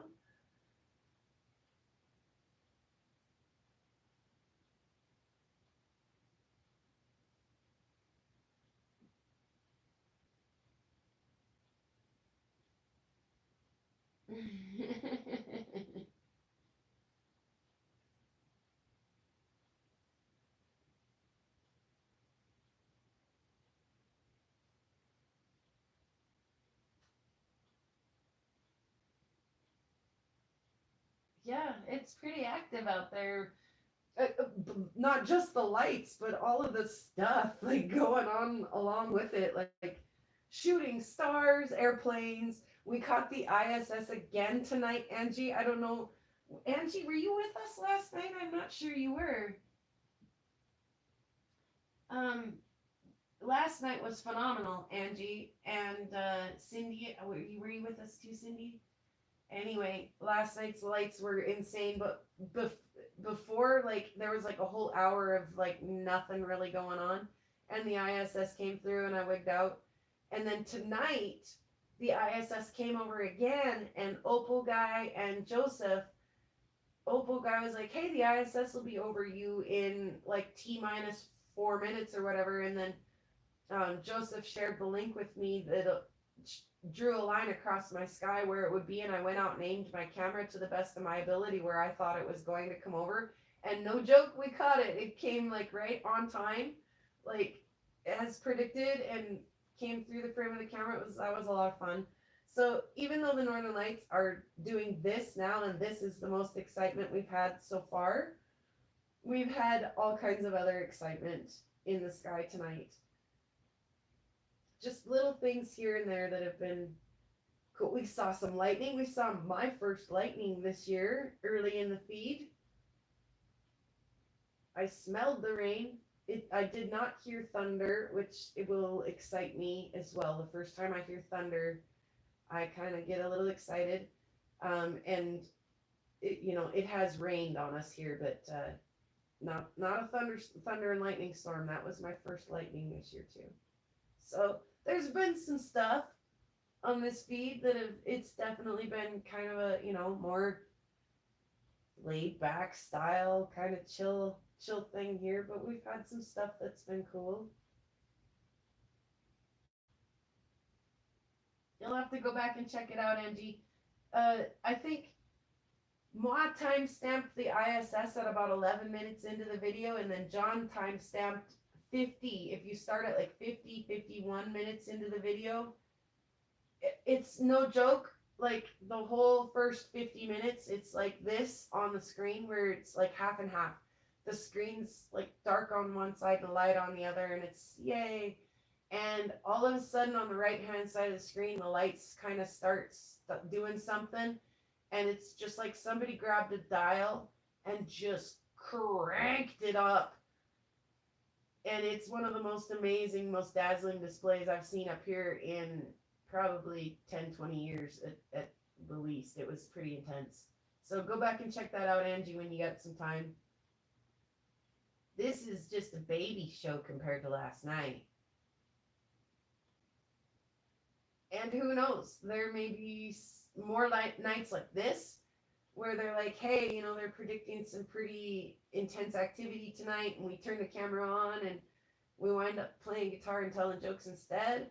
Or it could be like the other night where I'm like, yeah, we'll wait till midnight. That's when things turn on around here. And then literally at midnight, it was just like, I said, like, I think I said holy shit or holy chert or some version of that about probably 100 times in 10 minutes. It was bad. It honestly kind of frightened me a little bit, Angie.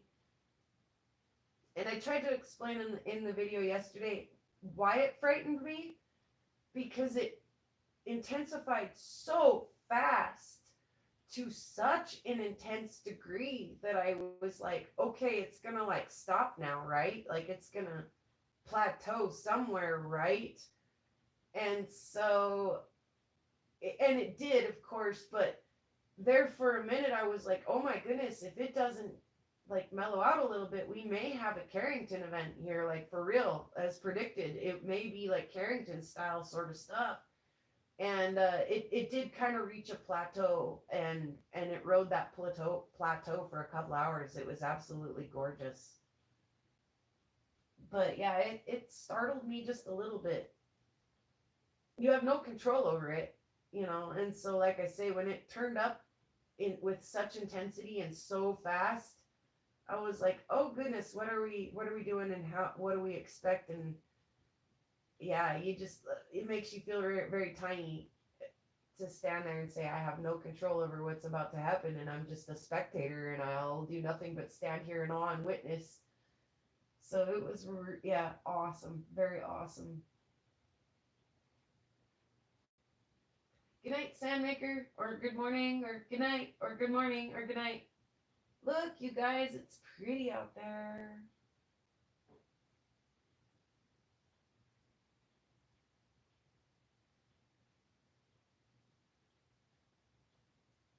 We're pretty lucky, you guys. Even if, I mean, like I say, this is a BB show. This is minor stuff here, but still, what we're seeing right now, minor as it is because of a coronal mass ejection. You know, the first one that hit us the other day, I think what they say it was the size of 46 Earths. Here's something cool. We put on our eclipse glasses, me and my kid, and went out and looked at the sun, and we could see the sunspots with our eclipse glasses on. We could see the dark spots on the sun with our eclipse glasses on. So that was kind of a cool thing to do.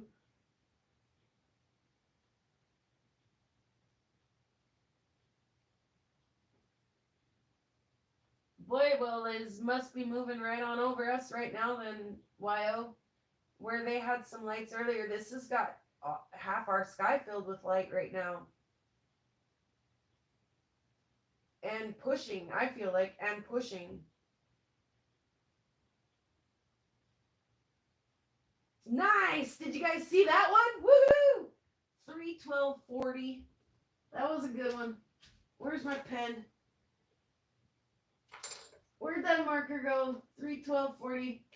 I'm gonna have all these like unlegible notes in the morning. 31240. That was a zipper. That was a good one.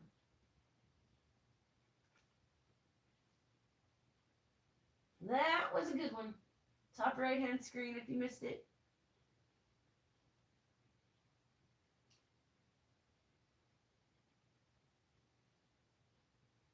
Yeah, I mean, this is the physical proof that this happened out in space. This is fantastic. I'm such a nerd, you guys. Like, such a nerd. I'm such a sky nerd that this is just like. And you know, yesterday, like they were talking, this is like a once in a 100-year kind of opportunity here. They don't issue these, you know, G4 storm warnings very often, and so if I'm a little tired or you know I watched and it wasn't exciting, but I watched when nobody was watching and it was exciting, then you know like I can't not be fully into this. Like this is good stuff here.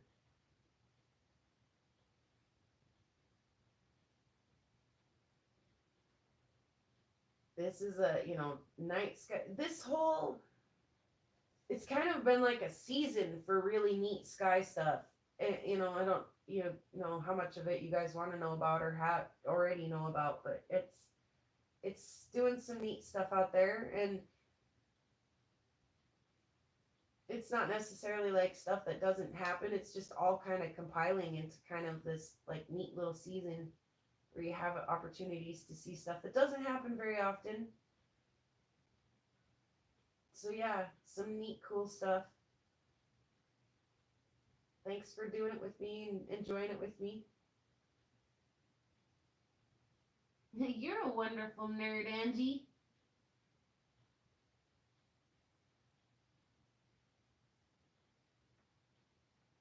Oh, 1,000 Earth sizes, says John.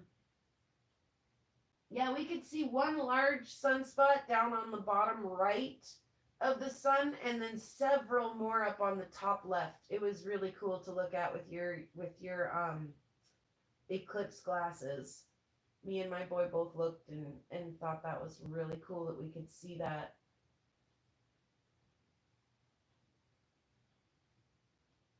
Yeah, I fully concur, Yo, that the prediction says that we're gonna keep going. Um, I had heard previously all the way into Monday. John just reported into Tuesday, so ain't no thing chicken wang. We'll keep an eye on it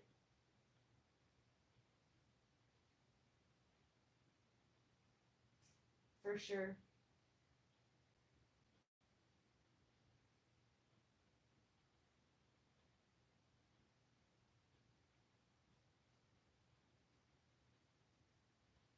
I ordered me an office chair, you guys. I pushed the button. It's got wheels and it rocks and it's like a real chair, and so I can get rid of this like um what is it, like a conference chair, like an old hotel conference chair that I've been sitting on over here. I mean, I'm sitting on my couch tonight with you guys, but just wanted to tell you guys I'm excited about that showing up in the mail. We'll try an actual office chair for when we're running lives. That's exciting news to me because that chair I'm sitting in is not comfortable. And when I move, every time I stand up, the legs grind across the hardwood floor. It makes absurd noises. It's about time, says Angie. Yeah, for sure. I had to make an order. I'm down to like my very last pinch clasp too, and I think I'd like to have a few more of those, so I ordered some of those as well. And some other little odds and ends and stuff, but yeah, I'm excited about the chair. I'm pretty sure my butt will thank me.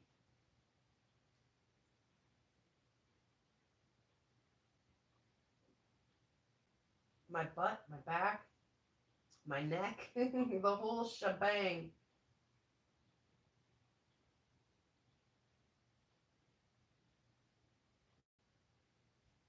Woo! Big flash, middle of the screen.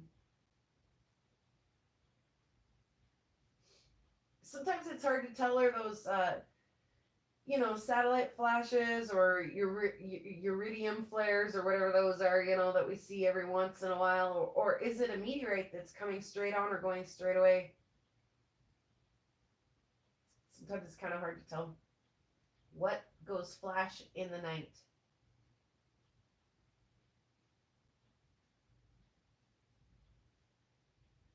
Angie, that's exciting.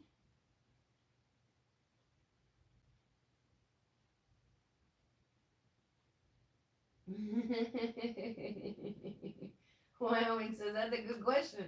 What goes flash in the night?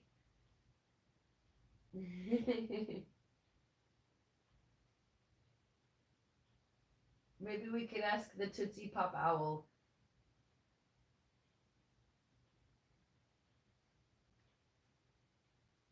He'll lick his Tootsie Pop and count how many bites does it take to get to the center of the chewy Tootsie Roll, of the center of the Tootsie Pop. And he'll lick it twice and bite it once and say 3, or lick it 3 times and bite it once and say 3. You guys remember that old commercial? Wile is making visitor planet laughing emojis. There's so much happening out there tonight, isn't there, Wile?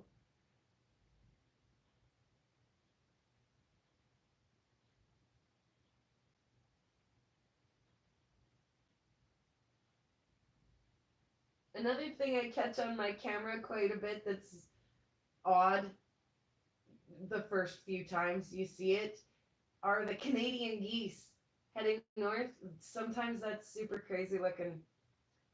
They get little, and I'll catch their audio too on my camera every once in a while. I've caught a bat zigzagging across the yard once or twice on the camera, and every now and then bugs and birds get on and shake their tushies and put on little cute little shows for me.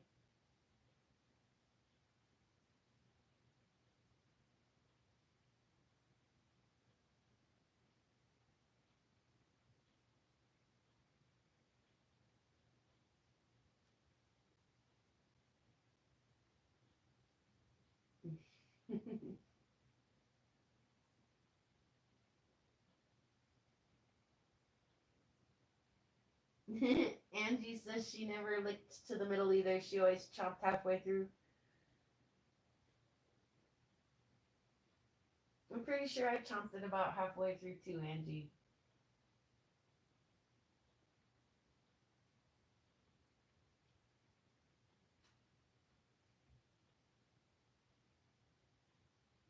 It looks like dawn on the horizon. That's crazy. That's a lot of light.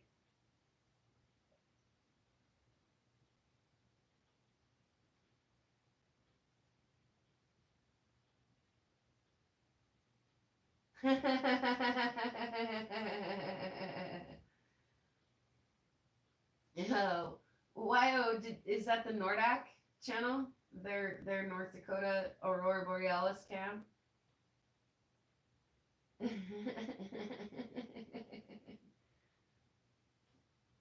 Which reminds me, I was talking to some locals again about like how hyped up they were when they were watching the lights last night here locally, and there was like four guys that walked in, and they were not familiar for starters, which isn't crazy because we get a lot of people who stop in traveling through, and they kind of wandered around the store, and I asked them if they saw the lights, and they were like, "Oh yeah, we sure did. We were camping," and I was like, "Oh, lucky." Because that'd have been a pretty cool place to be, camping. Anyway, then the one guy he brought in an empty water jug and went to the sink and started filling it, and turned around and asked me, "Can you drink this water?" And I'm like, "Well, you can drink it, but we don't drink it because it tastes funny. It smells bad and it tastes funny." And he's like, "Oh yeah, the water's like that over in North Dakota too. It's because of all the oil and stuff." And I was like, "Well, yeah, I mean, yeah." Anyway, he didn't seem to mind, so he took a jug of water out of the sink. But yeah, we don't drink our water up here. But yeah, anyway, speaking of weird folks from not from North Dakota, but on the North Dakota chat is. But yeah, that sent me on a rant today. But yeah, camping. And what are they doing out here? Why are they? Anyway, then I seen a guy up here that runs some wells because that is one of our industries out here on the prairie is gas and oil. And one I asked him if he had some new guys out here working for him. He said, yeah, he did. And usually when he brings guys out here, they're really nice guys. They're good. They're good kids, good guys. So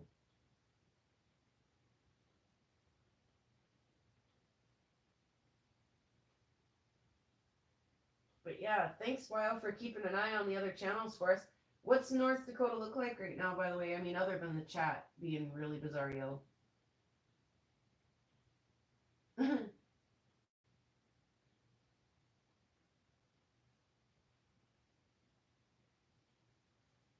Yeah, I had advised the guy YO that if he went just 7 miles north or 7 miles south, that the water was much more palatable. He didn't seem to mind. I can barely do it if I have to. I just barely can. It's not good. It's not lovely. About the same as here. All right, well, good to know. Thanks, YO.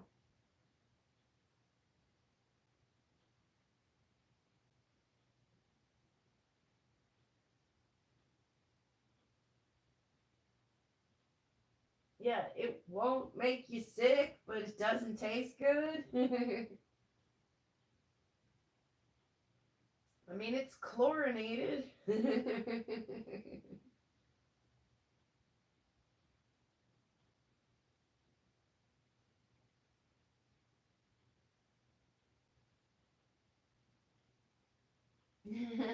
Right, Angie? Like, he had as good a water or better somewhere else. Probably gonna live through mine, yeah.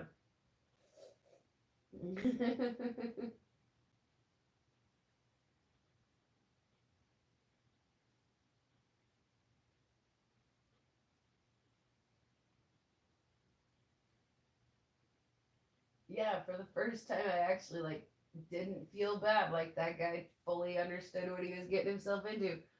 When other people come by and they want a cup of coffee off the coffee pot there, and it is made with our water. It's supposedly filtered, but I don't think our filter at work does a good job. You can still kind of smell it, and you definitely can taste it. And so when people are traveling through and they have no idea, I'm always like, oh, you're gonna dump that out. a mile down the road tops. Like if you even just make it out of the parking lot with that, you're gonna be dumping that out. You're not gonna enjoy that. So yeah, sometimes I warn people, and sometimes I'm just like, yeah, you know.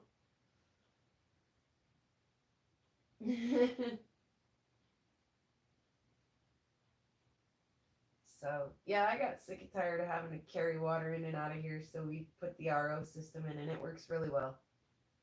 Really, really well. It was one of the best decisions I had ever made.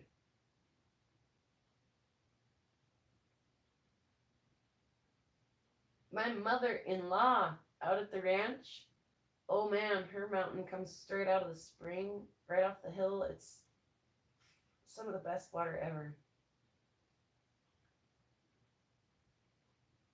So I'm watching that star center screen.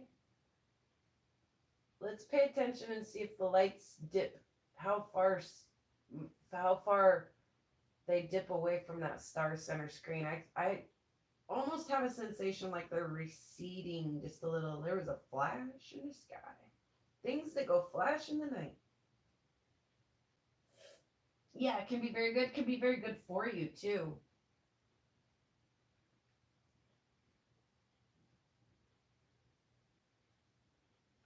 We cleaned my hot water heater, and all of there's something moving south to north.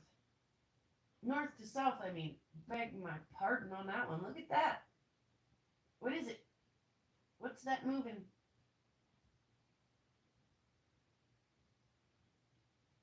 Is it a satellite? Is it a bird? Is it a plane? Is it Superman? I'm gonna go have a look at it with my eyeball. Maybe I'll catch it this time. I won't fly away before I get out there.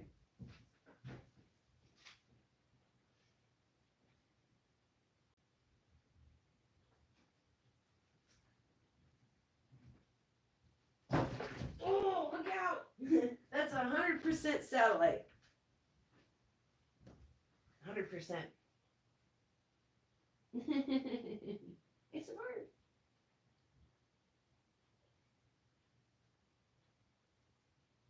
There went something flashy flash. Such a busy piece of sky. I never aim my camera this way. And let me tell you guys why. Well, aside from my neighbor's nightlight, which makes me, so happy. It just delights me to my core. Heavy on the sarcasm. Uh, I never aim my camera north because that's not a place where I can collect meteorites from. If a meteorite lands north of me, yes, I can go hunt it. I can even collect it, and I can even bring it home and have it.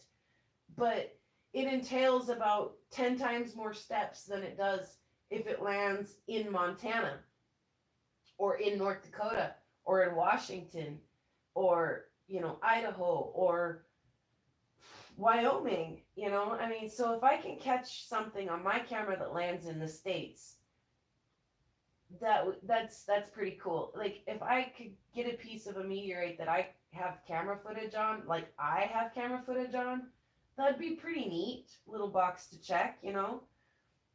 But if it goes into Canada, I have to get a passport because I don't go into, even though I live right on the Canadian border, I don't go often enough.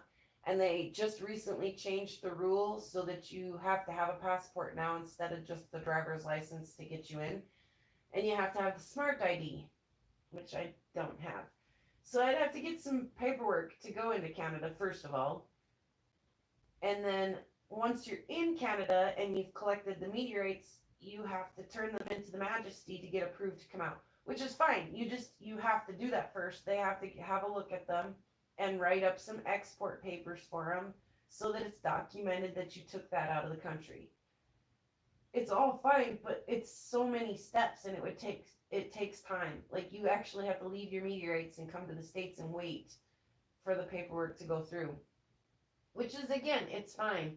But that's so many more steps than if it falls in the States and I can get my pickup and go.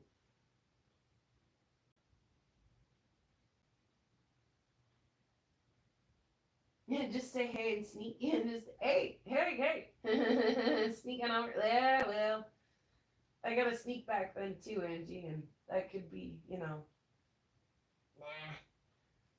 So I never aim my camera north. I always aim my camera south, hoping to catch, any kind of east-west movement and anything that comes from the north and heads to the south, and anything, that's landing in front of me in the south. So, I do see some stuff that heads overhead and heads up into Canada.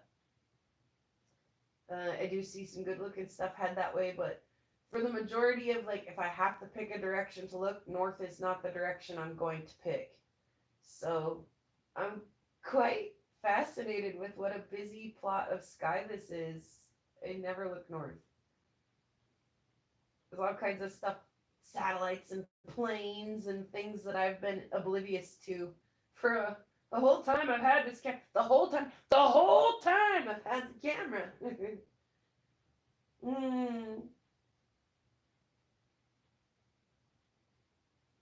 I've probably pointed it north once or twice, but I probably haven't watched it for quite so much at the north angle. You guys want to hear another something funny? We shut the live off last night, and we were looking straight to the east at the end of the live stream last night. That was like the last little glimmer of northern lights was hanging on the east horizon as far as we could see. And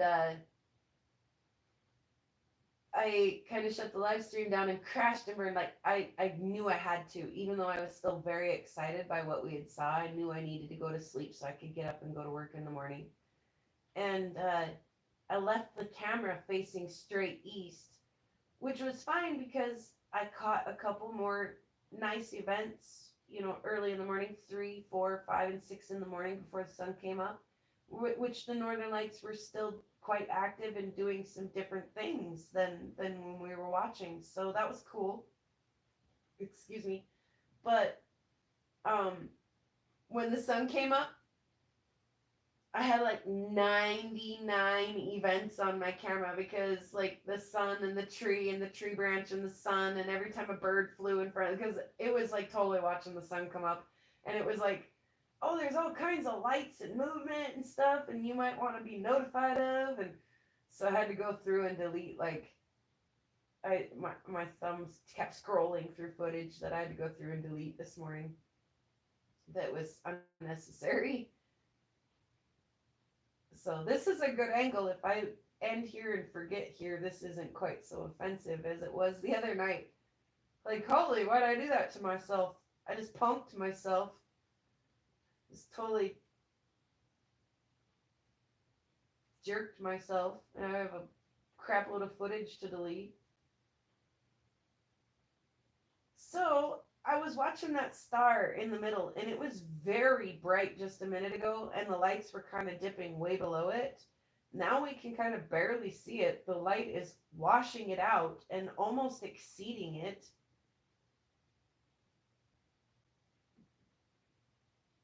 Almost, it's past midway, in my opinion. It's past midway across the screen. Like, that might be our highlight for tonight, right about there.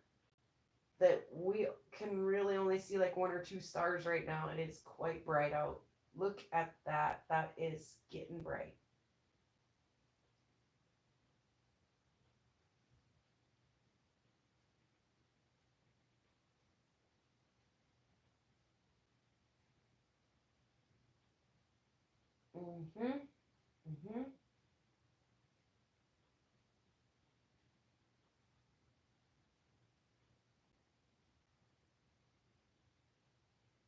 I don't know. We can barely see any stars right now.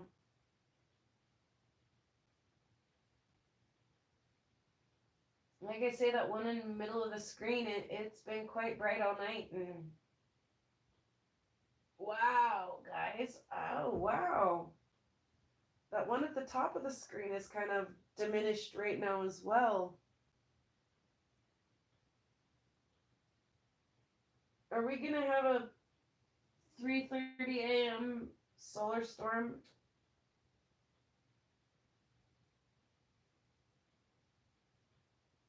Are we going to run this live stream excited from like 3 to 6 a.m.?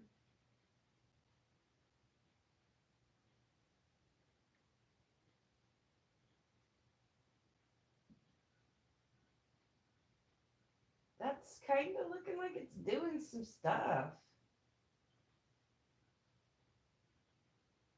It's quite bright.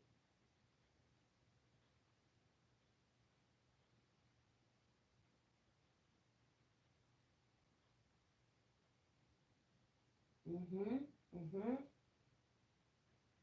Mm-hmm.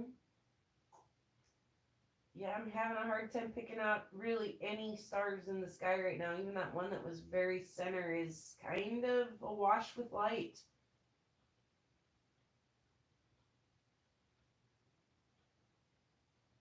Yeah, I agree, John. Is there a cloud rolling in the top of the sky that covered up that other top star, or is it awash with light?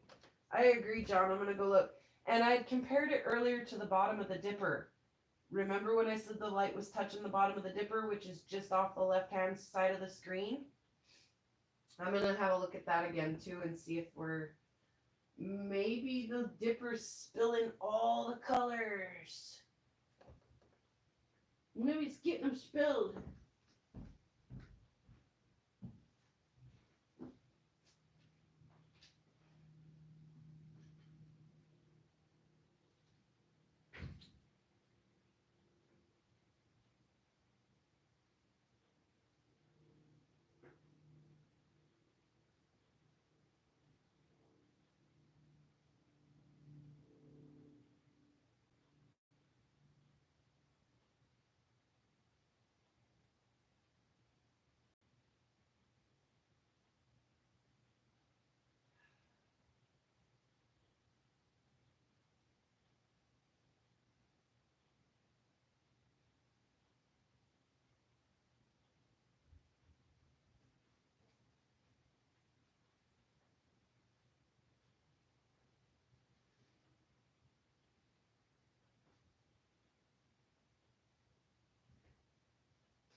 Yeah, that's a very, very good representation of what we're seeing out there, actually. The whole north... Pardon. The whole north sky is very bright. It looks like dawn on the horizon, and it stretches all the way up. It's washing out the very corner star of the Dipper visually for me with the naked eye. I can't even see the very corner star of the Big Dipper right now. I can see the handle and the majority of the scoop, but visually with my naked eye, I can't even see the corner star of the Dipper, of the Big Dipper right now. There is an immense amount of light coming out of the north right now. It's not dancy. It's not super glowy, super exciting and stuff, but it is quite bright. Quite a lot going on out there.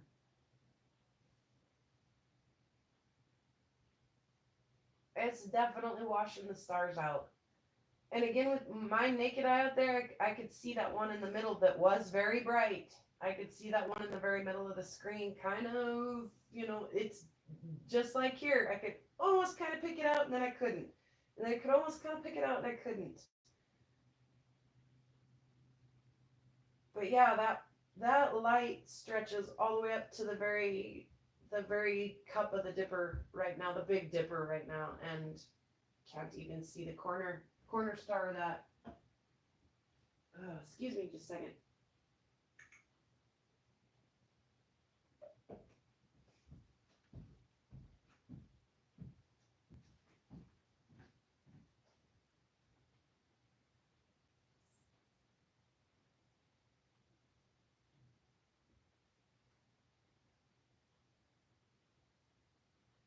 Yeah, so visually I mean,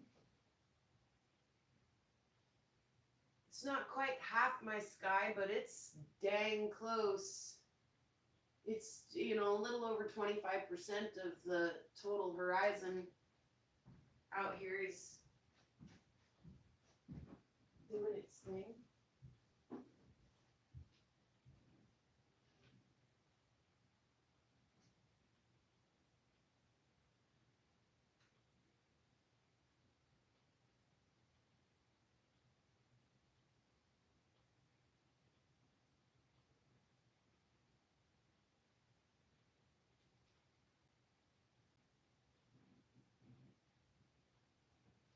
Yeah, the south side of the sky is still very dark and very full of stars.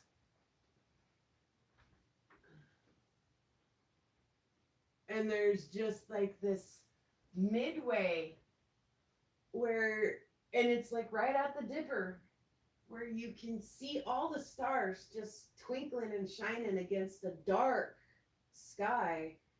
And then it's just like, I mean, you'd think clouds, except that, again, the moon's gone and it's very bright. And then visually, while okay, you'd say, oh, that looks like clouds, but if you try to look at one spot, it's it's kind of messy. It's kind of visually um, unclear. It's messy. It's jumbly. Um, like when you look at a blanket, when you guys were remember when you were kids, and you would play that. You'd play that giant. Um, it's like a big it was like a big like hot air balloon or whatever, but they stretched out. It was flat. It was a big flat tarp, and it had like 100 handles on it. And you'd spread the kids out all the way around, and then you would all grab your handle and shake, and the ripples would float across that fabric. You guys remember that when we were kids?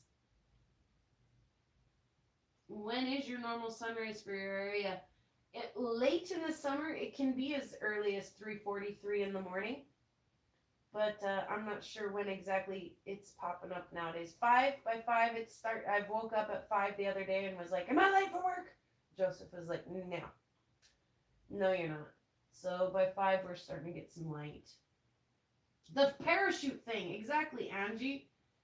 So when you look up right now at this, imagine if that parachute thing was like one solid color, okay, one solid like white color, and it's like moving and popping and stuff. Okay,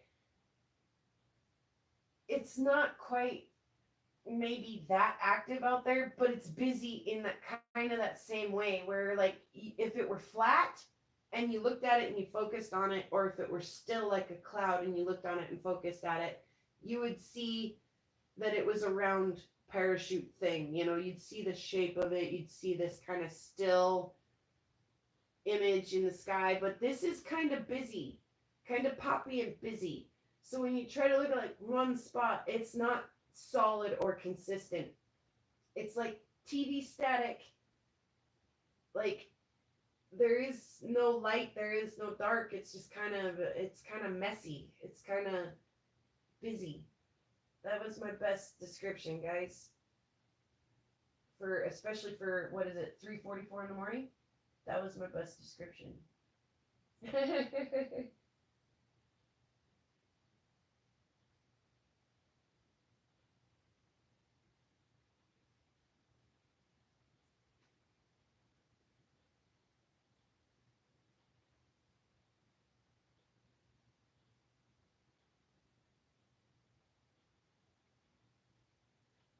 Yeah, definitely not cloud cover, John. Definitely not. Like I say, it's distracting to the eye. It's just it's effed up, man. It's effed up to try to look at. And again, like there's little peaks of like where you could see the stars come through, and then little peaks where you kind of can't. It's not quite cloud cover. Like I say, it's kind of irritating to your eye. It's almost like TV static, where you just can't get a good focus on it. It almost takes your eye off a little visually. There, I see a little star peeking through. There's some star action back. Got one at the top of the screen and kind of in the middle.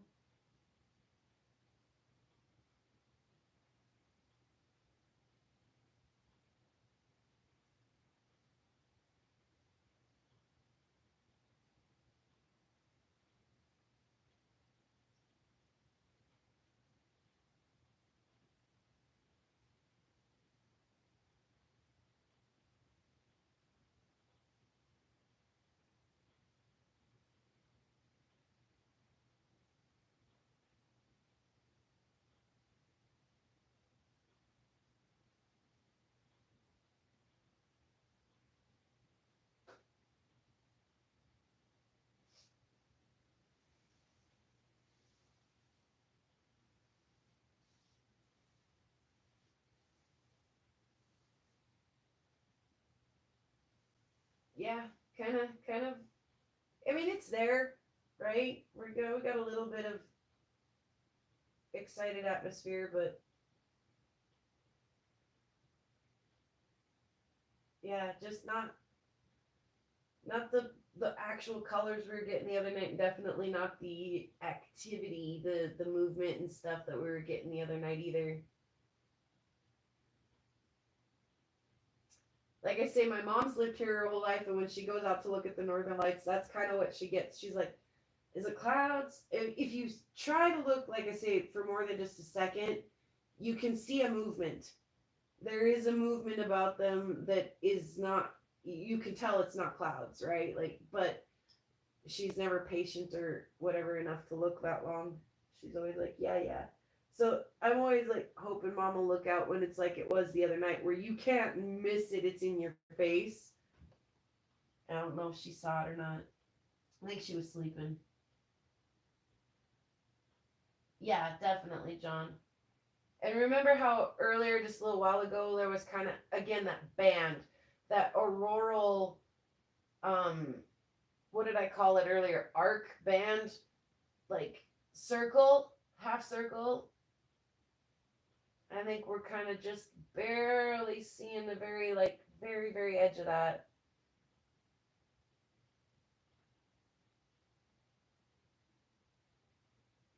I could see that with my naked eye earlier, and then my neighbor's nightlight was being atrocious, and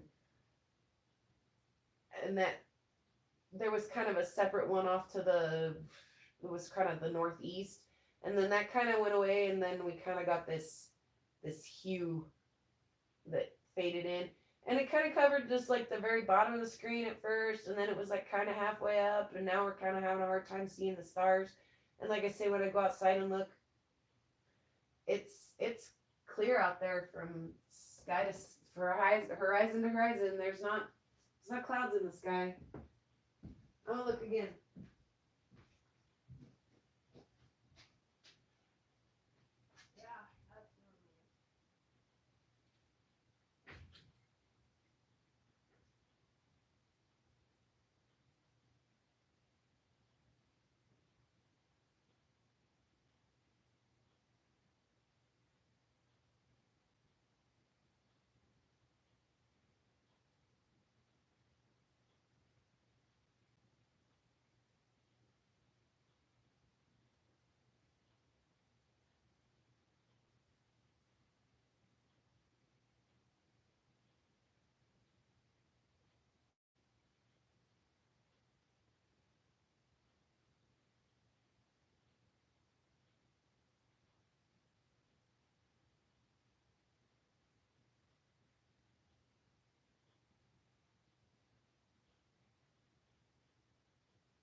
Yep.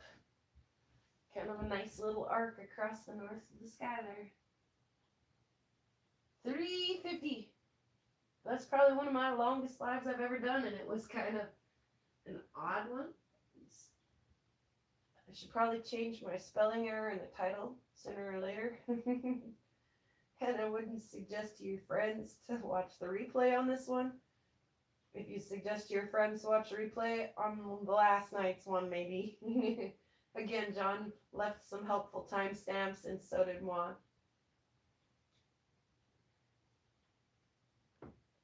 I don't know if we get to call it an all-nighter or not, but I'm pretty sure the sun's coming up on the East Coast, guys. I'm fairly confident the sun is up somewhere. I think we're going to call this a wrap over here so that we can do some things tomorrow for Mother's Day. And get some sleep in case it kicks off again tomorrow night.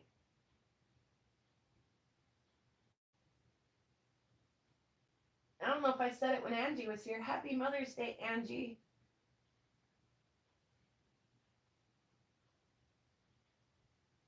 Yeah, guys, I don't think it's going to do a whole lot more than that. And then we're going to get a disruption with some sunlight here in the near future anyway. So I'm going to leave it looking that way because that was offensive when I was looking to the east when I left it the other night. And yeah, I will kick it off tomorrow at, I don't know. I work Monday, like I say. So if there's nothing going on tomorrow, I may skip tomorrow. If it's kicking off, I'll set up the camera and you guys can watch. Monday's a pretty busy night over here. We have dinner together. Tomorrow's Sunday, though. Yeah, it's Sunday, so we'll set it up and watch. It's pretty quiet around the house Sunday night. If it's kicking off tomorrow, we will watch. Even if I can't stay with you guys, if we just have to set it and forget it and let you guys have at, that'll be fine. Monday's a little trickier, though. Monday we have dinner together, and the kids are here after track practice, and things are kind of loud, and things, going on. But if it's crazy Monday night, we'll shoot it. I don't work Tuesday until later in the afternoon, so Monday's an option too. And Tuesday, if it's nutso again, John said maybe we could get blasted again on Tuesday. We'll watch again on Tuesday. And if things are settled down, we'll abort some of those. So we'll play it by ear. But you'll know if I'm not starting by 11:30 at night my time, I'm probably not going to. Unless you guys are getting some, other channels are rocking and rolling, I may pitch in if it just gets insane. But yeah, we'll play it by ear up until about Tuesday. I've heard could be fun. So tonight was kind of a bust. I mean, it was great. We had some great community stuff, but kind of a bust. Which, what do you do? That's the way it. That's the way it is. Especially when it comes to night sky stuff. So again, in rock counting, and especially in meteorite hunting, if you guys don't think I don't get skunked, woohoo! Every time I go meteorite hunting, I get skunked. And that's okay. It's okay. I find beautiful rocks and lots of cool stuff along the way. So I'm totally like, yeah, so we didn't see very much Northern Lights tonight on my camera. That's okay. That's okay. You win some, you lose some. Yep, later, John. It definitely wasn't a failure. We just didn't see as much lights as we thought we would. Which, yeah, again, welcome to sky observing. Welcome to meteorite hunting. Welcome to rock hounding, even. Like I say, we're on that part of the adventure where we're going through the material. Will we find a diamond? Or will we find some quartz? We found some quartz tonight. We found some treasure. We just didn't necessarily find that diamond we were looking for. We'll look again. Yes. Good night, Angie. Good night, Wild. Good night, John. Good night, Moi. And Moi's significant other. I forgot his name already. I shouldn't have, because he was a riot. He was lots of fun. Goodness gracious. Anyway, it's like the Brady Bunch. I'm saying goodnight to everybody like the Brady Bunch. We'll sing the song. Don't leave yet, Angie.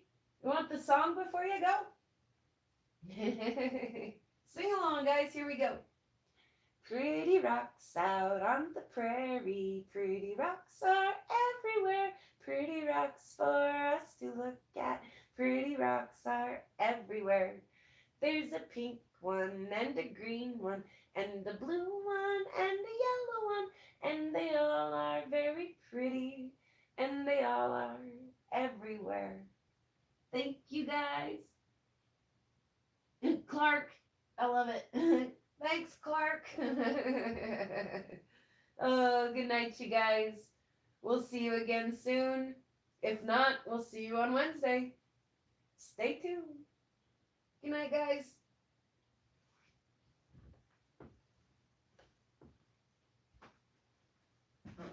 May a shooting star land in your yard.